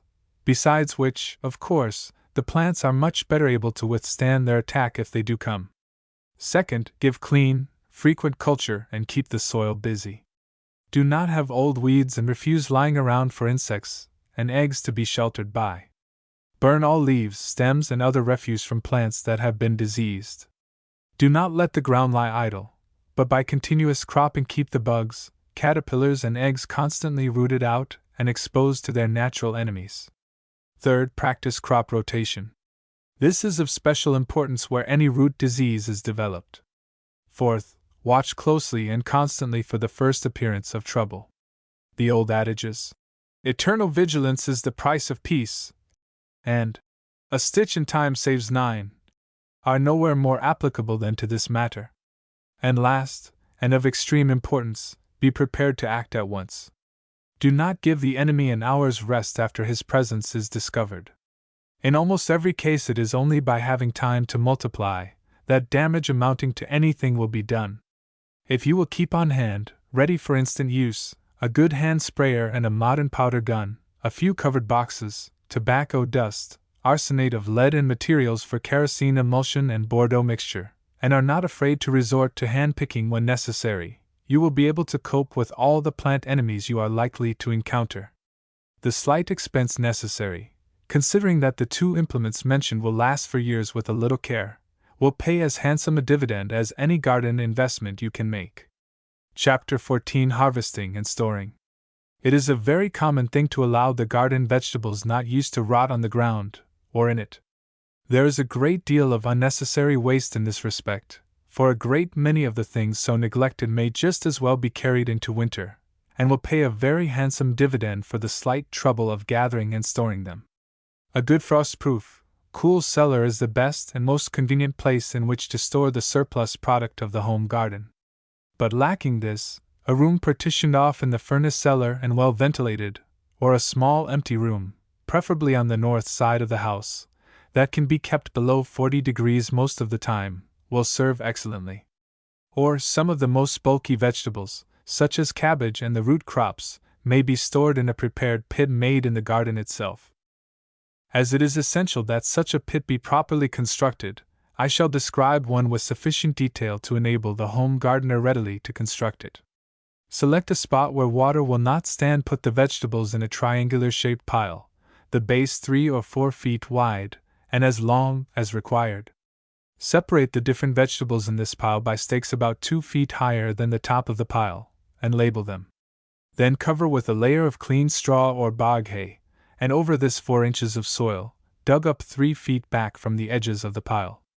This work must be done late in the fall, as nearly as one can judge just before lasting freezing begins, and preferably on a cold morning when the ground is just beginning to freeze, the object being to freeze the partly earth covering at once, so that it will not be washed or blown off. The vegetables must be perfectly dry when stored. Dig them a week or so previous and keep them in an airy shed.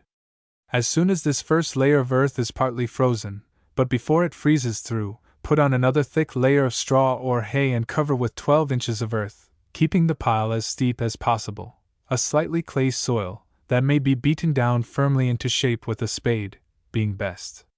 The pile should be made where it will be sheltered from the sun as much as possible, such as on the north side of a building. The disadvantage of the plan is, of course, that the vegetables cannot be got at until the pile is opened up, in early spring, or late if desired. Its two advantages are that the vegetables stored will be kept in better condition than in any cellar, and that cellar or house room will be saved. For storing small quantities of the roots, such as carrots or beets, they are usually packed in boxes or barrels and covered in with clean sand. Where an upstairs room has to be used, swamp or sphagnum moss may replace the sand. It makes an ideal packing medium, as it is much lighter and cleaner than the sand. In many localities it may be had for the gathering, in others one may get it from a florist. In storing vegetables of any kind, and by whatever method, see to it that 1. They are always clean, dry and sound. The smallest spot or bruise is a danger center, which may spread destruction to the lot. 2. That the temperature, whatever required, in most cases 33 to 38 degrees being best, is kept as even as possible. 3. That the storage place is kept clean, dry, by ventilation when needed, and sweet, by use of whitewash and lime. 4. That no rats or other rodents are playing havoc with your treasures while you never suspect it. So many of the vegetables can be kept, for either part or all of the winter, that I shall take them up in order, with brief directions. Many, such as green beans, rhubarb, tomatoes, etc., which cannot be kept in the ordinary ways, may be easily and cheaply canned, and where one has a good cellar, it will certainly pay to get a canning outfit and make use of this method. Beans, almost all the string and snap beans, when dried in the pods, are excellent for cooking. And any pods which have not been gathered in the green state should be picked, as soon as dry, as wet weather is likely to mold or sprout them, and stored in a dry place, or spread on a bench in the sun. They will keep, either shelled or in the dry pods, for winter. Beets, in October, before the first hard frosts, take up and store in a cool cellar, in clean, perfectly dry sand, or in pits outside. See cabbage. Do not cut off the long tap roots, nor the tops close enough to cause any bleeding. Brussels sprouts. These are improved by freezing, and may be used from the open garden until December. If wanted later, store them with cabbage, or hang up the stalks in bunches in a cold cellar. Cabbage. If only a few heads are to be stored, a cool cellar will do. Even if where they will be slightly frozen, they will not be injured, so long as they do not freeze and thaw repeatedly. They should not be taken in until there is danger of severe freezing, as they will keep better, and a little frost improves the flavor. For storing small quantities outdoors, dig a trench, a foot or so deep, in a well-drained spot, wide enough to admit 2 heads side by side. Pull up the cabbages, without removing either stems or outer leaves, and store side by side, head down, in the bottom of the trench. Now cover over lightly with straw, meadow hay, or any refuse which will keep the dirt from freezing to the cabbages, and then cover over the whole with earth, to the depth of several inches, but allowing the top of the roots to remain exposed, which will facilitate digging them up as required. Do not bury the cabbage until as late as possible before severe freezing, as a spell of warm weather would rot it. Carrots. Treat in the same way as beets. They will not be hurt by a slight freezing of the tops, before being dug, but care must be taken not to let the roots become touched by frost. Celery. That which is to be used early is blanched outside, by banking, as described in Chapter 11, and as celery will stand a little freezing, will be used directly from the garden. For the portion to be kept over winter, provide boxes about a foot wide, and nearly as deep as the celery is high. Cover the bottoms of these boxes with 2 or 3 inches of sand, and wet thoroughly. Upon this stand the celery upright, and packed close together. In taking up the celery for storing in this way, the roots and whatever earth adheres to them are kept on, not cut, as it is bought in the stores. The boxes are then stored in a cellar, or other dark, dry, cold place where the temperature will not go more than 5 degrees below freezing. The celery will be ready for use after Christmas. If a long succession is wanted, store from the open 2 or 3 different times, say at the end of October, first part of November, and the latter part of November. Cucumbers, melons, eggplant.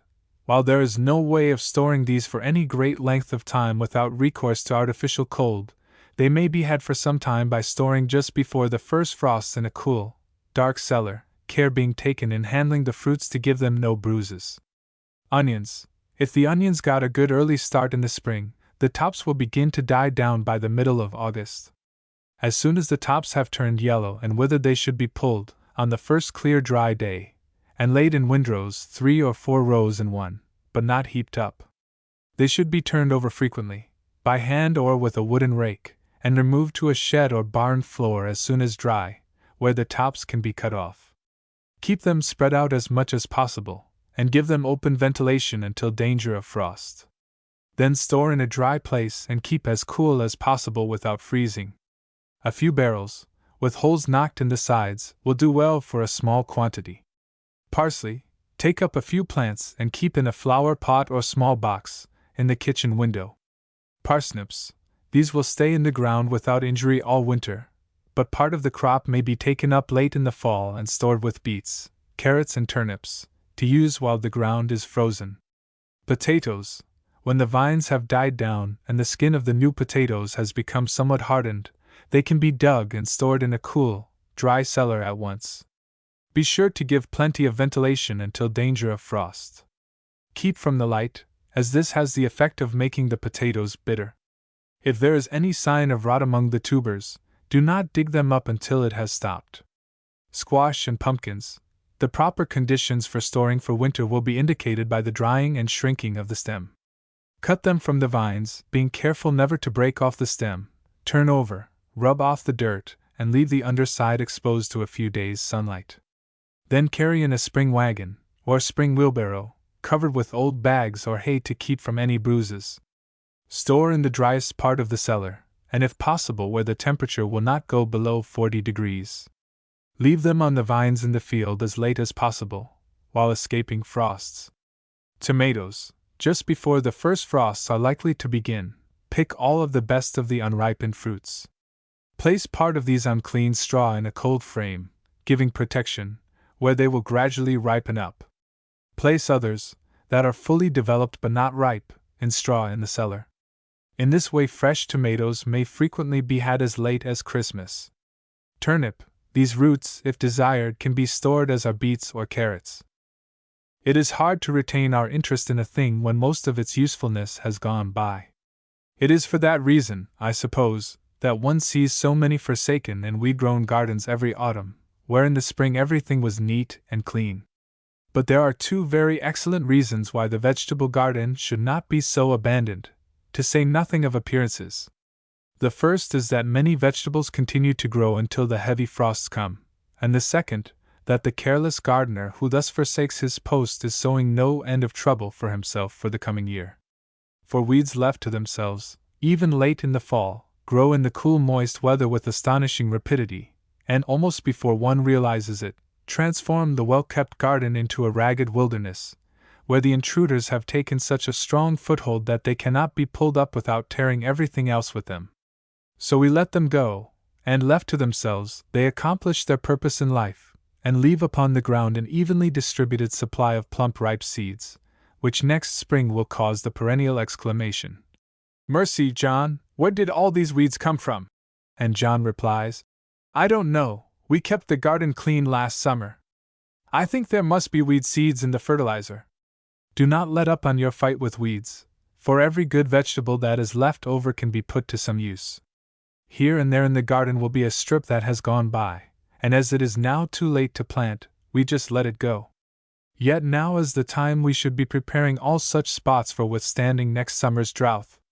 You may remember how strongly was emphasized the necessity for having abundant humus, decayed vegetable matter, in the soil, how it acts like a sponge to retain moisture and keep things growing through the long, dry spells which we seem to be sure of getting every summer. So take thought for next year. Buy a bushel of rye, and as fast as a spot in your garden can be cleaned up, harrow, dig or rake it over, and sow the rye on broadcast. Just enough loose surface dirt to cover it and let it sprout is all it asks. If the weather is dry, and you can get a small roller, roll it in to ensure better germination. It will come up quickly. It will keep out the weeds which otherwise would be taking possession of the ground. It will grow until the ground is frozen solid and begin again with the first warm spring day. It will keep your garden from washing out in heavy rains, and capture and save from being washed away and wasted a good deal of leftover plant food. It will serve as just so much real manure for your garden. It will improve the mechanical condition of the soil, and it will add the important element of humus to it. In addition to these things, you will have an attractive and luxuriant garden spot, instead of an unsightly bare one. And in clearing off these patches for rye, beware of waste. If you have hens, or by chance a pig, they will relish old heads of lettuce, old pea vines still green after the last picking, and the stumps and outer leaves of cabbage. Even if you have not this means of utilizing your garden's byproducts, do not let them go to waste. Put everything into a square pile: old sods, weeds, vegetable tops, refuse, dirt, leaves, lawn sweepings, anything that will rot. Tread this pile down thoroughly, give it a soaking once in a while if within reach of the hose, and 2 or 3 turnings with a fork. Next spring, when you are looking for every available pound of manure with which to enrich your garden, this compost heap will stand you in good stead. Burn now your old pea brush, tomato poles, and everything that is not worth keeping over for next year. Do not leave these things lying around to harbor and protect eggs and insects and wheat seeds. If any bean poles, stakes, trellises, or supports seem in good enough condition to serve another year, put them under cover now, and see that all your tools are picked up and put in one place, where you can find them and overhaul them next February. As soon as your surplus pole beans have dried in their pods, take up poles and all and store in a dry place. The beans may be taken off later at your leisure. Be careful to cut down and burn, or put in the compost heap, all weeds around your fences, and the edges of your garden, before they ripen seed. If the suggestions given are followed, the vegetable garden may be stretched far into the winter. But do not rest at that. Begin to plan now for your next year's garden. Put a pile of dirt where it will not be frozen, or dried out, when you want to use it next February for your early seeds. If you have no hotbed, fix the frames and get the sashes for one now, so it will be ready to hand when the ground is frozen solid and covered with snow next spring. If you have made garden mistakes this year, be planning now to rectify them next. Without progress, there is no fun in the game. Let next spring find you with your plans all made, your materials all on hand, and a fixed resolution to have the best garden you have ever had. Part 3, Fruits and Berries, Chapter 15. The Varieties of Pome and Stone Fruits. Many a home gardener who has succeeded well with vegetables is, for some reason or other, still fearsome about trying his hand at growing his own fruit. This is all a mistake. The initial expense is very slight. Fruit trees will cost but 25 to 40 cents each, and the berry bushes only about 4 cents each, and the same amount of care that is demanded by vegetables, if given to fruit, will produce apples, peaches, pears, and berries far superior to any that can be bought, especially in flavor.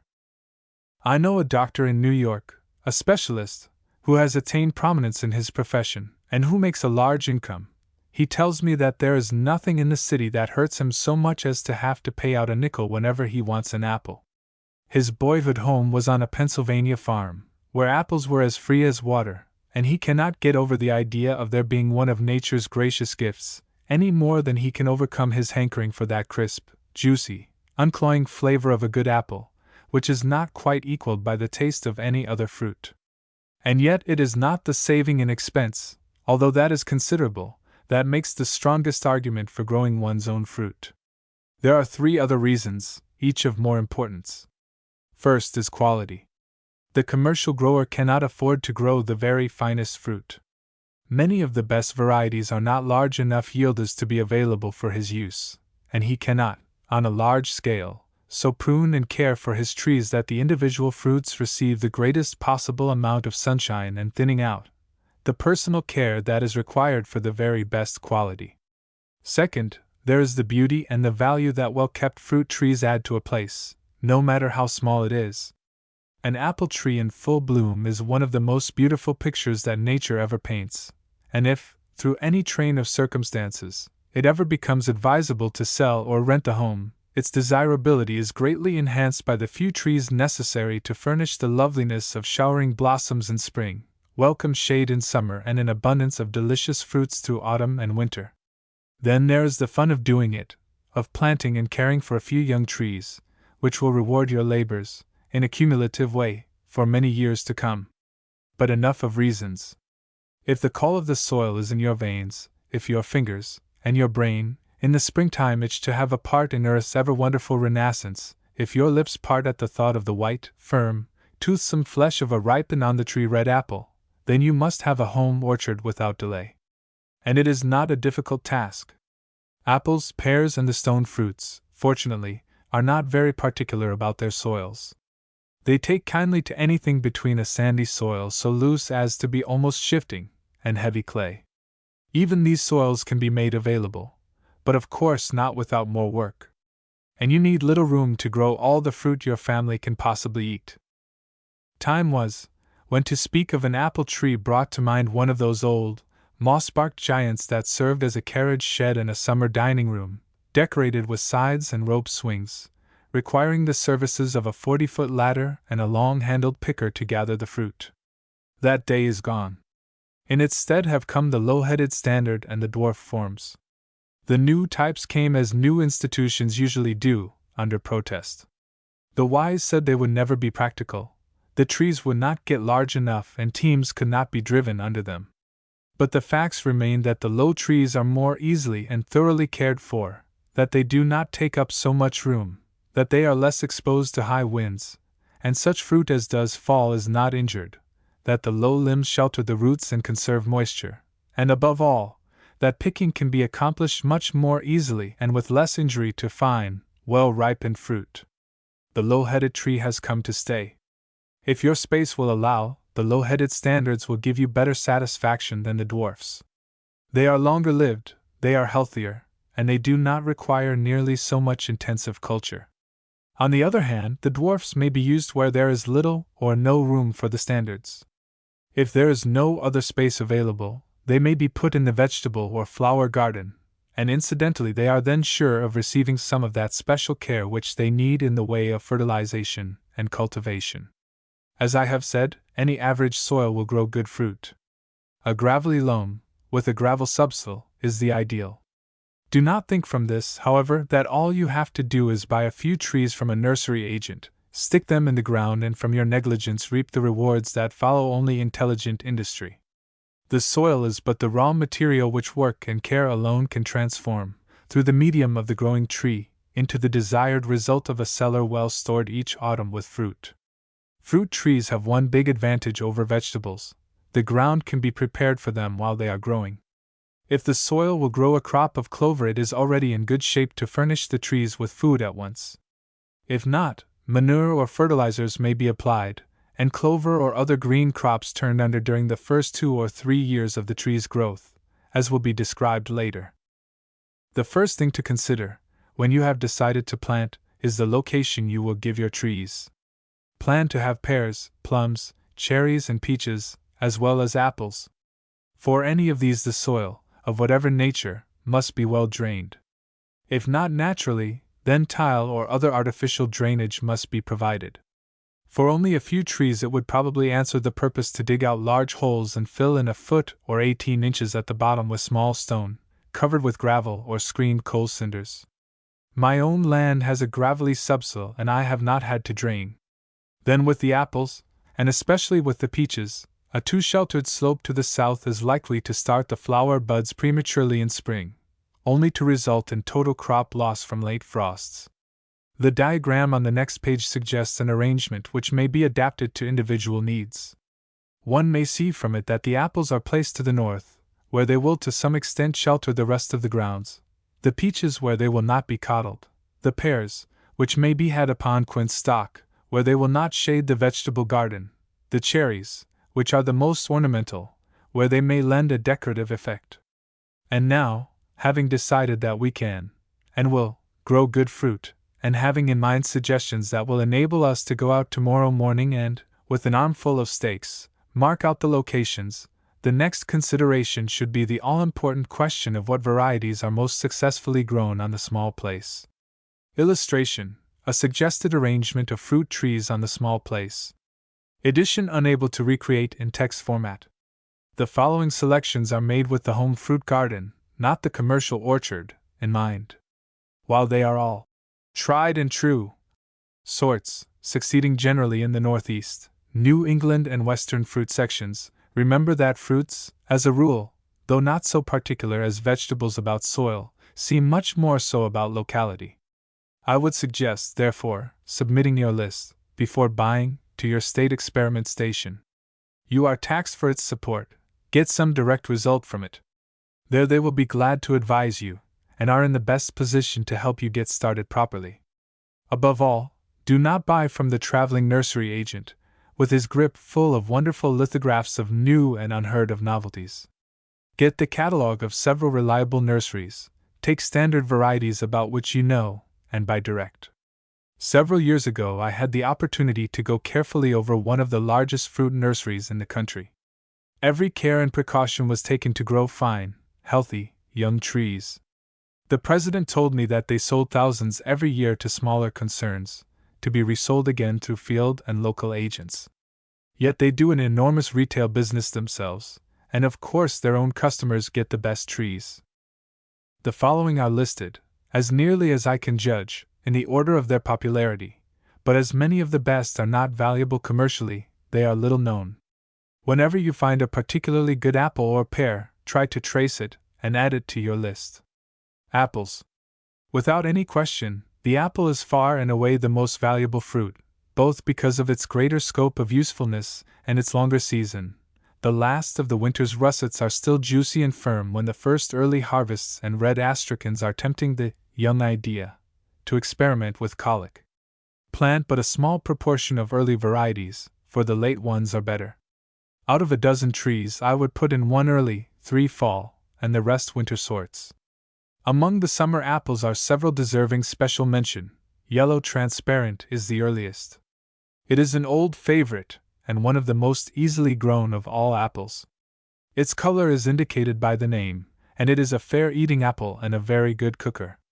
Red astrachan, another first early, is not quite so good for cooking, but is a delicious eating apple of good size.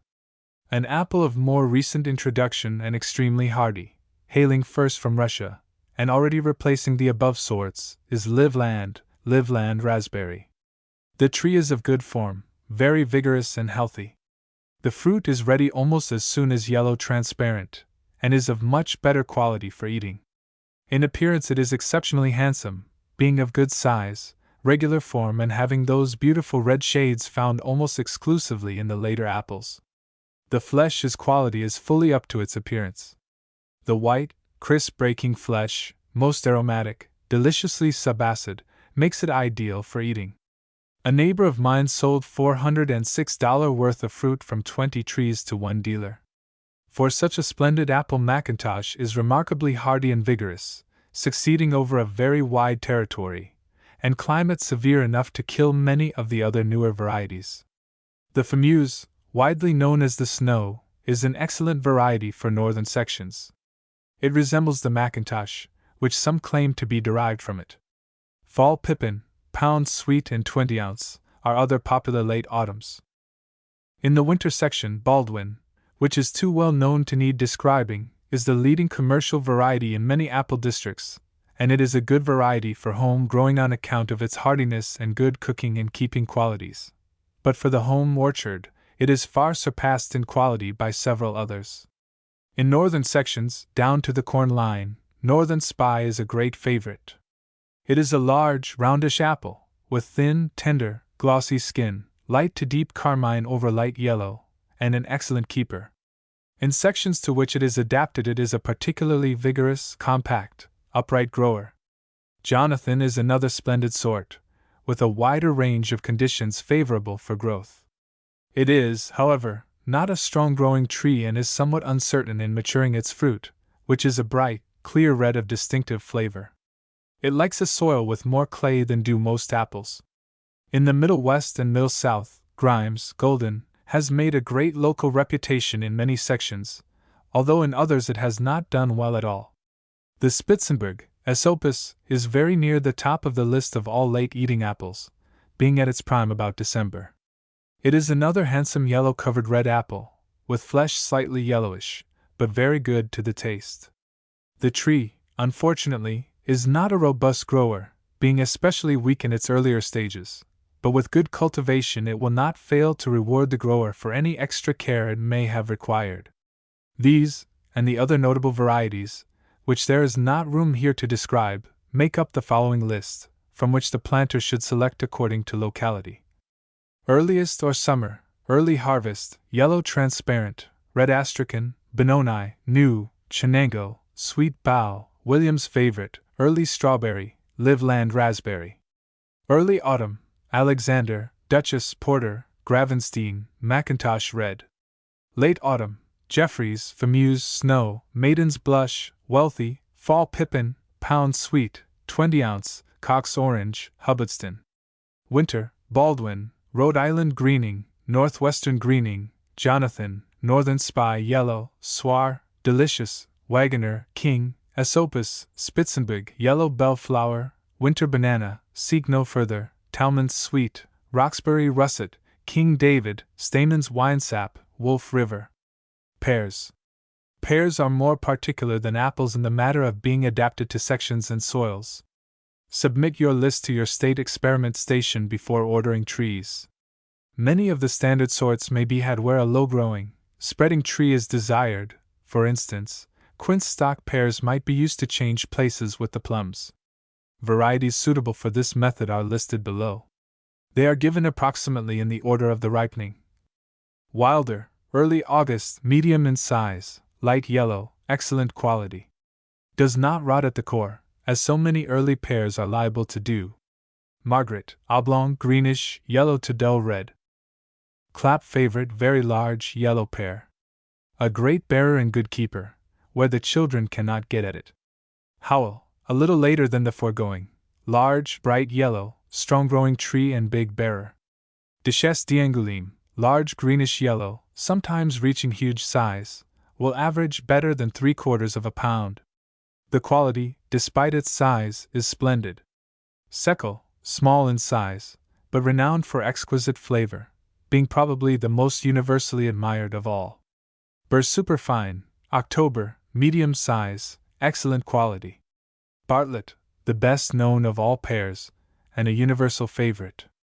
Succeeds in nearly all sections. Anjou, one of the best keepers, and very productive. One of the best in flavor, rich and vinous. For trees of the standard type the following are worthy of note. Congress, Souvenir du C. A very large summer sort. Handsome. Bell lucrative, September to October. Winter Nellis, medium size, but of excellent quality and the longest keeper. Kiefer, very popular for its productiveness, strength of growth and exceptional quality of fruit for canning and preserving. Large fruit if kept thinned. Should have a place in every home garden. Josephine de Malines, not a great yielder but of the very highest quality, being of the finest texture and tempting aroma. Peaches. Success with peaches also will depend largely upon getting varieties adapted to climate. The white flesh type is the hardiest and best for eating, and the free stones are for most purposes, especially in the home garden, more desirable than the clinks. Greensboro is the best early variety. Crawford is a universal favorite, and goes well over a wide range of soil and climate. Champion is one of the best quality peaches and exceptionally hardy.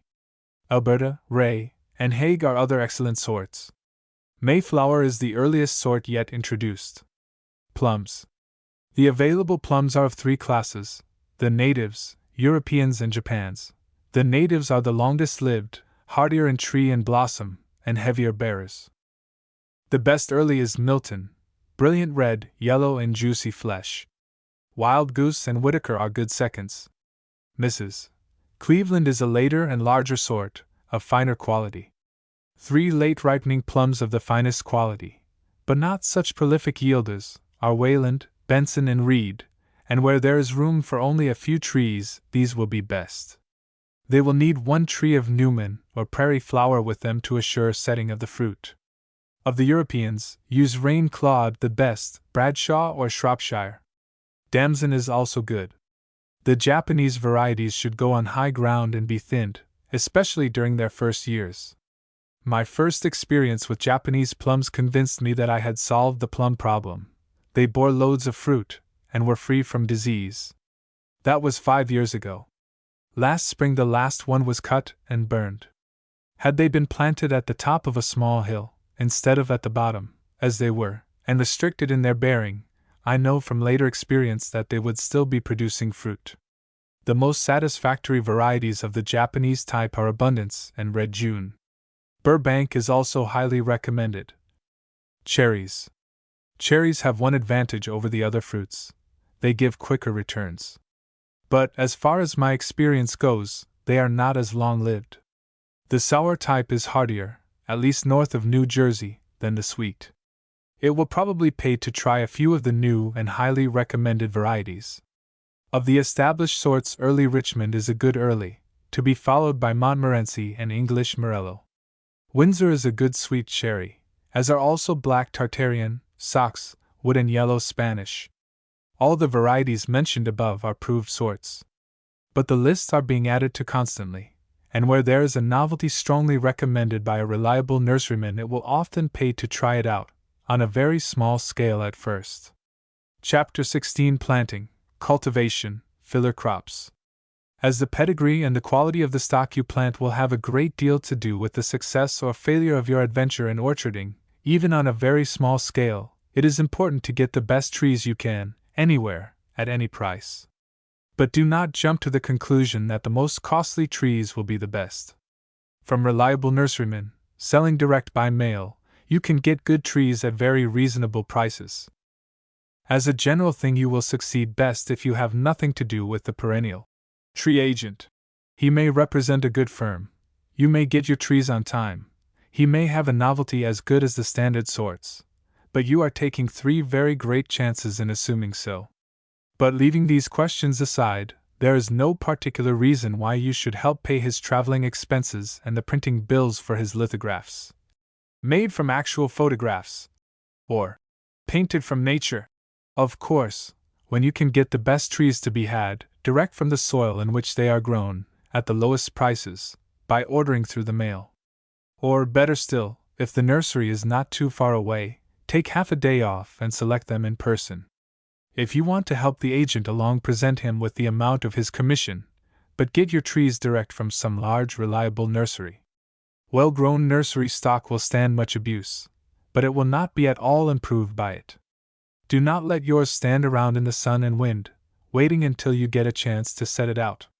As soon as you get it home from the express office, unpack it and heel it in moist, but not wet, ground. If under a shed, so much the better. Dig out a narrow trench and pack it in as thick as it will go, at an angle of 45 degrees to the natural position when growing. So stored, it will keep a long time in cold weather, only be careful that no rats, mice, or rabbits reach it. Do not, however, depend upon this knowledge to the extent of letting all your preparations for planting go until your stock is on hand. Be ready to set it the day it arrives, if possible. Planting. Planting can be done in either spring or fall. As a general rule, north of Philadelphia and St. Louis, spring planting will be best; south of that, fall planting.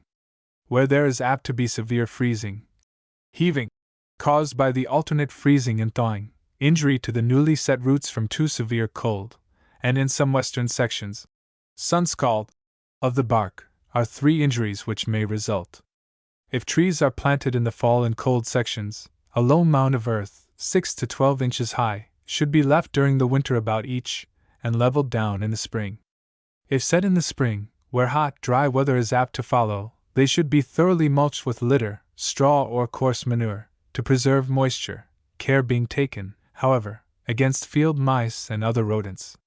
The trees may either be set in their permanent positions as soon as bought, or grown in nursery rows by the purchaser for 1 or 2 years after being purchased. In the former case, it will be the best policy to get the strongest, straightest 2-year stock you can find, even if they cost 10 or 15 cents a piece more than the mediums. The former method is the usual one, but the latter has so many advantages that I give it the emphasis of a separate paragraph, and urge every prospective planter to consider it carefully. In the first place, then, you get your trees a little cheaper. If you purchase for nursery row planting, 6-foot to 7-foot 2-year-old apple trees, of the standard sorts, should cost you about 30 cents each, 1 year. Buds, 6 feet and branched, 5 to 10 cents less. This gain, however, is not an important one. There are 4 others, each of which makes it worth while to give the method a trial. First, the trees being all together, and in a convenient place, the chances are 100 to 1 that you will give them better attention in the way of spraying, pruning, and cultivating, all extremely important in the first year's growth. Second, with the year gained for extra preparation of the soil where they are to be placed permanently, you can make conditions just right for them to take hold at once and thrive as they could not do otherwise. Third, the shock of transplanting will be much less than when they are shipped from a distance. They will have made an additional growth of dense, short roots, and they will have become acclimated. Fourth, you will not have wasted space and time with any backward black sheep among the lot, as these should be discarded at the second planting. And then there is one further reason, psychological perhaps, but none the less important. You will watch these little trees, which are largely the result of your own labor and care, when set in their permanent positions, much more carefully than you would those direct from the nursery. I know, both from experience and observation, how many thrifty young trees in the home orchard are done to an untimely death by children, careless workmen, and other animals. So if you can put a 12-month curb on your impatience, get 1-year trees and set them out in a straight row right in your vegetable garden where they will take up very little room. Keep them cultivated just as thoroughly as the rest of your growing things. Melons, or beans, or almost any low-growing vegetable can be grown close beside them. If you want your garden to pay for your whole lot of fruit trees this season, dig up a hole about 3 feet in diameter wherever a tree is to go permanently. Cut the sod up fine and work in 4 or 5 good forkfuls of well-rotted manure, and on these places, when it is warm enough, plant a hill of Lima pole beans. The new sort named Giant Pod Pole Lima is the best I have yet seen. Place a stout pole, 8 to 10 feet high, firmly in each hole. Good Lima beans are always in demand, and bring high prices. Let us suppose that your trees are at hand, either direct from the nursery or growing in the garden. You have selected, if possible, a moist, gravelly loam on a slope or slight elevation, where it is naturally and perfectly drained. Good soil drainage is imperative. Coarse gravel in the bottom of the planting hole will help out temporarily. If the land is in clover sod, it will have the ideal preparation, especially if you can grow a patch of potatoes or corn on it 1 year, while your trees are getting further growth. In such land the holes will not have to be prepared. If, however, you are not fortunate enough to be able to devote such a space to fruit trees, and in order to have them at all must place them along your wall or scattered through the grounds, you can still give them an excellent start by enriching the soil in spots beforehand, as suggested above in growing Lima beans. In the event of finding even this last way inapplicable to your land, the following method will make success certain. Dig out holes 3 to 6 feet in diameter. If the soil is very hard, the larger dimension, and 12 to 18 inches deep. Mix thoroughly with the excavated soil a good barrowful of the oldest, finest manure you can get, combined with about 1/4 or 1/5 its weight of South Carolina rock, or acid phosphate, if you cannot get the rock. It is a good plan to compost the manure and rock in advance, or use the rock as an absorbent in the stable. Fill in the hole again, leaving room in the center to set the tree without bending or cramping any roots. Where any of these are injured or bruised, cut them off clean at the injured spot with a sharp knife. Shorten any that are long and straggling about 1/3 to 1/2 their length. Properly grown stock should not be in any such condition. Remember that a well-planted tree will give more fruit in the first 10 years than 3 trees carelessly put in. Get the tree so that it will be 1 to 3 inches deeper in the soil than when growing in the nursery. Work the soil in firmly about the roots with the fingers or a blunt wooden tamper. Do not be afraid to use your feet. When the roots are well covered, firm the tree in by putting all your weight upon the soil around it. See that it is planted straight, and if the whip or small trunk is not straight, stake it, and tie it with rye straw, raffia, or strips of old cloth, never string or wire. If the soil is very dry, water the root copiously while planting until the soil is about half filled in, never on the surface, as that is likely to cause a crust to form and keep out the air so necessary to healthy growth. Prune back the leader of the tree, the top above the first lateral branches, about 1/2. Peach trees should be cut back more severely. Further information in regard to pruning, and the different needs of the various fruits in regard to this important matter, will be given in the next chapter. Setting. Standard apple trees, fully grown, will require 30 to 45 feet of space between them each way. It takes, however, 10 or 12 years after the trees are set before all of this space is needed. A system of fillers, or interplanting, has come into use as a result of this, which will give at least 100% more fruit for the first 10 years. Small growing standards, standard varieties on dwarf stock, and also peaches, are used for this purpose in commercial orchards. But the principle may be applied with equally good results to the home orchard, or even to the planting of a few scattered trees. The standard dwarfs give good satisfaction as permanent fillers. Where space is very limited, or the fruit must go into the garden, they may be used in place of the standard sorts altogether. The dwarf trees are, as a rule, not so long lived as the standards, and to do their best, need more care in fertilizing and manuring, but the fruit is just as good, just as much, or more, can be grown on the same area, and the trees come into bearing 2 to 3 years sooner. They cost less to begin with and are also easier to care for, in spraying and pruning and in picking the fruit. Cultivation. The home orchard, to give the very finest quality of fruit, must be given careful and thorough cultivation. In the case of scattered trees, where it is not practicable to use a horse, this can be given by working a space 4 to 6 feet wide about each tree. Every spring the soil should be loosened up, with the cultivator or fork, as the case may be, and kept stirred during the early part of the summer. Unless the soil is rich, a fertilizer, high in potash and not too high in nitrogen, should be given in the spring.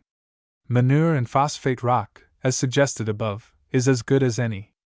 In case the foliage is not a deep healthy green, apply a few handfuls of nitrate of soda, working it into the soil just before a rain, around each tree. About August 1st the cultivation should be discontinued, and some cover crop sown. Buckwheat and crimson clover is a good combination, as the former makes a rapid growth that will form, if rolled down just as the apples are ripening, a soft cushion upon which the windfalls may drop without injury, and will furnish enough protection to the crimson clover to carry it through most winters, even in cold climates. In addition to the filler crops, where the ground is to be cultivated by horse, potatoes may be grown between the rows of trees, or fine hills of melons or squash may be grown around scattered trees, thus, incidentally, saving a great deal of space in the vegetable garden. Or why not grow a few extra fancy strawberries in the well-cultivated spots about these trees? Neither they nor the trees want the ground too rich, especially in nitrogen, and conditions suiting the one would be just right for the others. It may seem to the beginner that fruit growing, with all these things to keep in mind, is a difficult task. But it is not. I think I am perfectly safe in saying that the rewards from nothing else he can plant and care for are as certain, and surely none are more satisfactory. If you cannot persuade yourself to try fruit on any larger plan, at least order half a dozen dwarf trees. They will cost about 20 cents apiece, and can be had by mail. They will prove about the best paying investment you ever made. Chapter 17: Pruning, Spraying, Harvesting. The day has gone, probably forever, when setting out fruit trees and giving them occasional cultivation. Plowing up the orchard, once in several years, would produce fruit. Apples and pears and peaches have occupied no preferred position against the general invasion of the realm of horticulture by insect and fungus enemies. The fruits have, indeed, suffered more than most plants. Nevertheless, there is this encouraging fact, that, though the fruits may have been severely attacked, the means we now have of fighting fruit tree enemies, if thoroughly used, as a rule are more certain of accomplishing their purpose, and keeping the enemies completely at bay than are similar weapons in any other line of horticultural work. With fruit trees, as with vegetables and flowers, the most important precaution to be taken against insects and disease is to have them in a healthy, thriving, growing condition.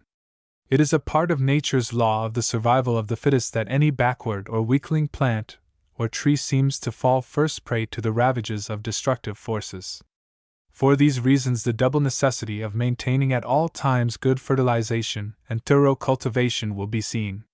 In addition to these two factors, careful attention in the matter of pruning is essential in keeping the trees in a healthy, robust condition. As explained in a previous chapter, the trees should be started right by pruning the first season to the open head or vase shape, which furnishes the maximum of light and air to all parts of the tree. 3 or 4 main branches should form the basis of the head, care being taken not to have them start from directly opposite points on the trunk, thus forming a crotch and leaving the tree liable to splitting from winds or excessive crops. If the tree is once started right, further pruning will give little trouble. Cut out limbs which cross, or are likely to rub against each other, or that are too close together, and also any that are broken, decayed, or injured in any way. For trees thus given proper attention from the start, a short jackknife will be the only pruning instrument required. The case of the old orchard is more difficult. Cutting out too many of the old, large limbs at one time is sure to give a severe shock to the vitality of the tree. A better plan is, first, to cut off close all suckers and all small new-growth limbs, except a few of the most promising, which may be left to be developed into large limbs, and then as these new limbs grow on, gradually to cut out, using a fine-toothed saw and painting the exposed surfaces, the surplus old wood. Apples will need more pruning than the other fruits. Pears and cherries need the least, cutting back the ends of limbs enough to keep the trees in good form, with the removal of an occasional branch for the purpose of letting in light and air, is all the pruning they will require. Of course, trees growing on rich ground, and well cultivated, will require more cutting back than those growing under poorer conditions. A further purpose of pruning is to effect indirectly a thinning of the fruit, so that what is grown will be larger and more valuable, and also that the trees may not become exhausted by a few exceptionally heavy crops. On trees that have been neglected and growing slowly, the bark sometimes becomes hard and set. In such cases it will prove beneficial to scrape the bark and give a wash applied with an old broom. Whitewash is good for this purpose, but soda or lye answers the same purpose and is less disagreeably conspicuous. Slitting the bark of trunks and the largest limbs is sometimes resorted to, care being taken to cut through the bark only, but such practice is objectionable because it leaves ready access to some forms of fungus disease and to borers. Where extra fine specimens of fruit are desired, thinning is practiced. It helps also to prevent the tree from being overtaxed by excessive crops.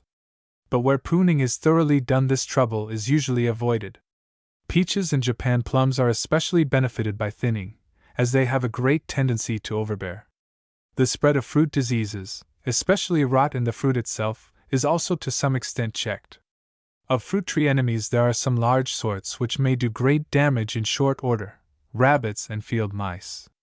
They may be kept away by mechanical protection, such as wire, or by heaping the earth up to a height of 12 inches about the tree trunk. Or they may be caught with poison baits, such as boiled grain in which a little rough on rats or similar poison has been mixed. The former method for the small home garden is little trouble, safer to Fido and Tabby, and the most reliable in effect. Insects and scale diseases are not so easily managed, and that brings us to the question of spraying and of sprays.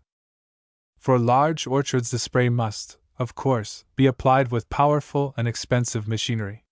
For the small fruit garden a much simpler and very moderate-priced apparatus may be acquired. The most practical of these is the brass tank compressed air sprayer, with extension rod and mist spray nozzle.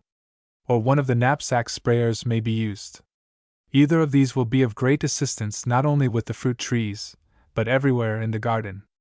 With care they will last a good many years. Whatever type you get, be sure to get a brass machine, as cheaper ones, made of other metal, quickly corrode from contact with the strong poisons used. Apple enemies.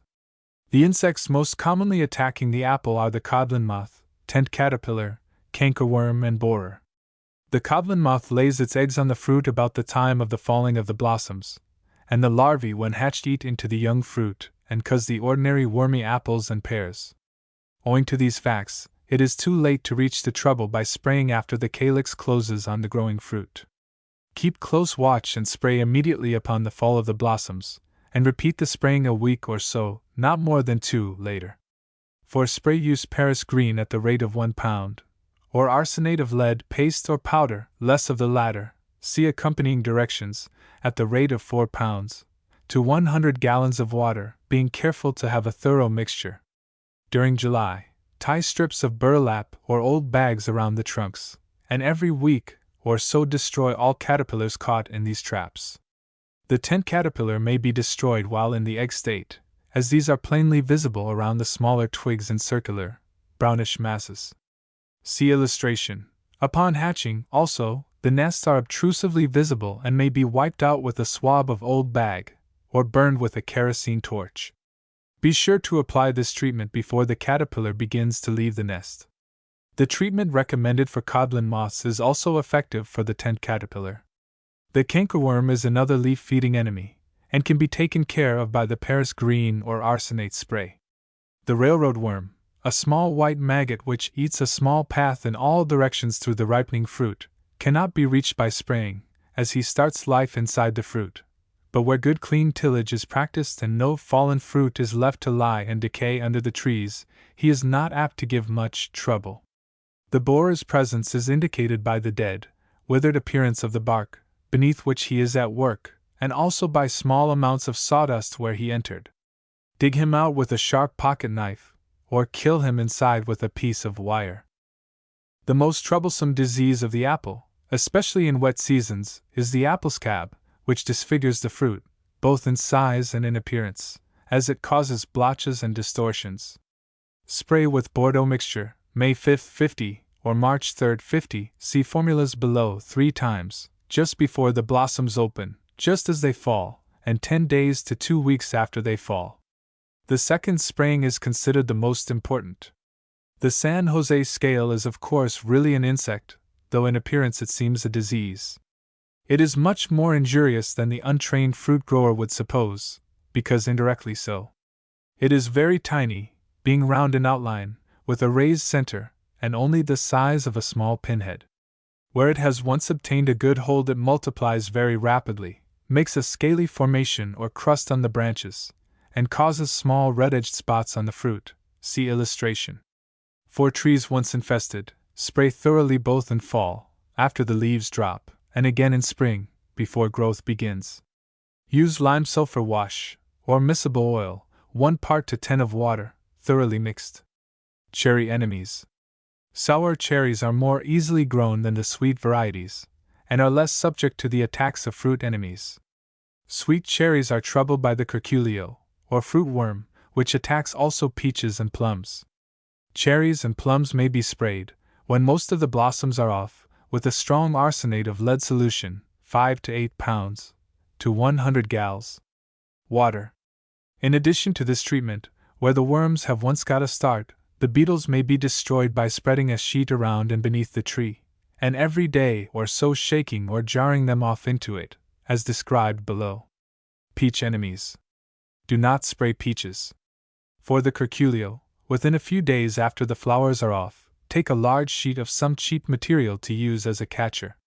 For large orchards there is a contrivance of this sort, mounted on a wheelbarrow frame, but for the home orchard a couple of sheets laid upon the ground, or one with a slit from one side to the center, will answer.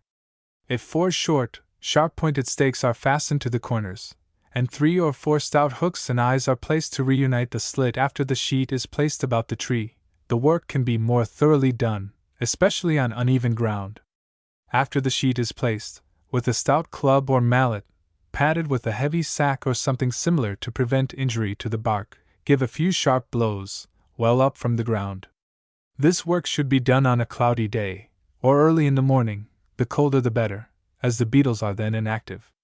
If a considerable number of beetles are caught, the operation should be repeated every 2 or 3 days. Continue until the beetles disappear. Peaches are troubled also by borers, in this case indicated by masses of gum, usually about the crown. Dig out or kill with a wire, as in the case of the apple borer. Look over the trees for borers every spring, or better, every spring and fall. Another peach enemy is the yellows, indicated by premature ripening of the fruit and the formation of stunted leaf tufts of a light yellow color.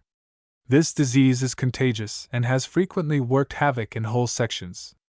Owing to the work of the Agricultural Department and the various state organizations, it is now held in check.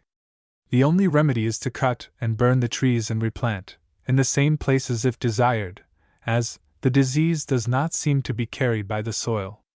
Pear enemies. Pears are sometimes affected with a scab similar to the apple scab, and this is combated by the same treatment, 3 sprayings with Bordeaux. A blight which causes the leaves suddenly to turn black and die and also kills some small branches and produces sores or wounds on large branches and trunk, offers another difficulty. Cut out and burn all affected branches and scrape out all sores. Disinfect all sores with corrosive sublimate solution, 1 to 1000, or with a torch, and paint over at once. Plum enemies. Plums have many enemies, but fortunately they can all be effectively checked. First is the curculio, to be treated as described above. For leaf blight, spotting and dropping off of the leaves about midsummer, spray with Bordeaux within a week or so after the falling of the blossoms. This treatment will also help to prevent fruit rot. In addition to the spraying, however, thin out the fruit so that it does not hang thickly enough for the plums to come in contact with each other. In a well-kept and well-sprayed orchard, black knot is not at all likely to appear. It is very manifest wherever it starts, causing ugly, black, distorted gnarls, at first on the smaller limbs. Remove and burn immediately, and keep a sharp watch for more. As this disease is supposed to be carried by the wind, see to it that no careless neighbor is supplying you with the germs. As will have been seen from the above, spraying poisons are of 2 kinds, those that work by contact, which must be used for most sucking insects, and germs and fungus diseases, and those that poison internally, used for leaf-eating insects. Of the former sort, Bordeaux mixture is the standard, although within the last few years it has been to a considerable extent replaced by lime-sulfur mixtures, which are described below. Bordeaux is made in various forms. That usually used is the May 5th 50, or 5 pounds, copper sulfate, 5 pounds, unslaked lime, 50 gallons. Water. To save the trouble of making up the mixture each time it is needed, make a stock solution as follows. Dissolve the copper sulfate in water at the rate of 1 pound to 1 gallon. This should be done the day before, or at least several hours before, the Bordeaux is wanted for use. Suspend the sulfate crystals in a cloth or old bag just below the surface of the water. Then slake the lime in a tub or tight box, adding the water a little at a time, until the whole attains the consistency of thick milk. When necessary, add water to this mixture if it is kept too long, never let it dry out. When ready to spray, pour the stock copper sulfate solution into the tank in the proportion of 5 gallons to every 50 of spray required. Add water to amount required. Then add stock lime solution, first diluting about 1/2 with water and straining. The amount of lime stock solution to be used is determined as follows. At the druggist's, get an ounce of yellow prussiate of potash dissolved in a pint of water, with a quill in the cork of the bottle so that it may be dropped out. It is poison. When adding the stock lime solution as directed above, continue until the prussiate testing solution when dropped into the Bordeaux mixture will no longer turn brown. Then add a little more lime to be on the safe side. All this sounds like a formidable task, but it is quite simple when you really get at it. Remember that all you need is a few pounds each of quicklime and copper sulfate, an ounce of prussiate of potash, and a couple of old kegs or large pails, in which to keep the stock solutions. Lime-sulfur mixtures can be bought, or mixed by the home orchardist. They have the advantages over Bordeaux that they do not discolor the foliage or affect the appearance of the fruit. Use according to directions, usually about 1 part to 30 of water. These may be used at the same times and for the same purposes as Bordeaux. Lime-sulfur wash is used largely in commercial orcharding, but it is a nasty mess to prepare and must be used in late fall or winter. For the home orchard, one of the miscible oils now advertised will be found more satisfactory. While they cost more, there is no time or expense for preparation, as they mix with cold water and are immediately ready for use. They are easier to apply, more comfortable to handle, and will not so quickly rot out pumps and spraying apparatus. Like the sulfur wash, used only during late fall and winter. Kerosene emulsion is made by dissolving ivory, soft, whale oil, or tar soap in hot water and adding, away from the stove, please, kerosene, or crude oil, half a pound, soap, 1 gallon. Water, 2 gals kerosene. Immediately place in a pail and churn or pump until a thick, lathery cream results. This is the stock solution. For use, dilute with 5 to 15 times as much water, according to purpose applied for, on dormant fruit trees, 5 to 7 times, on foliage, 10 or even 15. Of the poisons for eating insects, arsenate of lead is the best for use in the fruit orchard, because it will not burn the foliage as Paris green is apt to do, and because it stays on longer. It can be used in Bordeaux and lime sulfur mixtures, thus killing 2 bugs with 1 spray. It comes usually in the form of a paste, though there is now a brand in powder form, which I have not yet tried. This should be worked up with the fingers, it is not poison to touch, or a small wooden paddle, until thoroughly mixed, in a small quantity of water, and then strained into the sprayer. Use of the paste forms, from 1/4 to 1 pound in 20 gals clear water. Paris green is the old standard. With a modern duster it may be blown on pure without burning, if carefully done. Applied thus, it should be put on during a still morning, before the dew goes. It is safer to use as a spray, first making a paste with a small quantity of water, and then adding balance of water. Keep constantly stirred while spraying. If lime is added, weight for weight with the green, the chances of burning will be greatly reduced. For orchard work, 1 pound to 100 gals. Water is the usual strength. The accompanying table will enable the home orchardist to find quickly the trouble with, and remedy for, any of his fruit trees. The quality of fruit will depend very largely upon the care exercised in picking and storing.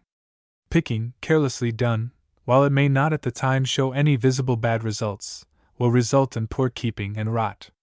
If the tissue cells are broken, as many will be by rough handling, they will be ready to cause rotten spots under the first favorable conditions, and then the rot will spread.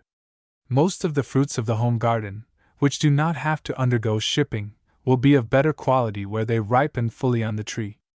Pears, however, are often ripened in the dark and after picking, especially the winter sorts. Apples and pears for winter use should be kept, if possible, in a cold, dark place, where there is no artificial heat, and where the air will be moist, but never wet, and where the thermometer will not fall below 32 degrees. Upon exceptionally cold nights the temperature may be kept up by using an oil stove or letting in heat from the furnace cellar, if that is adjacent. In such a place, store the fruit loosely, on ventilated shelves, not more than 6 or 8 inches deep. If they must be kept in a heated place, pack in tight boxes or barrels, being careful to put away only perfect fruit, or pack in sand or leaves. Otherwise they will lose much in quality by shriveling, due to lack of moisture in the atmosphere. With care they may be had in prime quality until late in the following spring.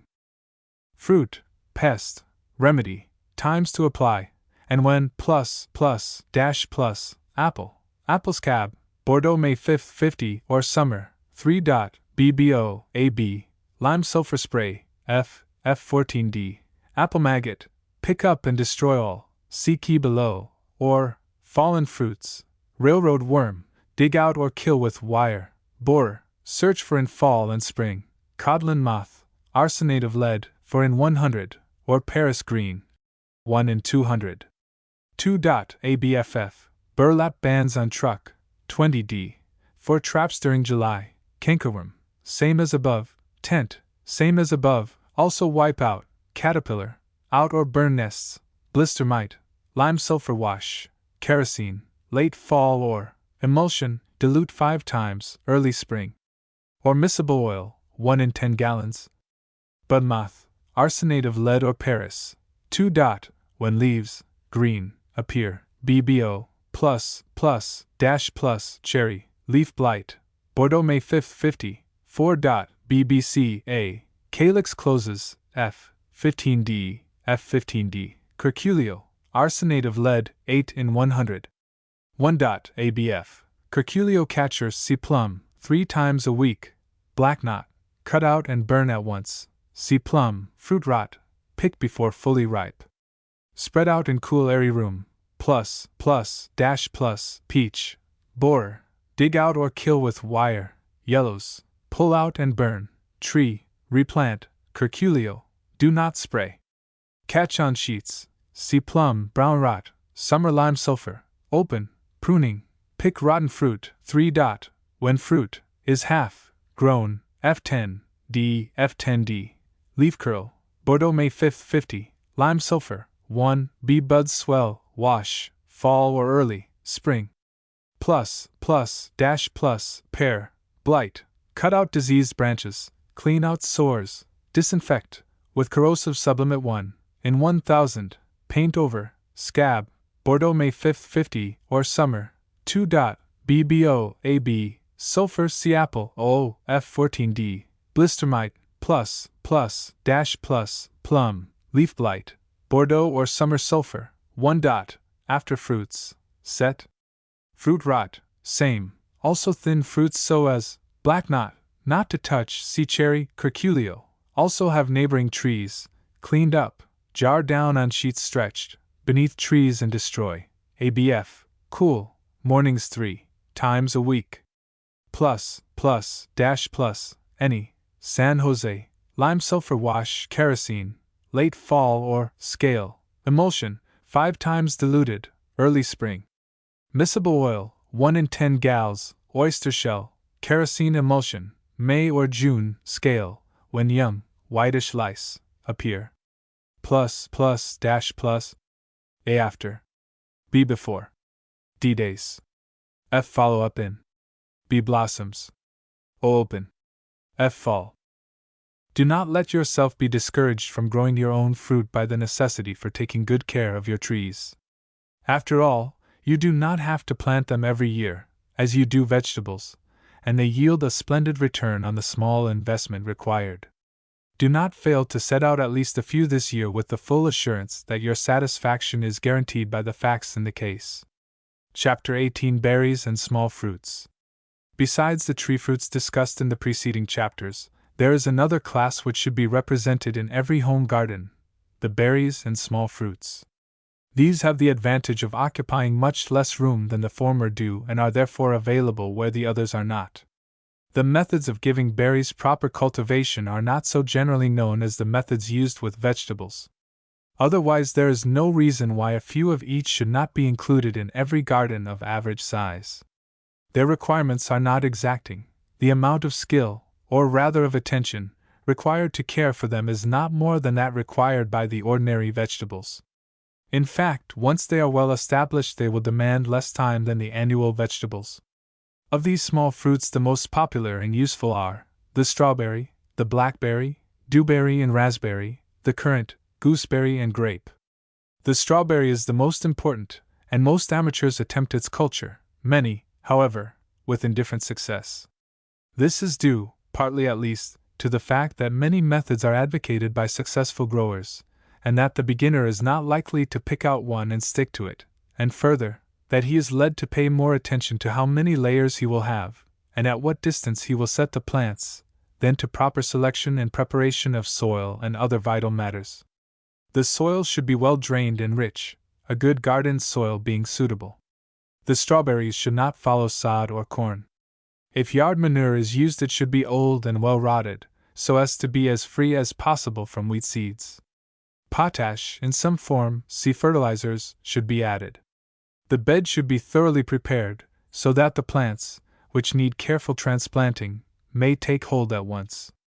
A good sunny exposure is preferable, and a spot where no water will collect is essential. The plants are grown from layers. They are taken in 2 ways: 1, by rooting the runners in the soil, and 2, by layering in pots.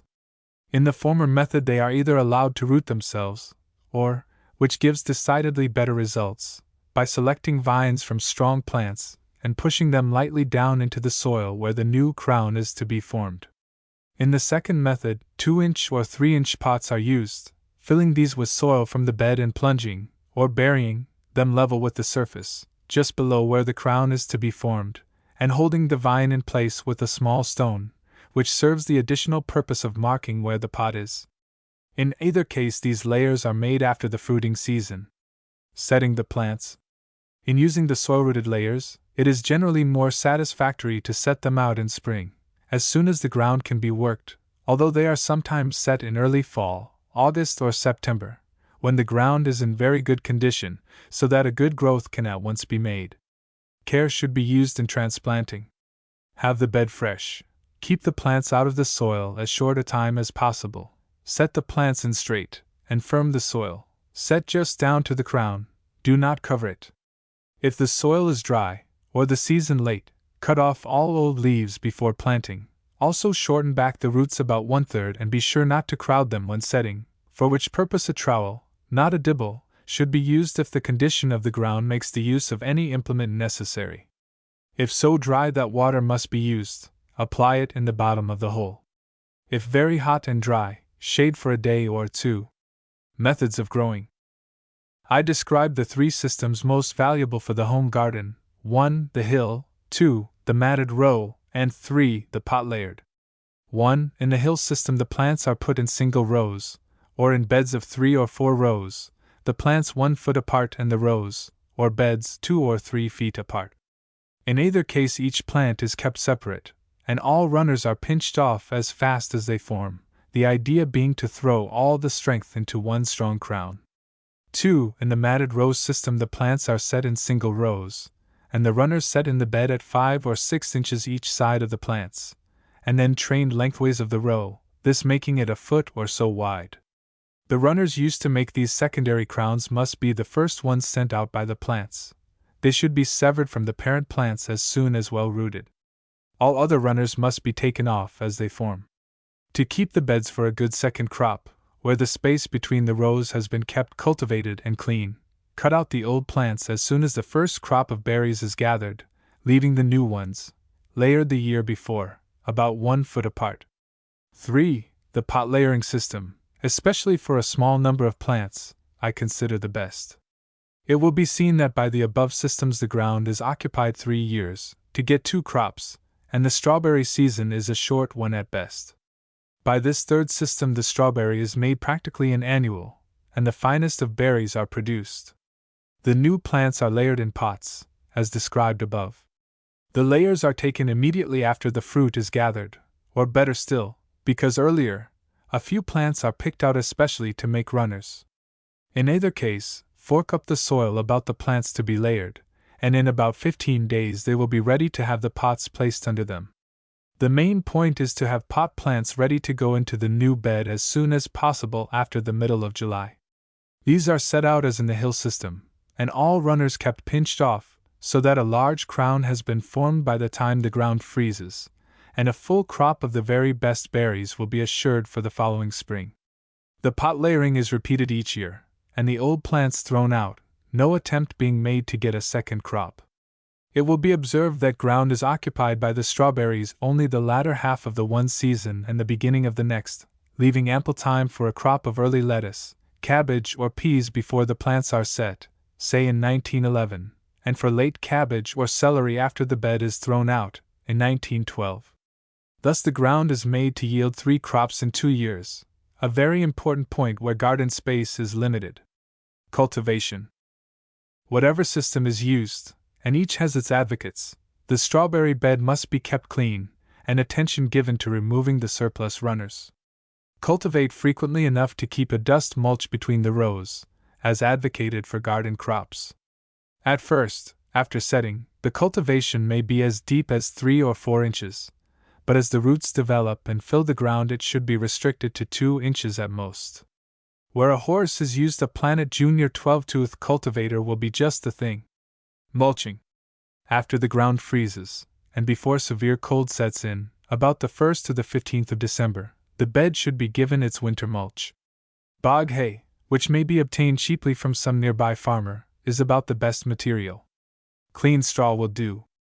Cover the entire bed, 1 or 2 inches over the plants, and 2 or 3 between the rows.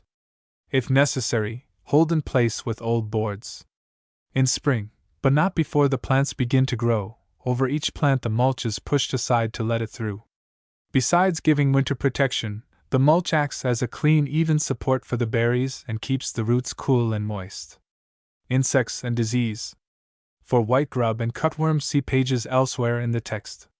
For rust, which frequently injures the leaves so seriously as to cause practical loss of crop, choose hardy varieties and change bed frequently. Spraying with Bordeaux, May 5, 50, 4 or 5 times during first season plants are set, and second season just before and just after blossoming, will prevent it. In making up your strawberry list, remember that some varieties have imperfect, or pistillate blossoms, and that when such varieties are used, a row of some perfect flowering, bisexual, sort must be set every 9 to 12 feet. Varieties. New strawberries are being introduced constantly. Also, they vary greatly in their adaptation to locality. Therefore, it is difficult to advise as to what varieties to plant. The following, however, have proved satisfactory over wide areas, and may be depended upon to give satisfaction. Early crop, Michel's Early, Haverland Climax. Mid-season crop, Buback No. 5, Brandywine, Marshall, Nick. Omer, W.M. Belt, Glen Mary, Sharpless. Late crop, the Gandy, Sample, Lester Lovett. The blackberry, dewberry, and raspberry are all treated in much the same way. The soil should be well drained, but if a little clayey, so much the better. They are planted preferably in early spring, and set from 3 or 4 to 6 or 7 feet apart, according to the variety. They should be put in firmly. Set the plants in about as deep as they have been growing, and cut the canes back to 6 or 8 inches. If fruit is wanted the same season as bushes are set, get a few extra plants. They cost but a few cents, and cut back to 2 feet or so. Plants fruited the first season are not likely to do well the following year. 2 plants may be set in a place and 1 fruited.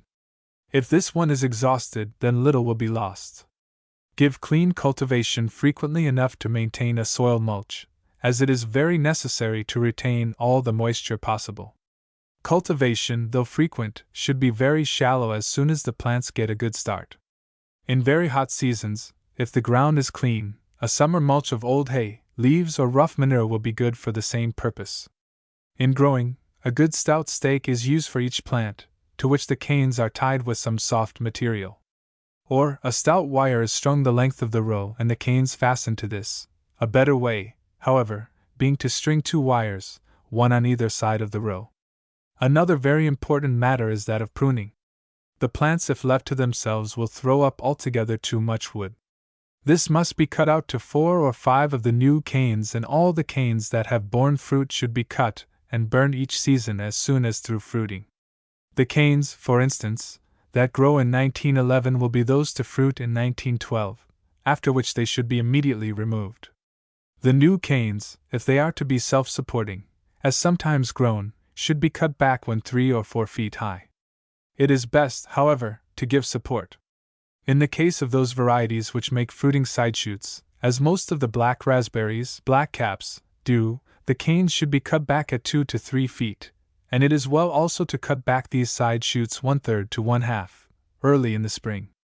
In cold sections, New York or north of it, it is safest to give winter protection by laying down the canes and giving them a mulch of rough material. Having them near the ground is in itself a great protection, as they will not be exposed to sun and wind and will sometimes be covered with snow. For mulching, the canes are bent over nearly at the soil and a shovelful of earth thrown on the tips to hold them down. The entire canes may then be covered with soil or rough manure, but do not put it on until freezing weather is at hand. If a mulch is used, it must be taken off before growth starts in the spring. The blackberry. The large growing sorts are set as much as 6 by 8 feet apart, though with careful staking and pruning they may be comfortably handled in less space. The smaller sorts need about 4 by 6. When growth starts, thin out to 4 or 5 canes and pinch these off at about 3 feet. Or, if they are to be put on wires or trellis, they may be cut when tied up the following spring. Cultivate, mulch, and prune as suggested above. Blackberries will do well on a soil a little dry for raspberries, and they do not need it quite so rich, as in this case the canes do not ripen up sufficiently by fall, which is essential for good crops. If growing rank, they should be pinched back in late August. When tying up in the spring, the canes should be cut back to 4 or 5 feet and the laterals to not more than 18 inches. Blackberry enemies do not do extensive injury, as a rule, in well cared for beds. The most serious are 1. The rust or blight, for which there is no cure but carefully pulling and burning the plants as fast as infested. 2. The blackberry bush borer, for which burn infested canes.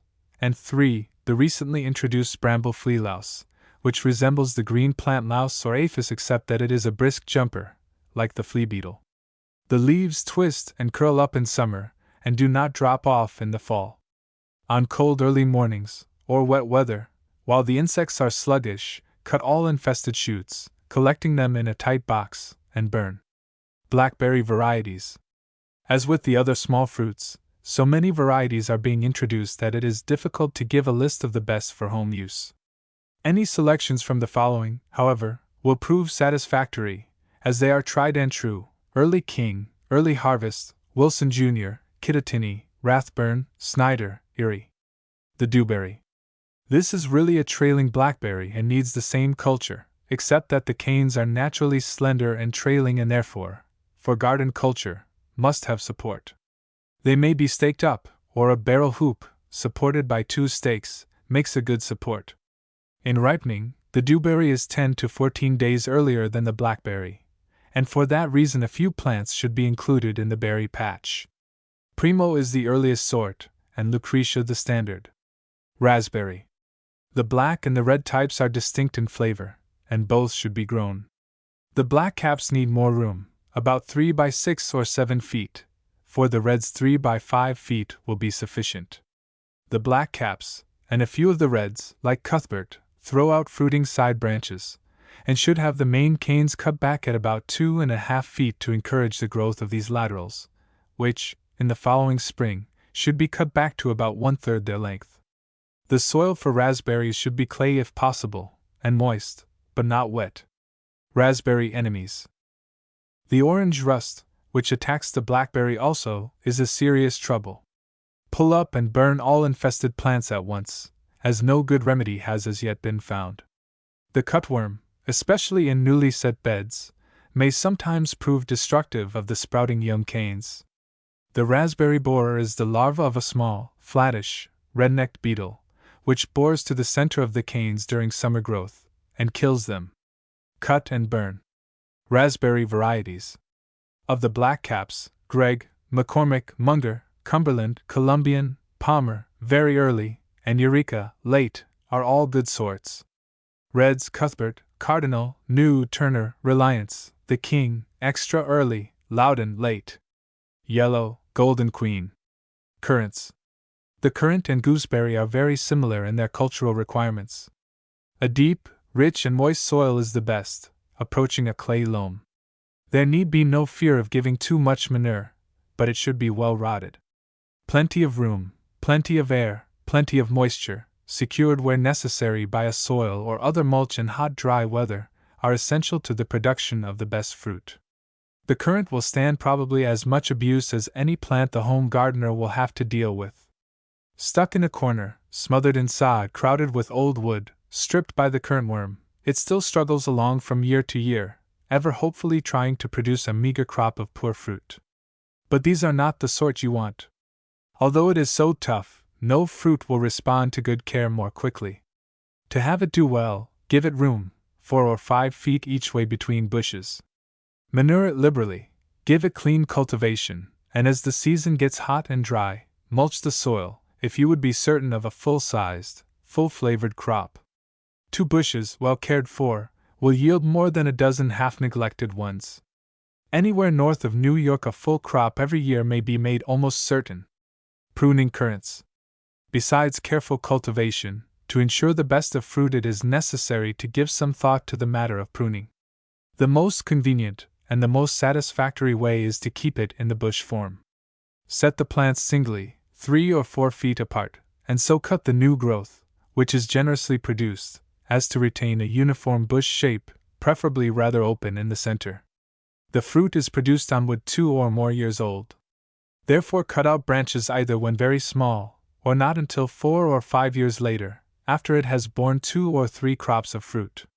Therefore, in pruning currants, take out 1. Superfluous young growth, 2. Old hard wood, as new wood will produce better fruit, and 3. All weak, broken, dead or diseased shoots. 4. During summer, if the tips of the young growths kept for fruiting are pinched off, they will ripen up much better, meaning better fruit when they bear. 5. To maintain a good form, the whole plant may be cut back, never more than 1/3, in the fall. In special situations, it may be advisable to train the currant to 1 or a few main stems, as against a wall. This can be done, but it is less convenient. Also, it brings greater danger from the currant borer. The black currant, used almost entirely for culinary or preserving purposes, is entirely different from the red and white ones. They are much larger and should be put 5 to 6 feet apart. Some of the fruit is borne on 1-year-old wood, so the shoots should not be cut back. Moreover, old wood bears as good fruit as the new growth, and need not be cut out, unless the plant is getting crowded, for several years. As the wood is much heavier and stronger than the other currants, it is advisable gradually to develop the black currants into the tree form. Enemies of the currant. The worst of these is the common currant worm. When he appears, which will be indicated by holes eaten in the lower leaves early in spring, generally before the plants bloom, spray at once with Paris green. If a second brood appears, spray with white hellebore. If this is not all washed off by the rain, wipe from the fruit when gathered. For the borer, cut and burn every infested shoot. Examine the bushes in late fall, and those in which the borers are at work will usually have a wilted appearance and be of a brownish color. Varieties of currants. Red Dutch, while older and smaller than some of the newer varieties, is hardier and not so likely to be hurt by the borer. London Market, Phase Prolific, Perfection, New, and Prince Albert are good sorts. White Grape is a good white. Naples and least prolific are good black sorts. The Gooseberry. This is given practically the same treatment as the currant. It is even more important that it should be given the coolest, airiest location possible, and the most moist soil. Even a partially shaded situation will do, but in such situations extra care must be taken to guard against the mildew, which is mentioned below. Summer mulching is, of course, of special benefit. In pruning the gooseberry, it is best to cut out to a very few, or even to a single stem. Keep the head open, to allow free circulation of air. The extent of pruning will make a great difference in the size of the fruit. If fruit of the largest size is wanted, prune very close. All branches drooping to the ground should be removed. Keep the branches, as much as possible, from touching each other. Gooseberry enemies. The currant worm attacks the gooseberry also, and is effectively handled by the arsenate of lead, Paris green or hellebore spraying, mentioned above. The great trouble in growing gooseberries successfully is the powdery mildew, a dirty, whitish fungus growth covering both fruit and leaves. It is especially destructive of the foreign varieties, the culture of which, until the advent of the potassium sulfide spray, was being practically abandoned. Use 1 ounce of potassium sulfide, liver of sulfur, to 2 gallons. Water, and mix just before using. Spray thoroughly 3 or 4 times a month, from the time the blossoms are opening until fruit is ripe. Gooseberry varieties. Of the native gooseberries, which are the hardiest, Downing and Houghton seedling are most used. Industry is an English variety, doing well here. Golden Prolific, Champion, and Columbus are other good foreign sorts, but only when the mildew is successfully fought off. The grape. No garden is so small that there cannot be found in it room for 3 or 4 grapevines. No fruit is more certain, and few more delicious. If it is convenient, a situation fully exposed to the sun, and sloping slightly, will be preferable. But any good soil, provided only it is rich and thoroughly drained, will produce good results. If a few vines are to be set against walls, or in other out-of-the-way places, prepare the ground for them by excavating a good-sized hole, putting in a foot of coal cinders or other drainage material, and refilling with good heavy loam, enriched with old, well-rotted manure and half a peck of wood ashes. For culture in the garden, such special preparation will not be necessary, although, if the soil is not in good shape, it will be advisable slightly to enrich the hills. 1 or 2 year roots will be the most satisfactory to buy. They may be set in either fall or spring, the latter time, for New York or North, being generally preferable.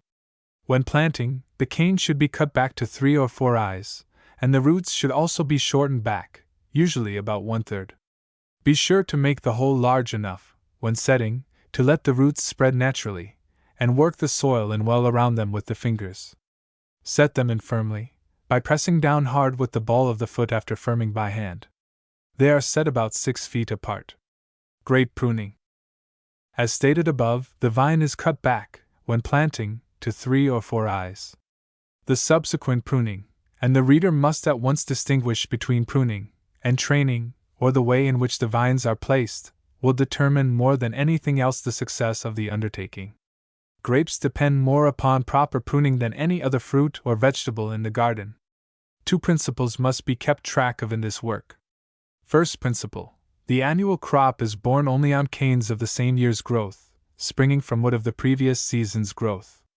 Second principle: the vine, if left to itself, will set 3 or 4 times the number of bunches it can properly mature. As a result of these facts, the following system of pruning has been developed and must be followed for sure and full-sized crops. 1. At time of planting, cut back to 3 or 4 eyes, and after these sprout leave only 1 or 2 of them, which should be staked up. 2. Following winter, December to March, leave only 1 cane and cut this back to 3 or 4 eyes. 3. Second growing season, save only 2 canes, even if several sprout, and train these to stake or trellis. These 2 vines, or arms, branching from the main stem, form the foundation for the 1-year canes that bear the fruit. However, to prevent the vines setting too much fruit, see second principle above, these arms must be cut back in order to limit the number of fruit-bearing canes that will spring from them, therefore. 4. Second winter pruning, cut back these arms to 8 or 10 buds, and we have prepared for the first crop of fruit, about 40 bunches, as the fruiting cane from each bud will bear 2 bunches on the average. However, these main arms will not bear fruiting canes another year, see first principle above, and therefore. 5. At the third winter pruning, a. Of the canes that bore fruit, only the 3 or 4 nearest the main stem or trunk are left. b. These are cut back to 8 or 10 buds each, and c. Everything else is ruthlessly cut away. Each succeeding year the same system is continued, care being taken to rub off, each May, buds or sprouts starting on the main trunk or arms. The wood, in addition to being cut back, must be well ripened, and the wood does not ripen until after the fruit. It therefore sometimes becomes necessary to cut out some of the bunches in order to hasten the ripening of the rest. At the same time, the application of some potash fertilizer will be helpful. If the bunches do not ripen up quickly and pretty nearly together, the vine is overloaded and being damaged for the following year. The matter of pruning being mastered, the question of training is one of individual choice. Poles, trellises, arbors, walls, almost anything may be used. The most convenient system, however, and the one I would strongly recommend for practical home gardening for results, is known as the modified Niffen system. It is simplicity itself. A stout wire is stretched 5 or 6 feet above the ground. To this the single main trunks of the vine run up, and along it are stretched the 2 or 3 arms from which the fruiting canes hang down. They occupy the least possible space, so that garden crops may be grown practically on the same ground. I have never seen it tried, but where garden space is limited I should think that the asparagus bed and the Niffen grape arbor just described could be combined to great advantage by placing the vines, in spaces left for them, directly in the asparagus row. Of course the ground would have to be manured for 2 crops. A February 8, 10 fertilizer is right for the grapes. If using stable manure, apply also ashes or some other potash fertilizer. If the old-fashioned arbor is used, the best way is to run the main trunk up over it and cut the laterals back each year to 2 or 3 eyes. The most serious grape trouble which the home gardener is likely to encounter is the black rot, where only a few grapes are grown. The simplest way of overcoming this disease is to get a few dozen cheap manila store bags and fasten one, with a couple of 10-penny nails, over each bunch. Cut the mouth of the bag at sides and edges, cover the bunch, fold the flaps formed over the cane, and fasten. They are put on after the bunches are well formed and hasten the ripening of the fruit, as well as protecting it. On a larger scale, spraying will have to be resorted to. Use Bordeaux, May 5, 50, from third leaf's appearance to middle of July.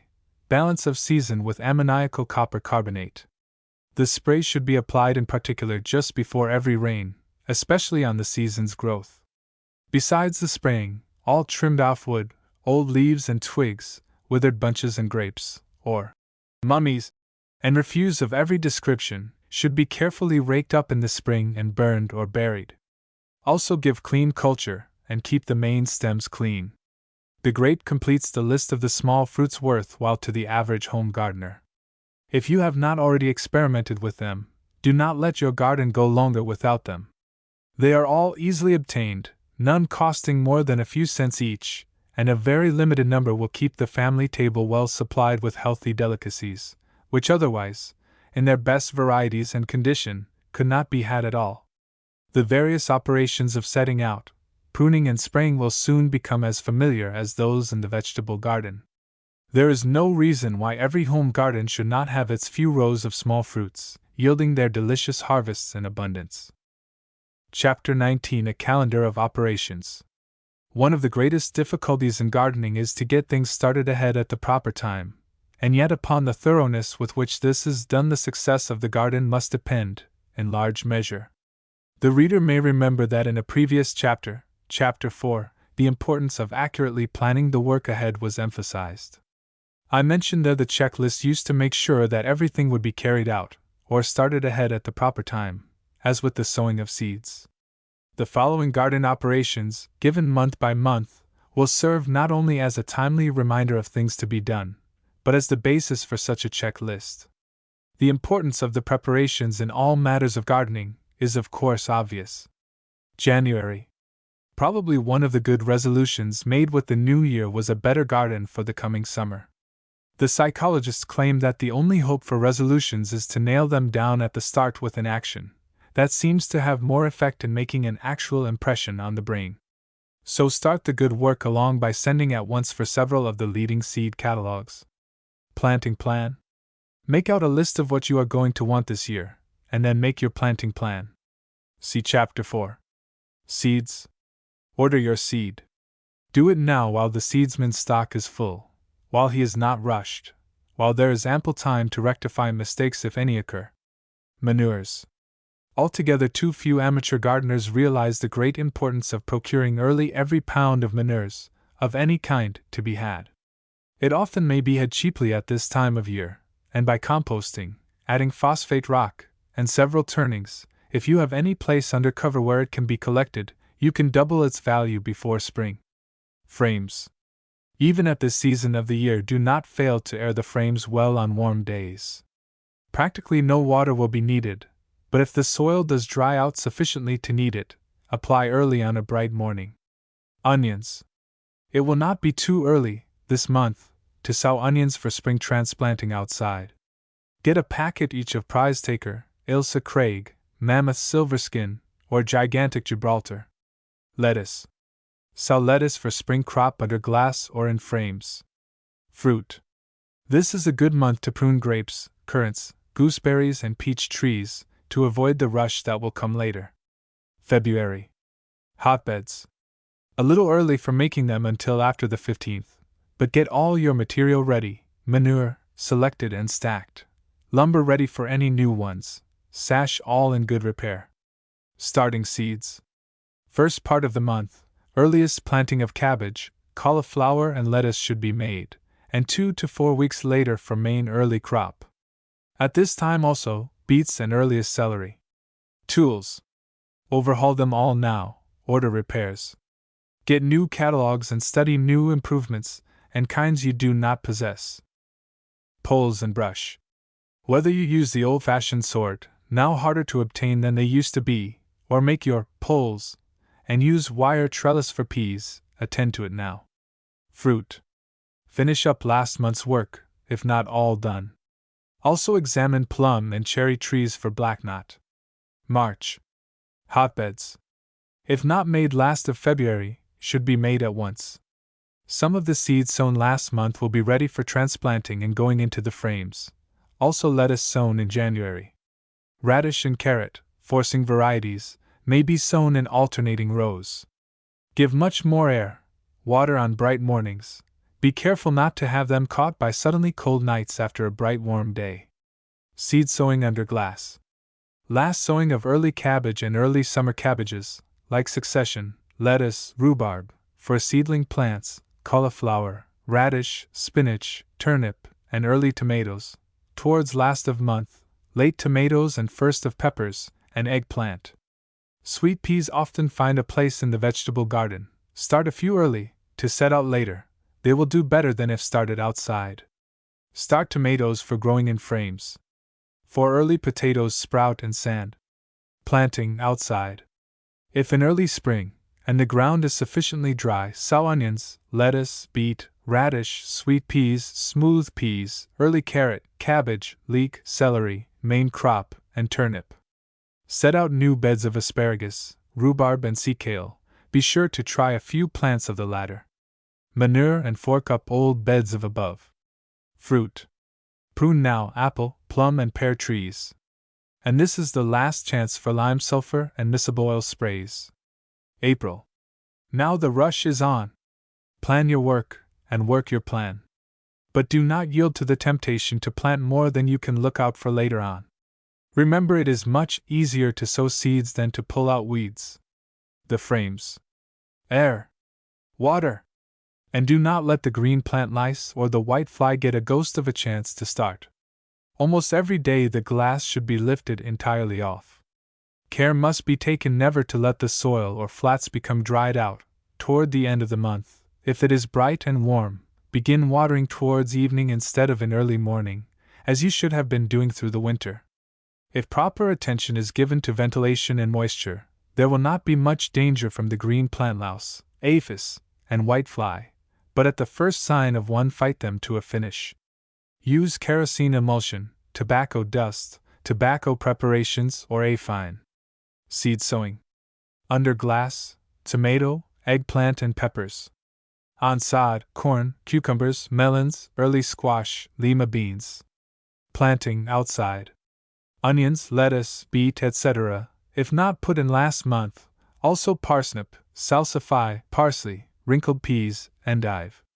Toward the end of this month, or first part of next, second plantings of these. Set out plants of early cabbage, and the cabbage group, lettuce, onion sets, sprouted potatoes, beets, etc. In the garden. Cultivate between rows of sowed crops. Weed out by hand just as soon as they are up enough to be seen. Watch for cut worms and root maggots. Fruit. Thin out all old blackberry canes, dewberry and raspberry canes, if this was not done, as it should have been, directly after the fruiting season last summer. Be ready for first spraying of early blossoming trees. Set out new strawberry beds, small fruits and fruit trees. May. Keep ahead of the weeds. This is the month when those warm, south, driving rains often keep the ground too wet to work for days at a time, and weeds grow by leaps and bounds. Woe betide the gardener whose rows of sprouting onions, beets, carrots, etc., once become green with wild turnip and other rapid-growing intruders. Clean cultivation and slight hilling of plants set out are also essential. The frames.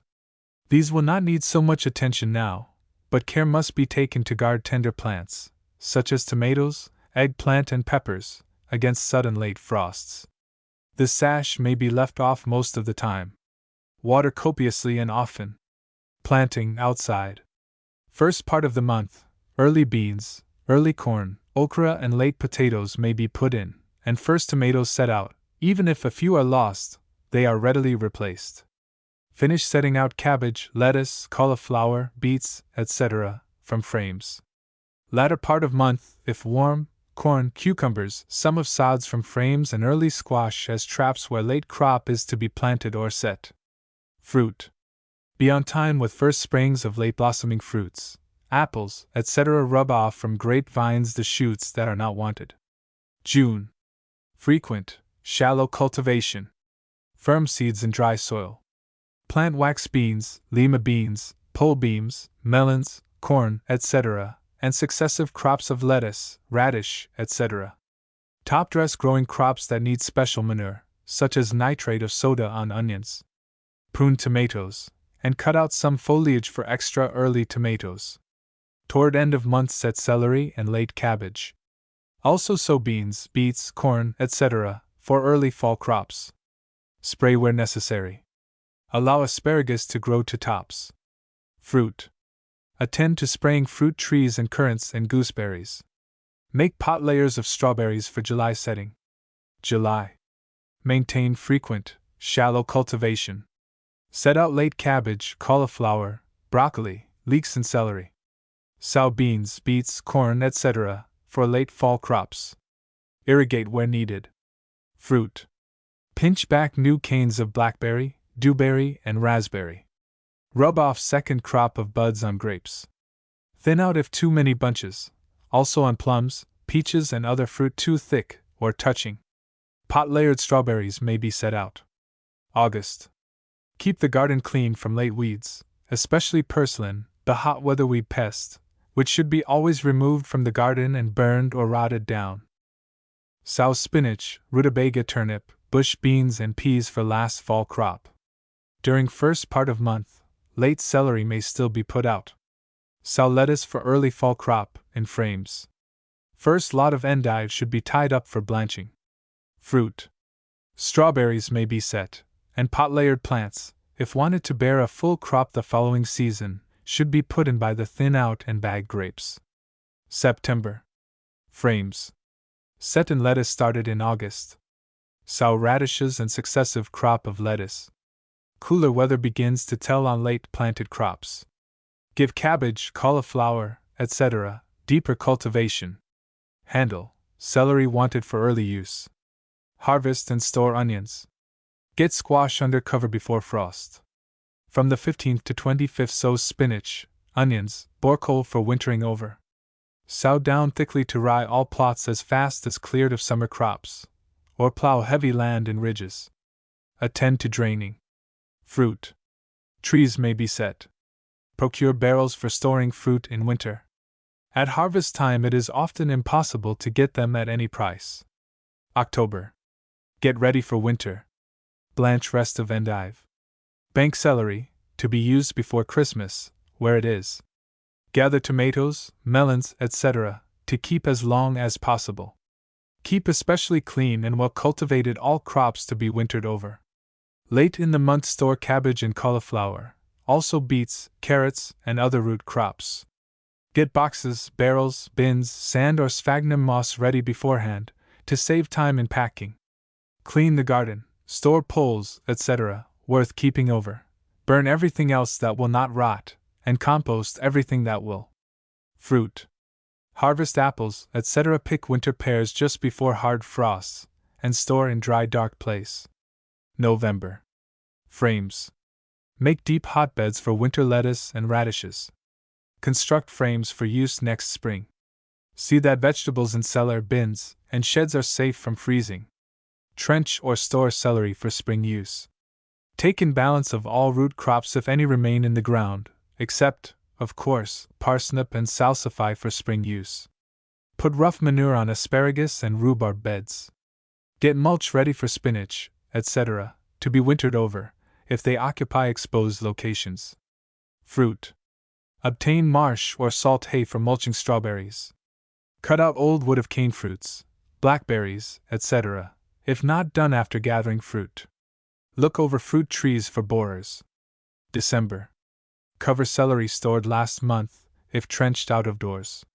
Use only light, loose material at first, gradually covering for winter. Put mulch on spinach, etc. Fruit. Mulch strawberries. Prune grapevines. Make first application of winter sprays for fruit trees. And then set about procuring manures of all kinds from every available source. Remember that anything which will rot will add to the value of your manure pile. Muck, lime, old plastering, sods, weeds, earth, and all street, stable, and yard sweepings. All these and numerous others will increase your garden successes of next year. Chapter 20 Conclusion. It is with a feeling in which there is something of fear that I close these pages, fear that many of those little things which become second nature to the grower of plants, and seem unimportant, but which sometimes are just the things that the beginner wants to know about, may have been inadvertently left out. In every operation described, however, I have tried to mention all necessary details. I would urge the reader, nevertheless, to study as thoroughly as possible all the garden problems with which he will find himself confronted, and to this end recommend that he read several of the many garden books which are now to be had. It must be to his advantage to see even the same subjects presented again from other points of view. The more familiar he can make himself, both in theory and in practice, with all the multitude of operations which modern gardening involves, the greater success will he attain. Personally, the further I have gone into the growing of things, and that has now become my business as well as my pleasure, the more absorbingly interesting I find it. Each season, each crop, offers its own problems and a reward for the correct solution of them. It is a work which, even to the beginner, presents the opportunity of deducting new conclusions, trying new experiments, making new discoveries. It is a work which offers pleasant and healthy recreation to the many whose days must be, for the most part, spent in office or shop, and it gives very substantial help in the world-old problem of making both ends meet. Let the garden beginner be not disappointed if he does not succeed, for the first season or two, or possibly 3, with everything he plants. There is usually a preventable reason for the failure, and studious observation will reveal it. With the modern success in the application of insecticides and fungicides, and the extension of the practice of irrigation, the subject of gardening begins to be reduced to a scientific and, what is more to the point, a sure basis. We are getting control of the uncertain factors. All this affects first, perhaps, the person who grows for profit, but with our present wide circulation of every new idea and discovery in such matters, it must reach soon to every remote home garden patch which is cared for by a wide-awake gardener. Such a person, from the fact that he or she is reading a new garden book, I take the reader to be. I hope this volume, condensed though it is, has added to your fund of practical garden information, that it will help to grow that proverbial second blade of grass. I have only to add, as I turn again to the problems waiting for me in field and under glass, that I wish you all success in your work, the making of better gardens in America. End of Project Gutenberg's Home Vegetable Gardening by F. Rockwell.